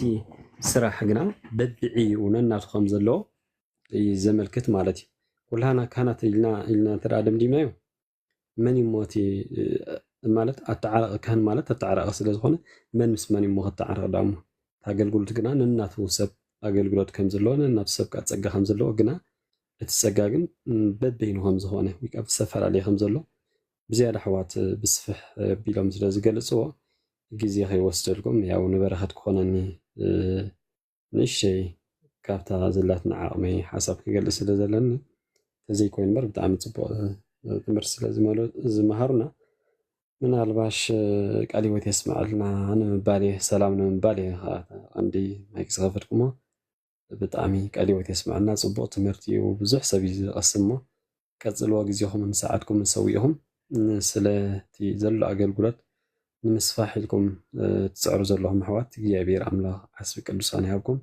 ቃል ሂወት የስማዓልና ኣሜን ቃል ሂወት የስማዓልና እታ ቪድዮ ከርእየኩም እየ ሕጂ እቲ ቪድዮ ከርእየኩም ከለኹ ምናልባሽ ኣብቲ ዝሃብኩ ሓሳባት እንታይ ኢለ ነይረ ምናልባሽ ንስሪ ድዩ ሓንቲ ወይ ዝሓተና ነይሩ እቲ ኣምፂኻ ዘለካ ሲሪየስ ኣክሲዜሽን እዩ ምሻል ሲሪየስ ዝኾነ ክሲ ገለገለ ዝብል ሕጂ እታ ቤተክርስትያን እታ ንሶም ዝመላለስዋ ዘሎ ሕብረት እውን ኣይፈልጥዋን ሕጂ እሱ መሰረታዊ ፀገም ሕጂ ናብ ፕሮቴስታንት ክኣትዉ ከለዉ ካብ ፅልእ ኦርቶዶክስ ምናልባሽ ካብ ስምዒት ካብ ዘይምፍላጥ እዩ መብዛሕትኡ ነተን ሃዋርያን ቤተክርስትያናት ገዲፎመን ዝኸዱ ፅቡቅ ጌሮም ስለዘይፈልጥወን ስለዘይተማሃሩ ድሓር በቲ ካብቲ ፕሮቴስታንት ምስኣተው ዝነግርዎም ትምህርቲ ንዑ ሒዞም ነተን ኦርቶዶክሳውያን ወይ ከዓ ነተን ሃዋርያን ቤተክርስትያናት ስለዝመዝንዎን እዩ ሕጂ ኣብ ውሽጠን ነይሮምለን ፈሊጦምን ትምህርተን ተረዲኦም ኣመዛዚኖም በቃ ጌጋ ይገሌሎም ዝወፁ ይኮነ ማለት እዩ ሕጂ ሓንቲ ብዛዕባ እዚ ናይ ክህነት እንዲና ናይ ደቂ ኣንስትዮ ተዛሪብና ነርና ንኣብነት እታ ስቨንስካ ሽርካን ትበሃል ደቂ ኣንስትዮስ ጳጳስ ከይተረፈስ ኣለዎም ኢለ ነይረ ሕጂ እታ ስቨንስካ ኪርካን ትበሃል ዘላ እታ ናይ ሽወደን ቤተክርስትያና ማለት እዩ ሕጂ ኦፊሻል ናቶም ዌብሳይት እየ ዘርእየኩም ዘለኹ ኣብዚ ሕጂ ትራይዋ ስቨንስካ ኪርካን ብስዊድሽ ትዛረቡ ማለት እዩ ሕጂ ናይ ኦፕሳላ ማለት እዩ ናይ ኦፕሳላ ትበሃል ከተማ ኣላ እዚኣ ቢሾፕ ካሪን ዮሃንሶን ትበሃል ጳጳስ እያ ብኡ ሕጂ ኣብ ሓደ እዋን መራሒት እውን ነይራ እያ ናቶም ናይ ኩሎም ስለዚ ደቂ ኣንስትዮ ኣብኦም ስጋዕ ጳጳሳት ይብልዎም እዮም ማለት እዩ እዚ ሕጂ ሉተራን ሕጂ እዚኦም ክህነት ዝቕበሉ ቁርባን ዝቕበሉ እዮም ሕጂ ኣብዚ ነየለኩም እዚ ሕጂ ቁርባን እንዳቕረቡ ከለዉ እዚ ሕጂ ትዝለዓለ ኣብ ሽወደን ትዝለዓለ ጳጳስ ዘሎ እዚ ሕጂ እዋን እዩ ማለት እዩ እዚኣ ሕጂ ካብኡ ሳልሳይ ደረጃ ዘላ እያ ማለት እዩ እዛ ሰበይቲ እዚኣ ካሪን ትበሃል ማለት እዩ ሕጂ ናቶም ጳጳስ እያ ማለት እዩ ሕጂ ከነጨልሞ ወይ ብግምት ገሌልና ይኳና እንዛረብ ዘለና ማለት እዩ ሕጂ ክትፈልጡልና ስለ ዝደለና ኢና ማለት እዩ እዚኦም ዘርእየኩም ዘለኹ እዛ ዌብሳይት እዚኦም ስቨንስካ ኪርካን ዝበሃሉ ነዞም ናይ ዓድና ኬኒሻ ፕሮቴስታንት ዝምሃሩ እዮም በዓል ቀሺ ገረ መድህን ዶ ገለ በልዎም እዞም ኣብ ፃዕዳ ክርስቲያን ኣብ በለዛ መጀመርታ ፕሮቴስታንት ናብ ፕሮቴስታንት ዝተቐየሩ ሽወደናውያን እዮም ንዕኦም ክሳብ ገይሮሞ ማለት እዩ መጀመርያ ብኩሉ ገይሮም ኣትዮም በቶም ትግረ ገለ ገይሮም ክሳብ ገይሮም ድሓር ናብ ከበሳ ምስ ኣተው ፃዕዳ ክርስቲያን በዓል በለዛ ከባቢ እዚ ካርነሽን ገለ ሃብ መፅኦም ኣብዮም ተወሳኺ ገይሮም ብድሕሪኦም ንኢትዮጵያ ገጾም ከይዶም ማለት እዩ ሕጂ ንዕኦም ዝመሃርቶም ናይ ከኒሻሲ ንብለኩም ኣለና ራእይዋ ጓል ኣንስተይቲ ጳጳስ ኢሎም ሳልሰይቲ ዝዓበየት ጳጳስ ኣብ ሽወደን እያ ማለት እዩ እዚኣ ሕጂ ብግልፂ ኣነ ማእሲ ጓል ኣንስተይቲስ ኣብ ፕሮቴስታንት ኣብ ናይ ሉተራን ቸርች ጓል ኣንስተይቲ ጳጳስ ኣላ ሕጂ ኣነ የፀልም ኣይኮንኩን ዘለኹ ናቶም ዌብሳይት ኣትይኹም ቶም ሽወደን ትኽእሉ ብፍላይ ከተንብቦን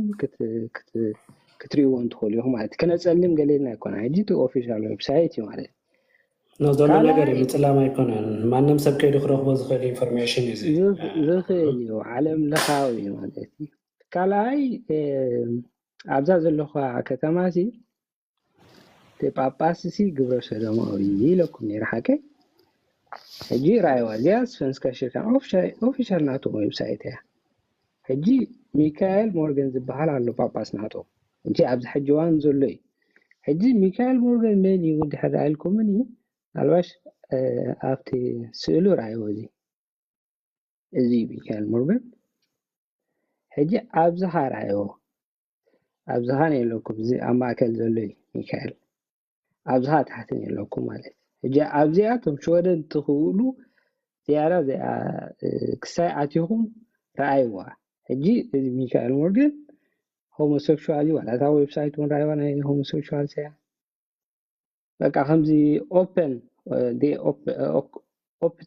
ሆሞሴክሹዋል ዝብሎ ዘሎ እዚ ሕጂ ራእይዋ ሕጂ ጳጳስ ኣብ ስቨንስካ ኪርካን ከም ሰብኣይ ማለት እዩ ካልኣይ ከዓ ጉሉእ ዝኾነ ግብረ ሰዶማዊ ስለዚ ናይ ስቨንስካ ኪርካን ኣብቲ ናታ ኣብቲ ጳጳሳት ገለ ትብሎም ዘላሲ ግብረ ሰዶማውያን ኣለዉ እዚኣ እታ ናትና ኣርጊመንት ማለት እዩ እዚኣ ሕጂ ማንም ሰብ ክኸዳ ኣይክእልን እዩ ንሕና ካብ ጅባና ወፂና ዝተዛረብና ኣይኮነትን እናቶም ዌብሳይታት ኣትይኹም እቶም ብፍላይ ሽወደን ተንብቡ ክትሪእዎ ትኽእሉ ኢኹም ሕጂ ባዕሎም እውን ንኣብነት ስቨንስካ ኪርካን ንዕኡ ከም ቁኑዕ ነገር ገይሮም ዝምህርሉ ብኦም ጌጋ ኣይኮነን ማእሲ ክርስቶስ ፍቕሪ እዩ ሰቢኹ ፍቕሪ እዩ ምሂሩ ስለዚ ዝያዳ ፍቕሪ ክመፅእ ዘለዎ ስለዚ ግብረ ሰዶማዊ ገለገለ ዝበሃል የለን ኩሉ ሰብ በቃ ኣብ ቤተክርስትያን ከገልግል ይኽእል እዩ ክመላለስ ይኽእል እዩ ኣብ ቤተክርስትያን ከዓ ክምርዖ ይኽእል እዩ ዝብል ዕላማ ትምህርቲ ኣለዎም በጅናቶም ትምህርቲ ካልእ እዩ ንሕና ከዓ ኣይ ግብረ ሰዶማውነት ኣብ ቤተክርስትያን ክመፅእ የብሉን ሓጢኣት እዩ ኢልና ኢና ንኣምን ማለት እዩ መፅሓፍ ቅዱስን ዘይድግፎ ትምህርቲ ኢልና ንኣምን ማለት እዩ እዚ ሕጂ نحنا كم سبع يكوننا نكسين قبرهم دلنا سواوي كبرهم يكوننا نقنطو دلنا قنتناتهم حاتيات تناتهم تبرتين وبولنينا أرثوذكس يتقبلنا ويتن هاريات وتكسانات يقبلونا مالتي ስለዚህ ንኽነፀልሞን ገለና ዘይኮንና ሲ ኣብ ማስ ሜድያ ዝወፀ ኩሉ ሰብ ዝዛረበሉ ዘሎ ወይ ከዓ ኩሉ ሰብ ዝፈልጦ ኢና ንዛረብ ዘለና ዋላ ነቲ ሰብኣይ እውን ከይድኩም ንሕረ ኣብዚ ግብረ ሰዶማዊ ዲሓ እንድሕር ኢልኩሞ እወ ይኽለኩም ምክንያቱ ከምኡ ኮይኑ ይወፅእ ዘሎ እዚ ማለት እዩ ስለዝኣምነሉ ስለዝቕበሎ ማለት እዩ ካልእ እዚኣ ድሓን መወዳእታ ክሪአኩም እየ ድሓን تعليم كفوم معنا كثير انتايو جبر سلمويان كهنات عفشولين مالتي جبر سلمويان كهنات ستريت كابلس مالت ود مسقال زخونو مالتي كمرعاون حدا مصيمومسي عين مرعون ينايلومسي نصيغوم مالتي هجزي ابجينا فرحي كساي نغبرو زلنا كساي Gay priest refuses to marry straight couples to expose inequality. Lars Gardfelt, 56, a priest in the Church of Sweden, of Lutheran Church. I said Sweden, just like speak that way. Well, they did on what was that show with Billy? Whatever. All right, the Swedish chef in the Swedish, yes, Lutheran Church. I'm going on, and he is railing against what he sees as discriminatory policy in the best possible way. In the Church of Sweden, priests are not obliged to marry a couple if they have conscientious objections to the union. Under this rule, clergy can turn away same-sex couples if they are morally opposed. This rule remains in place despite the fact that same-sex couples have been allowed to marry within the Church of Sweden since 2009. Speaking on Swedish radio, Gardfelt, who works in a parish in Gothenburg, said that he will no longer marry opposite-sex couples to show the absurdity of refusing marriage to two consenting adults. Turnabout is fair play. Go, Father Lars. No, I think it... ايوه جينا احنا كنا نزارو زلنا قلت زغونا نغيريو عب يوتيوب تزرقحيو ولا حتى مالسي زيس مالس كل ساعه عالم ملوز فولتوي حجي ناي كلن حدا ممتخلكم نيره ምናልባት ጊዜ ሀሳክ ይኮንበር ሜቶዲስት ሊዮም ኤንጀሊካል ሊዮም ኤንጀሊካል ሞ ክርስቲያን ምንክን ባህል የብልና ነው ዝሉ ዘሎ ዞም ናይ ዓዲ እንግሊዝ ዘሎ ቤተክርስቲያን ቶ ኤንጀሊካን ቸርች ክርስቲያን ናምነት ቤተክርስቲያን ዝብል ሲያመ ጠፊው ሕብረ ማለሲ ከምዚ ኮሚኒቲ ክባሃል አለው እም ዝሉ ናው ኮም ደረጃ ወጭ ሕም ዘሎ ማለት ታ ቤተክርስቲያን ትብል ቃሉን ክጽውዑላ አይደሊና አለው ማለት ያብዝ ሕጅዋን ማለት ሕጂ ብዙሕ ግዜ እንታይ ዝበሃል ኣይ ንሕናኮ ፔንቴኮስታል ኢና ሕጂ እሶም ከዓ ሉተራን እዮም ሜቶዲስት እዮም ወይ ከዓ ፕሪስፐሪቴሪያን እዮም ወይ ካልእ ካልቪኒስት እዮም ገለገለ ኢልካ ከተማኻነ ትኽእል ኢኻ ሕጂ ሃራዩ ፕሮቴስታንት ከዓ ናብ ዓለም ጀሚሮም ኣለዉ ፕሮቴስታንት ከዓ ኣብዚ እንታይ ይብላ ኣሎ መሲልኩም ምናልባሽ ከተንብቦ ትኽኢልኩም Brazil Pentecostal Church opens gay cathedral ይብላሉ ኣብ ብራዚል ዘላ ናይ ፔንቴኮስታል ቤተክርስቲያን ሲሎ ናይ ጌይ ክርስቲያን እዚኦም ኣዮ እዚህ እዚኦም ኩሎም ግብረ ሰዶማውያን እዮም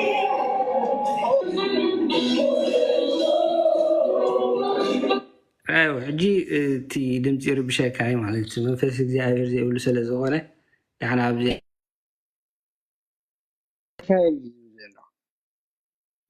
ኤፒ አርካይቭ እዚ ናይ ዓለም ለኸ ፍሉጥ ናይ ማስ ሜድያ ተካሊ ማለት ኩሉ አርኪቭ እዋ ሕጂ እዚኦም ዘምፅዎ እዩ ሕጂ ንሕና ዝፈጠርናዮ ገለገለ ይኮነን ገለገለ ሰባት ካታይቱሉ ለኹም ናይ ግሪክ ኦርቶዶክስ ተቐቢላቶ ናይ ግሪክ ኦርቶዶክስ ክበሉ ይተኽእለን እያ ናይ ግሪክ ኦርቶዶክስ ኣይተቐበለትምን ግሪክ ከም ሃገር እቲ ፓርላማ ግብረ ሰዶማውነት ኣብ ግሪክ ኣፍቂዱሎ ናይ ግሪክ ኦርቶዶክስ ግን ኣይተቐበለቶን ስለዚህ እቲ ሃገርን እቲ ቤተክርስቲያን ፈላልዮ ማለት ስለዚህ እግረ መንገዶም ከተማሩ ማለት ስለዚህ ንሕና ከምዚ ንጸለመ ገለልና ይኮናል አንተ ንስሪ ገለ ይዛረብ ነይሩ አኪዜሽን ገለ ኤቪደንስ አለ ካሪ ገለ ዝብል እዚ ኣብ ማስ ሚዲያ ዝተዘርግሐ ነገር ስለዝኾነ ወልሓንቲ ሪሰርች ክንገብሮ ቀሊል እንዲሁ ግን ክንዛረብ ካፍ ቆሉልና ባ ሙሉእ መዓልትስ ክንጽብ ምሲና ንድሓን ዕድል ምሳና ከረሓን ክትዛረባ ተባረኽ ስለዚ ሕጂ ንምንታይ ፐርፐዝ ንምንታይ ዕላማ እዩ ሕጂ በቲ ናይ ትምህርቲ ቃል ኣምላኽ ዲኹም ነርኩምስ ዋላ እዚ ናይ ሆሞ ኣነ ንመጀመርያ ግዜ እንዴት ዝኻበኹም ሰምዑ ዘለኹም ሕጂስ ቃል ኣምላኽ ነይሩ ሽፍት ጌርኩም ኢለኩ እያ ካብ መጀመርታ ስለዘይፀናሕካ ናልባሽ ከመይ ነይሩ ትመደብ እንታይ ነይሩ ትመደብ ስለዘይሓስካዮ ኖ ከታተል ነይረ እምበር ቃል ኣምላኽ ኣፖስትሊክ ክምህር ከሎ ሲ ነይረ እንዴ ሕጂ ሰሚዕ ጀሚርና ኣፖስትሊክ ድሓይ ተዛሪቡ ቅድሞ ተዛራሪብና ቀኒና ኣለና እውን ንሕና እቲ ትምህርቲ ሓድሽ ኣይኮነን ብዛዕባ ክህነት ኣብ ብሉይ ኪዳን ኣብ ሓድሽ ኪዳን بتمرت عبوتات كلا أي من صار إلنا هنا أحسن جرنات حجي جن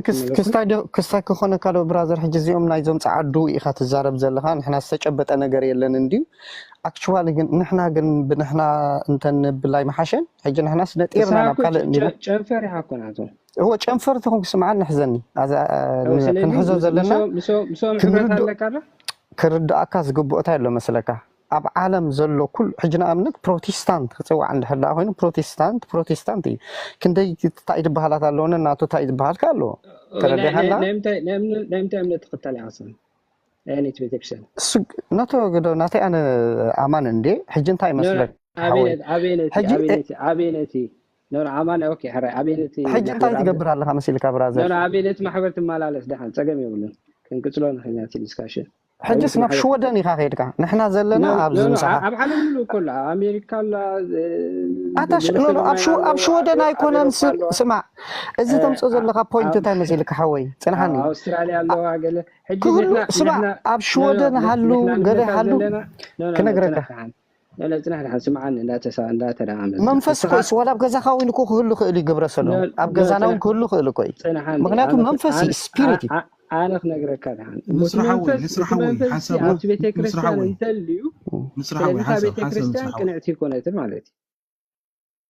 تمنفس تبلو زي اللي خاطر سبريت ناير خصت منفس عبتا بيتي كريستيان نحدالو تابيتي كريستيان كاب እግዚአብሔር ይحقال مالتي نحن حجي بزعባ ኣብ ስድራታት ዘሎ ይኮንና ንዛረብ ዘለና ኣብቶም ተኣኪቦም ክርስቲያኒና ኢሎም ዝዛረቡ ዘለው ንዖም ኢና ንወቅስ ዘለና ማለት እዩ ስለዚ ንስኻ ምናልባሽ أبينتي حبرت تساتف مو نجرني أنا حبز عباهم تلك مالي أوكي جدينا جبريل أبناتكم كم زلوا كاري كادو شبتي أبينا يالله أب قدام كمان أب قدام كم زلوا حرك أشي بعلو زقلوا تخري كاملتي لا سيل كازي سمعنا سيل كازي نايتو تاي تكبر أنا بتشبتي مالتي لا سيل كازي ناي بلاك ميل سيل كاكونا شبتي خاطر حتى زلك ناتكا بيت كريستيان سي تقبلاتو سي بوقعي تكبروا لا عبيت كريستيان بقلت توم باسرات سي نحنا قبر سدوماينا وجم አለው ኦርቶዶክስ ተዋህዶ ቤተክርስቲያን ግብረ ሰዶማውነት እንኳን ክትቀበለሲ አይحسብም ግብረ ሰዶማውነት አይحسብም نحنا سي حج خبا صغير زلفلفسي كم تلنا هاي زلو جبتي أيوة حجة عاوتيسي عيناي تبيتكشان بينت قلنا بيناي جواي أتقبلات حجة نعمت ناي دكتوران حجسي بواقعي زوجو تيناتهم كسالو مجلس تاتالو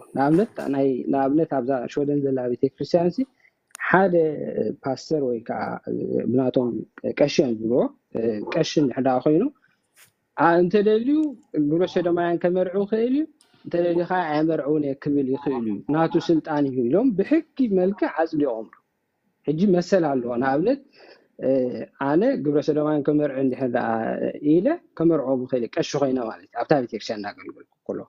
اي عمرعون يقبل خيله قال اي سبعين سبيتن ودون قال زمرعون تمچون عمرعون كبلهم بخيله ከምቲ ዓተው ዜናት ሰምዖ ዝነበርኩም ሲ ኮሚ ዝብነሩ ነቶም ስትሬት ካፕልስ ዝኾኑ ሲ ዓይነ መርዖም ምክንያቱ ማዕርነት መታን ከነርኢ ኢሉ ሲ ተቃዊሞ ማለት ስለዚ ኣብቲ ናቶም ሕጊ እዩ ኣሎ ኣብቲ ቤተክርስትያን ዝፀደቐ ሕጊ ንዑ ይገብሩ ኣለዉ ሕጂ ንሕና ብምንታይ ኢና ነናፅሮ ዘለና ምስልኩም ብመፅሓፍ ቅዱስን ብትምህርቲ ቤተክርስትያን ኢና ነናፅሮ ዘለና እሶም ዝገብርዎ ዘለዉ ሲ ጌጋ እዩ ንብል ኣለና እዚ የለን ትብሉ ተኾንኩም كيركم لحنت سيرش جورو رأيو عبو شو أتي حاجة ترحبوا ياهم. ما هلا والله اللي خاطب لها حج إذن اللي تسمع حج كستايجن هنا بايبليكال مش نصبو تمرت جميروني روسي مالت بقو متردد أنا حج انت أيو حافش شو جن تايلو مسير كابرو هرا كان تزاربنا غير كاي تزارب يا أوكي هذا استراي كنا تزاربنا يا نو قال أملاك مبرني راسي من الوقت بزناي كهنة نيرا مو حجبو أنت ديبيت كستاين تنقبر زحشة مخنياتو ده حركة بزعبا ناي قبر الصدوم قال زي كونس كسع مودة أتاوين سب ناي جزاء رؤوس أني عخنا بركم زلوا إيه مسحف قدس نقرنا حجي حلو في حلفهم كنقرك اسمع أسبب مودة أتاوين أنا أقول كهرباء الكادليتاي نقرن مخنياتو أنت مثلك أزي سيزن مقربا يكون سنة مولا إذا كو أنا حجي أنت يبلك لكم برازر أزارب أن بايت تهوى قرب كعدل هذا ريسبكت حج أنت يبلك لكم برازر evidence سامس قال يكون نو ماتر نعايز الوت أنا قريب لون ولا وين يبلك لكم حادث سيسون عايز مدرز وين أنت تبله أنا ناتيز فلت ناجزاء رأسي فلت نسب كاي فردني حج يبلك هذا اللي هو أنا كريستوس سمعني نا أي تفرودي له كوي أب عين هذا اللي قند زي رأس أنا سمعنا حتى أتنيا إلى خزارة لا أيتقاقة أبي الحوي سنة هلا عدلها بنا عدلها بنا الشيء نقدر كنفرد خم نخل سيدي تفلت مش يبلي هراي بام هراي بخلي كم أبي تقرأ ساعة هراي أنا نشتي عدل ما هوني حج مجمريا أنا مسيب زيك سمع خلي خوي بزعبان أي كهنة يعني راتها حتى حجي كل جزء نحنا أنت حنسأنا سو حوي حنسأ أي كتكسر لها تجميلا نجبر صدام مقام مالك نفرد مالك كات حاسب كايو كلا عرستي جبر صدام كم زلوا خريها تانيهم بعدي السكر السوسي فراد السور دفندو دحن السوق يتعندي فرد سمعنا ببروخ ذلك الله قدام سلمه أو ناسي زينا جبريل مال مسمى سرجوا أبروتيسان وقعوا مستقبلوا أوش ناتهم تشرشي لهم مستقبلوا بجبر صدام كم زلوا خريها كات نحكونه نسخاس نمنتاي إزي جيجا أو تخكل على زي تلسي سبعة فرود تلس ده رئيس جيجا تودي وكان نجيا نقدر ما قطعوا موينه بس هقول سابونا كرسياكو ديابلوس سأرروا لا تخوفوا دم رحقوا نعم كقربوي نهو حوي ما تزيل كيرا نهو حوي ده حصان معله نهو حوي كنقرأ نهو حوي دحن سنة برازيل حنسا نسري حنسا دحن سنة سرعة كنا نسوي كذا بزعباتي نحن تمرتي حتى نحر عليك حتى تنامو مجمرتها دحين كسمعك مجمرة على تي نفس كومنت قال لنا دحين حتى بزعبك نعطي كومنت يكون أنا سمعني برازيل تمرت هاي لناني كومنت هاي لناني كنسمعك أقل بزعبك هنا زلك حتى بفلابتنا أرثوذكساوي تمرتي بزعبك هنا زلك حتى تنا شي أوكي نحن أنا هجنت هاي دبل من الوقت كهنات يكون ننزل بنا أبوستلك حاونا دينيرو أنا نحن أقول لها أنا كهنات نازل رديت على مش فيديو نسوم على تي رديت حط عين على اللي نحجي رديت كان يوم بوك نعو كد ستايز قبل تشالنجز قبل زل هو نعو حجي سمعني نحن نحن خن مركاين أو جملتين هذا لنا جيت تسمع تقوليها حتى تنامو بتحتنا مالتي أوكي بتكشان تقول بمتحف قدس مسارات كيرنا كنا رأيك حتى نحن حتى عن سلكا مالتي اوكي قلنا ناتكاريتو كومنتس مغلط يقلقل عيد لنا قويتها بارخكا اوكي بس حرا لا خاطا بروتستانتون كنفلت عسلنا نخيل مالتي حرا نو انا بروتستانت حزي كون زمصل رئسي حزي رئسين مصحف قدس باي ذا واي انت لو مسلكم بروحات حواتي زي ابوستليك حونا كهننت ناي دق انستيو دوي كاله كهن كتكون قال بزح نيرو زمصه كهننت كم نهون بعلو مصحف قدس نجرناي نحنا كهناتنا ليك كهنك يسوع كريستوس كم زخون خاي نقرنا مالتي جبتي كاويان شاه اوكي جبت خمس قدامي بطرس كلا اي ቀዳማይ ጴጥሮስ 2:9 ከምዚ ትብል ኣላ ንስኻትኩም ግና ደግነት እቲ ካብ ፀልማት እናተዘገበን ጦስ ጥራያበኒ ينبب الله دحان كم بباي وزي مصحف كل اسمه بعلنا نبل كاين انبيبنا نقلص الكاين قدامي بطرس كلاي معرف كل تجعت دحان هره عايزنا كان نبر زعوازون كل زارو كصنينا خندق ملكان خلينا صقم يبلو لا مدقا ما يكون انت انا كنت شو الشيخ الله تكاله صح نساساي ايبلكم نساساي هذا صح كان اوكي حاره قال ليكا تالاي ليكا كهنت بالكا اب افيسون اوكي سامحني اوكي كزي تاكي افيسون تيازني ابراهيم كيتون ابراهيم برا سوري يا ريتا ساين دي خوينا تايز بال دي بيتهم ابي الحونا أنا حزي زنبركو قال أملاك كنزارب ساعتكم قلنا بشودن قال نبشودن قال خيتكم مو ناي جزار اسنا انت تساق قلت انت تستاتك ابراوين كنت ابزن دي صحيفات انا سوري شنو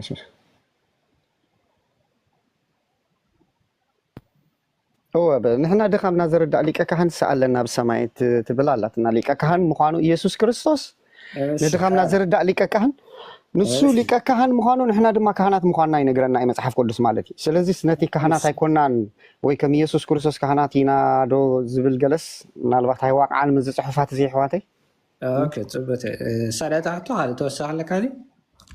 نسا دحن نقول كي بزحها اوكي حاره تساق ورا دحن اب تحت صناعي مو دحر كن دي بوينا تمل اي لو دحن مثلا تبغى يركع تسمعي له نو دي بسلام خوي دستاي تقمالو مي حكيتنا كمش دحن اب تحت صناعي مو ابي هاونا عدل كن كاينه صقم يلن مخنياتو تايو تي كنزارب كلنا بسرعه سلازي تزاربي اتليست سرعتون كتمعرو سلازلكم معناته تصنيلك سميعك دحارا وهليلك نعيم ملاس بحر سلازي يقولكم بهومين اب تحت تصلحون لكم دلنا برصيناكم يكون حواتنا ياكم لحنتي نحنا كوسه دحر تصنيلو سميعك دحار اب تساهزم صخايو تشالنج تغيركاكو صبو انه على هاون دي فلتك تفلت تخليها كاون كتمار تخليها مالتي زين تقصتات زين كنزارارو لنصني حنا هناك كن دغمن دحان جون هاوي ناوخا سايغبركا حدا تي ناي كريستوس ليكا كانت او حدش كيدان ليكا كانت لو زلو نمنتايو بتمرت بيتكسا تاناي قدامي بطرس كا ناي منغستو ناي كان نغساتن كهناتن تبلا قلال ان شاء الله تاناي قدامي بطرس كلته جاعته مالتي نساخ انت مالتي اترجمه صوب كيركا لسنا مشعو توسخ حطو ندحراليو عدلكم ولا خلينا كدي بخل زينا حاول تاي ياخذ لهم كستازي تقبرو كل حدا ينيرو لحد مدينه عيلنا لحد تباررنا ايش حره اجي تحتو مالت نزلوا في سنديا زلا ملخت بيتروس راي يوحنسون الله مالتي حجي انت عايز بلنا زلو غويتاسي منغستن كهناتن كم زغبرومي زنغرنا زلو حجي اذا منغستن كهناتن زبل انتي مالتي انتيلنا صراحه زين دي نصلا ليلتها توسي تا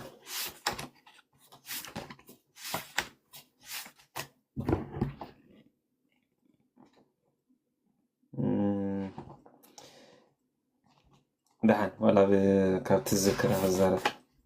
زي حيزكم كبلتا جنان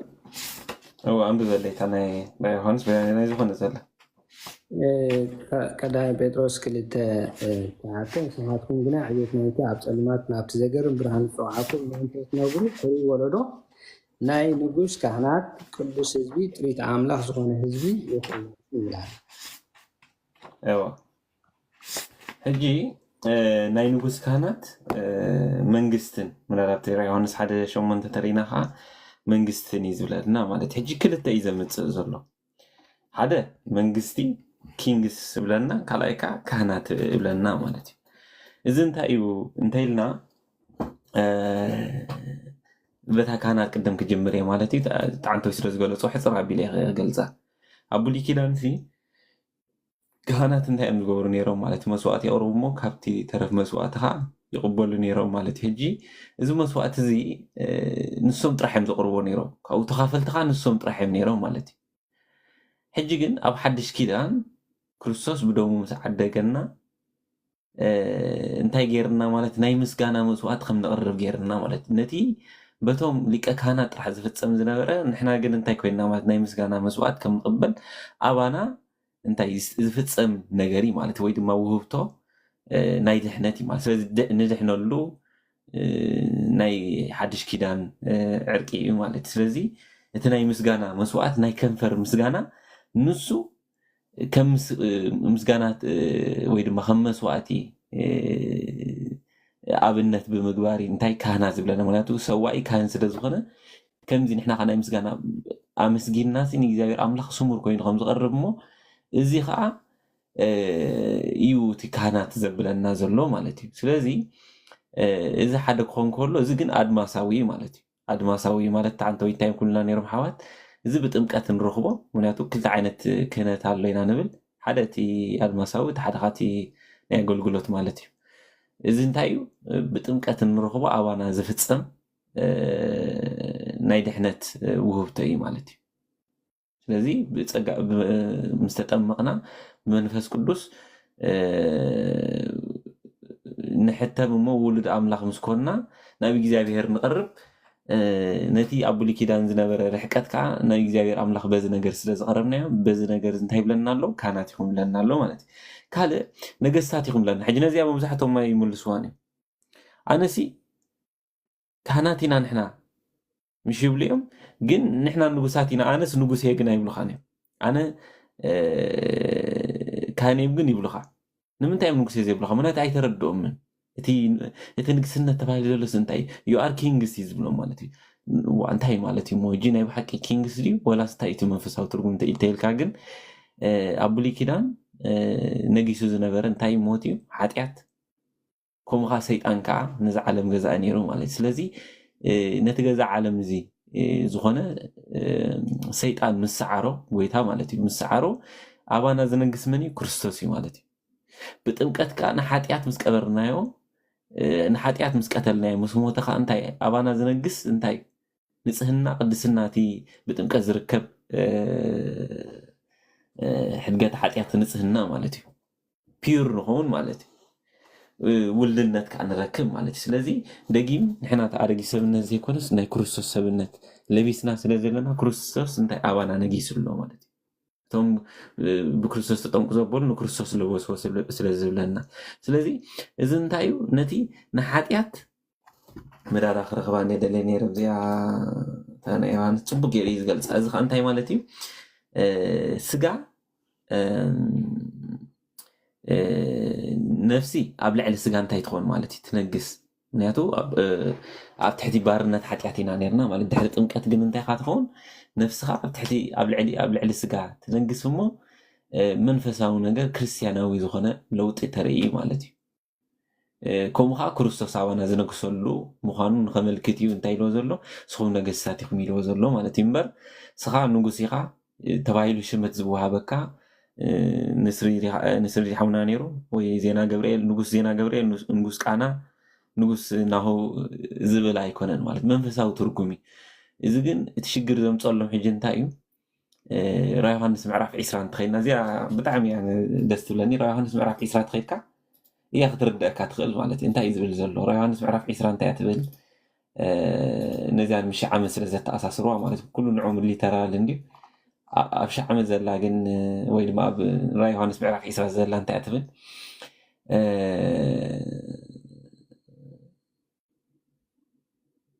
ኣቤላ ኦኬ ፍርዱ ተዋህቦ ነፍሳት እቶም ምስክር ኢየሱስ ምእንቲ ቃል ኣምላኽ ዝተሰየፉ ፍቅዲ 4 ማለት ነቲ ኣራዊት ምስኡ ዘይሰገዱ ማሕተሙ ኣብ ግንባሮም ወይ ሳባሮም ዘይተቐበሉ ድማ ርአኹ እቶም ህያዋን ክኾኑ ምስ ክርስቶስ ዓመት ክነግሱ እዮም ምስ በለ ናይ መንግስቱ ኣላ እንተኾይነ ዓብይ ረዴዳ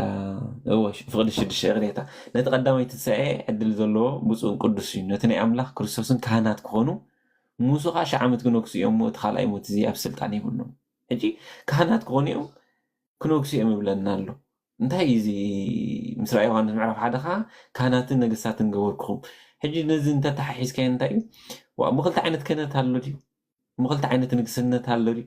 እንታይ ኢልካ ግን ጎይታ ኣብዚ እንታይ እዩ ዝዛረብ ዘሎ ንሕና ሲ እንታይ ካህናት ገበርክኹም ማለት እቲ ኣባና ዝተፈፀመ ድሕነት እዩ እቲ ንግስነት ከዓ ክርስቶስ ኣባና ነጊሱ ከም ዘሎ እዩ ማለት ክሳብ ምጽኣት ከዓ ኣባና ከም ዝነብር እዩ ዝነገረና ዘሎ እምበር ሓድሽ ሕጂ ከዓ ክህነት ክንወሃብ ኢና ወይ ድማ ሓድሽ ከዓ ንግስነት ክንወሃብ ኢና ዝብል ኣይኮነን ማለት እዩ ስለዚ ብከምዚ ኣይ ቲንክ ክንርዳእ ንፈቱ እዚኣ እውን ተዝምልሰልና ኣነስ ምስ ደለኹ ዝበዝሑ ሓቲተ ክምልሳ ዝኽእል ኣይረኸብኩን ዘራ ዮሃንስ 20 ዘላ ተዝምልስና ፅቡቅ ነይሩ ኤኒዌይ ቴንክ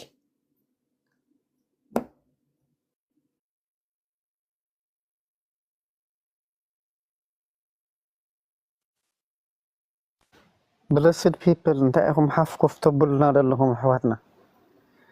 ሓንሳ ዓለይተ ሕጂ ምስል ሰማሕ ውነታ ፅንሐኒ ሓንሳ ተሓተኻት መሊስናየ እንዲና ሕጂ ሕቶ ኣለኒ ማለት እዩ ንዓኻ ኖ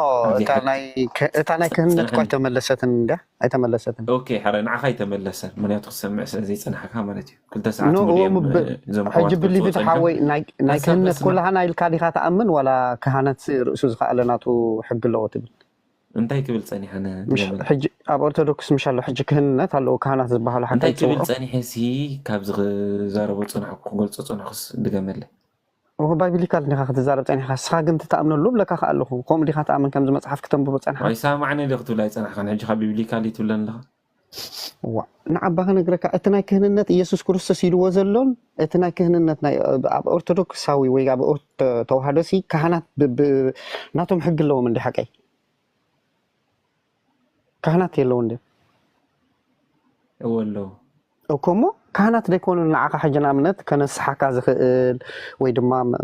ሳይድ ዝኾነ ሜዲቴት ክትገብር ከለካ ምስኡ ዘይኮንካ ምትራኸብ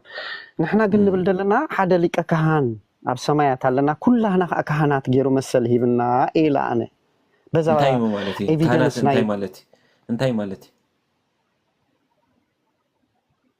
ካህናት ማለት እንታይ ማለት እዩ ኦኬ ሕጂ መጀመርታ ካህን ማለት እቲ መተዓረቕ እንዲ ካህን የተዓረቀ ነይሩ ቅድሚ ሕጂ ሲ ናብ እግዚአብሔር ኣምላኽ ጸሎት ገይሩ ወይ ዝኾነ እንታይ ዝበሃል ዝገብር ዝነበረ እዩ እሶም ሕጂ ብሰንኪ እቲ ሞት ክብሎም ክፀሮም ስለዘይከኣለ ክሳይ ክገብሮም ስለዘይከኣለ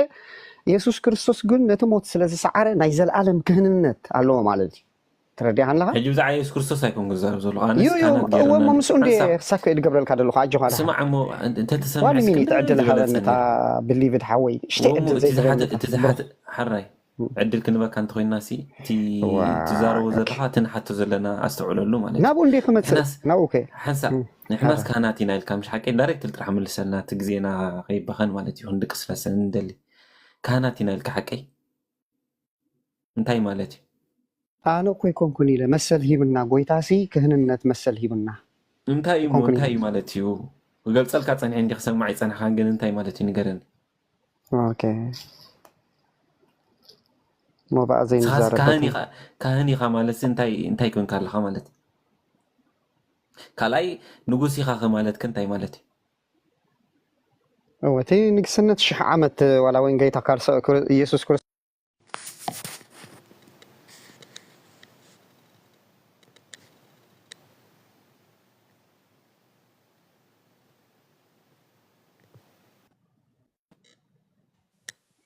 انتيرا نقول ساويجات زف هبيلنا تاب غورلو ابصلماتي خاصنيك لك عندي ده بس السكوتس اوكي دحن نسري سامحوي كان حصرا انتي في نقسنت انتي لك انتي مالتي اسمع له حجي باللي بتحاول سمعك لنا سمع خان دي خاطر هي حتى يا هو سمعك كلهم بروح عندي خاص كهنة سنتاي نكسنة انتاي كالا اي جزي እቲ ክህንነትን እቲ ንግስነት ስንታይ እጂ ንግስነት ስኻ ንጉስ ዲኻ እዋ ብዓብይ እኮ ውልድ ኣምላኽ እኮ ኢና ንሕና ውልዳት ኣምላኽ እኮ ኢና ንጉስ ዲኻ እየ ዝብለካ ዘለኹ ናይ ምንታይ ንግስነት ኢና ነዚ ዓለም እዚኣ ንጉሳ እንታይ ዳሞ ነዚ ምድሪ እዚ እንታይ ኢና እሞ ንዓና ኩሉ ኣውቶሪቲ ሂብና ኮይ ኣውቶሪቲ ሕጂ ንኣብነት ሲ ክነግረካ ብሩኽ ኣውቶሪቲ ኣለና ንሕና نتم أمن دحر أبي بتبايبل أم بيبكايس أنت عن سلطان خنزلنا لك تزحت تكوهت رح ملس لي سلطان أيتها بزعوا السلطان يكون كون زارب زلوا بزعوا السنة زارب زلوا هو حجي أبي يوحنس نجيرنا له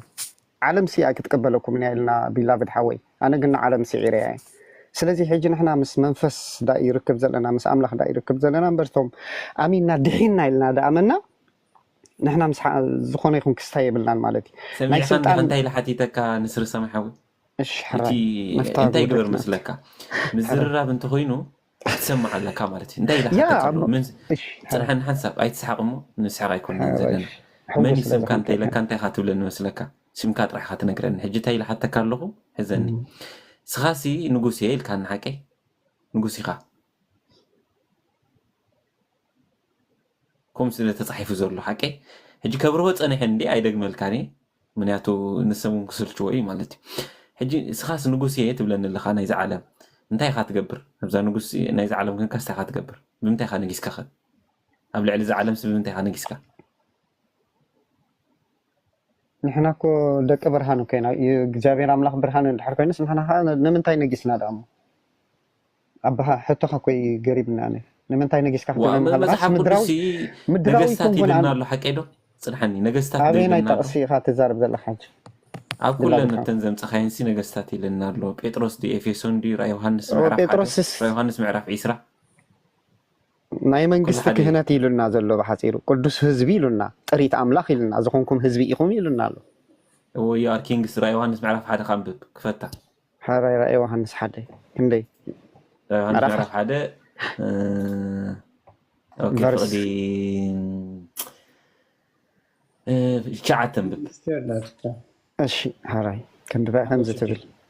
لا شعتك كنت سوري ابي دخل شد الشيء خلك هو شد الشيء سوري ما شدشته اشي راي يوحنس هذا شدشته كم زتبل እግዚአብሔር አቡኡ መንግስትን ክህነትን ክንኮኖ ዝገበረና كبرن سلطانن زلعالم نعو يخون آمين. هجي منجستن كنتن بإنجليش كان تايزو لك كمالتيو كينجز بريستس نابلي زار ما حجسها نقص ليها كينج ليها. نحنا كو يا ورستي منجست أملاك كوينا نحنا. already. أنت أنا سي سخاء منجست السماء كتأتو دي خان حناس منجست السماء يزبها لو دي ليكون كوزا حتى كذا. ناي منجست السماء كون كنت بلك هذا اللي هو حجي. أنت كينجز تبلن نزل خاسي ناي من تاي كينجز يخات بلن لها ناي من تاي نج كينجز. ناي من تاي نجوسيها ناي من تاي نجوسيها. بخمي خان نجوس بهالصا. تاي مالتي تنجوس. اوكي እግዚአብሔር አቡኡ መንግስትን ክህነትን ክንኮኖ ዝገበረና ክብርን ስልጣንን ዘለዓለም ንዑ ይኹን አሜን خبره لك يصنحين السماحوي سለ ክሰምዓን ዘይጸንሐካ እያ ዝሓተካ ላ እዚ ኣምበር ዛ ቁጥሪ 6 ዝሃብካን ቢላቤት ሓወይስ ንእግዚአብሔር አቡኡ መንግስትን ካህናትን ክንኮኖ መንግስት ዝገበረና እንታይ ማለት እዩ መንግስት ክንኮነና መንግስት ኣምላኽ መንግስት ኣምላኽ ደይኮነን ዕላማና መንግስት ኣምላኽ ኖ እንታይ ዝብል መስለካ ትርጉሙ ኪንግስ ይዝብል ማለት ንጉሳት መንግስቲ ይዝብል ማለት ሞ በዛ ትግርኛ መንግስት ትብላላ ኦኬ እንግሊሽ ኪንግ ጄምስ ካስክንሪያ ጽናሕ ኪንግ ጄምስ ولا نو مالتي تي نقصان قبلنا خلصي ابتشح عمت مسو خمن نقص ينقرنا اي مصحف قدس سلازي حجي كن اي نقص كان زلها مالتي اتنقصنت انتي مسلك حجيتي زي اجن زي بانجلش مدحان قلب تعزاز بل كان شدش انتي تبلالا عند كينج جيمس كان ببلكا ولا بنورمال انجلش ستاندر ام ببا let me اسكت حنا ببا أنا خبركم أبتنا أي تنتعود جريخ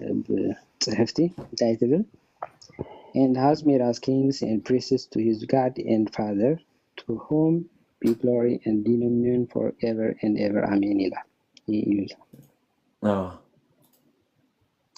انت قالوا تقدر لا دليل ولا أفتا كينج جيمس وين على دحان أفتا كينج جيمس وين كينج تبل على دحان سودحان بزح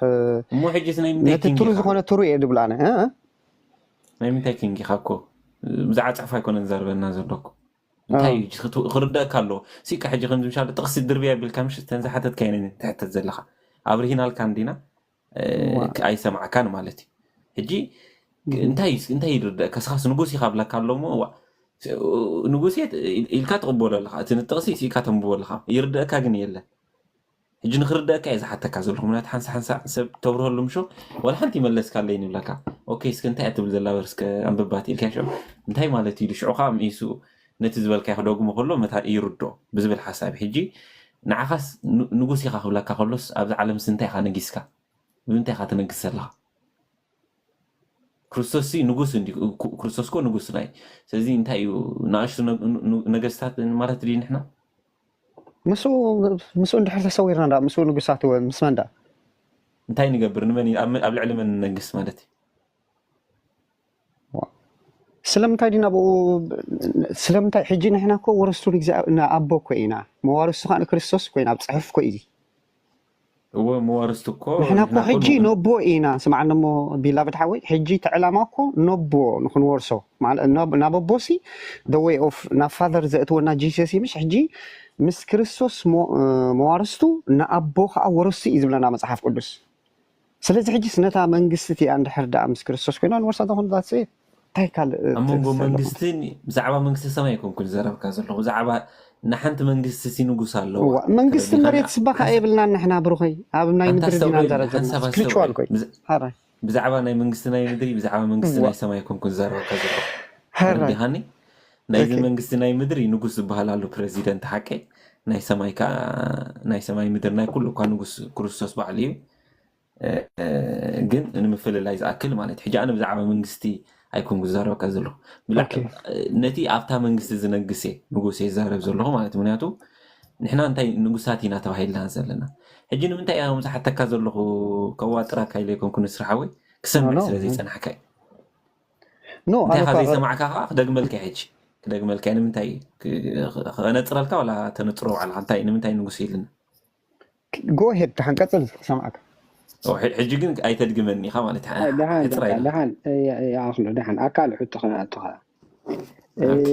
نسرها وي زي ساعات 10 تشعة شديش كوزع أوكي زي ساعات 10 شديش تشعة 10 تشعة شديش 10 تشعة شديش فهم زتبل كم ببعده أوكي نسخاتكم دم منجستن كهنة قدوس حزبن كتكونني يهم እቲ ንደቂ እስራኤል ክትዛረቦም ነገር እዚ እዩ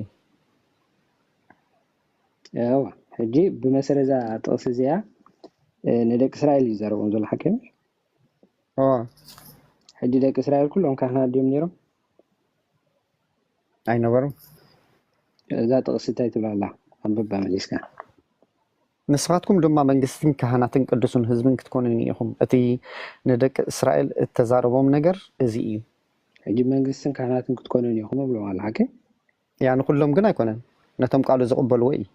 الاسرائيلاوያን ማለት እንዴ ቶም ቃል ዝተቀበሉ እስራኤላውያን እንዴ هو مو افتح مشتن دحر العلي كديب كحجد ما قالي اصبيكم انت سمعكم كيداني وين انت حلهم كل مدرنات يامو حلف كلهم حزبتاتن ገንዘበይ ክትኮኑን ኢኹም that's why شعت هاتي لنتايلو مسخاتكم ድማ መንግስትን ክህነትን ሕጂ እንታይ ሂብዎም እዩ እቲ ክገብርዎ ዝግባኦም እቲ እዚ ቃል ንመን ይነግሮ ለድሓን ባል ሃዚት ነግረኒ ነቶም ከኣምንዎ ዝኽእሉ ነቶም ብእኹ كل عملوا من إسرائيل عندي ما يكونون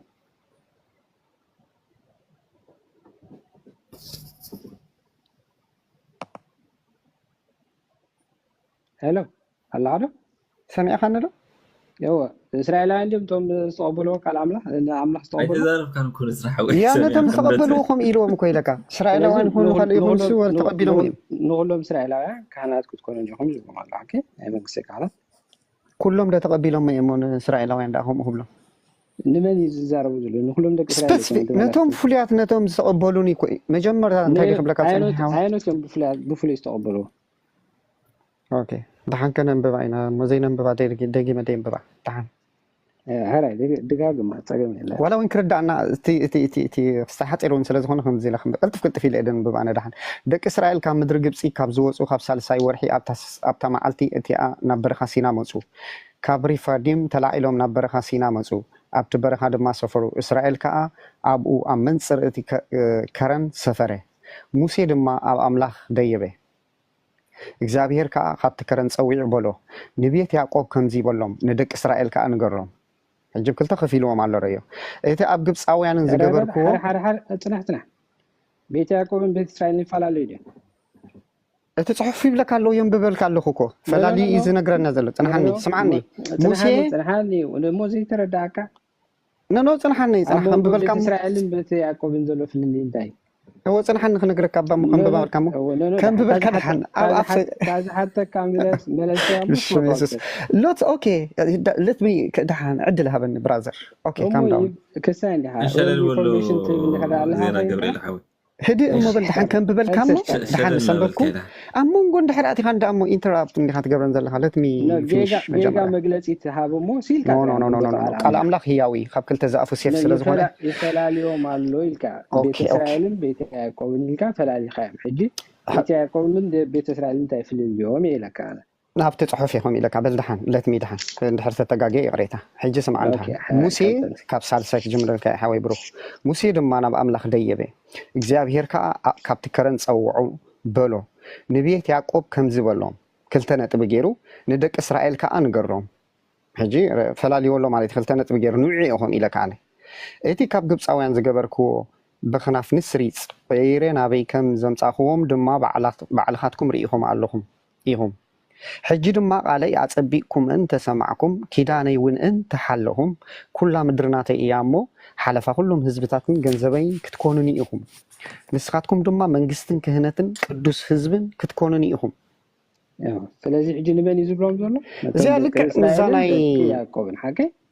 እዚኣ ሕጂ ብሰነይቲ እያ ትተኣሳሰር መሲልካ ብሩሓዊ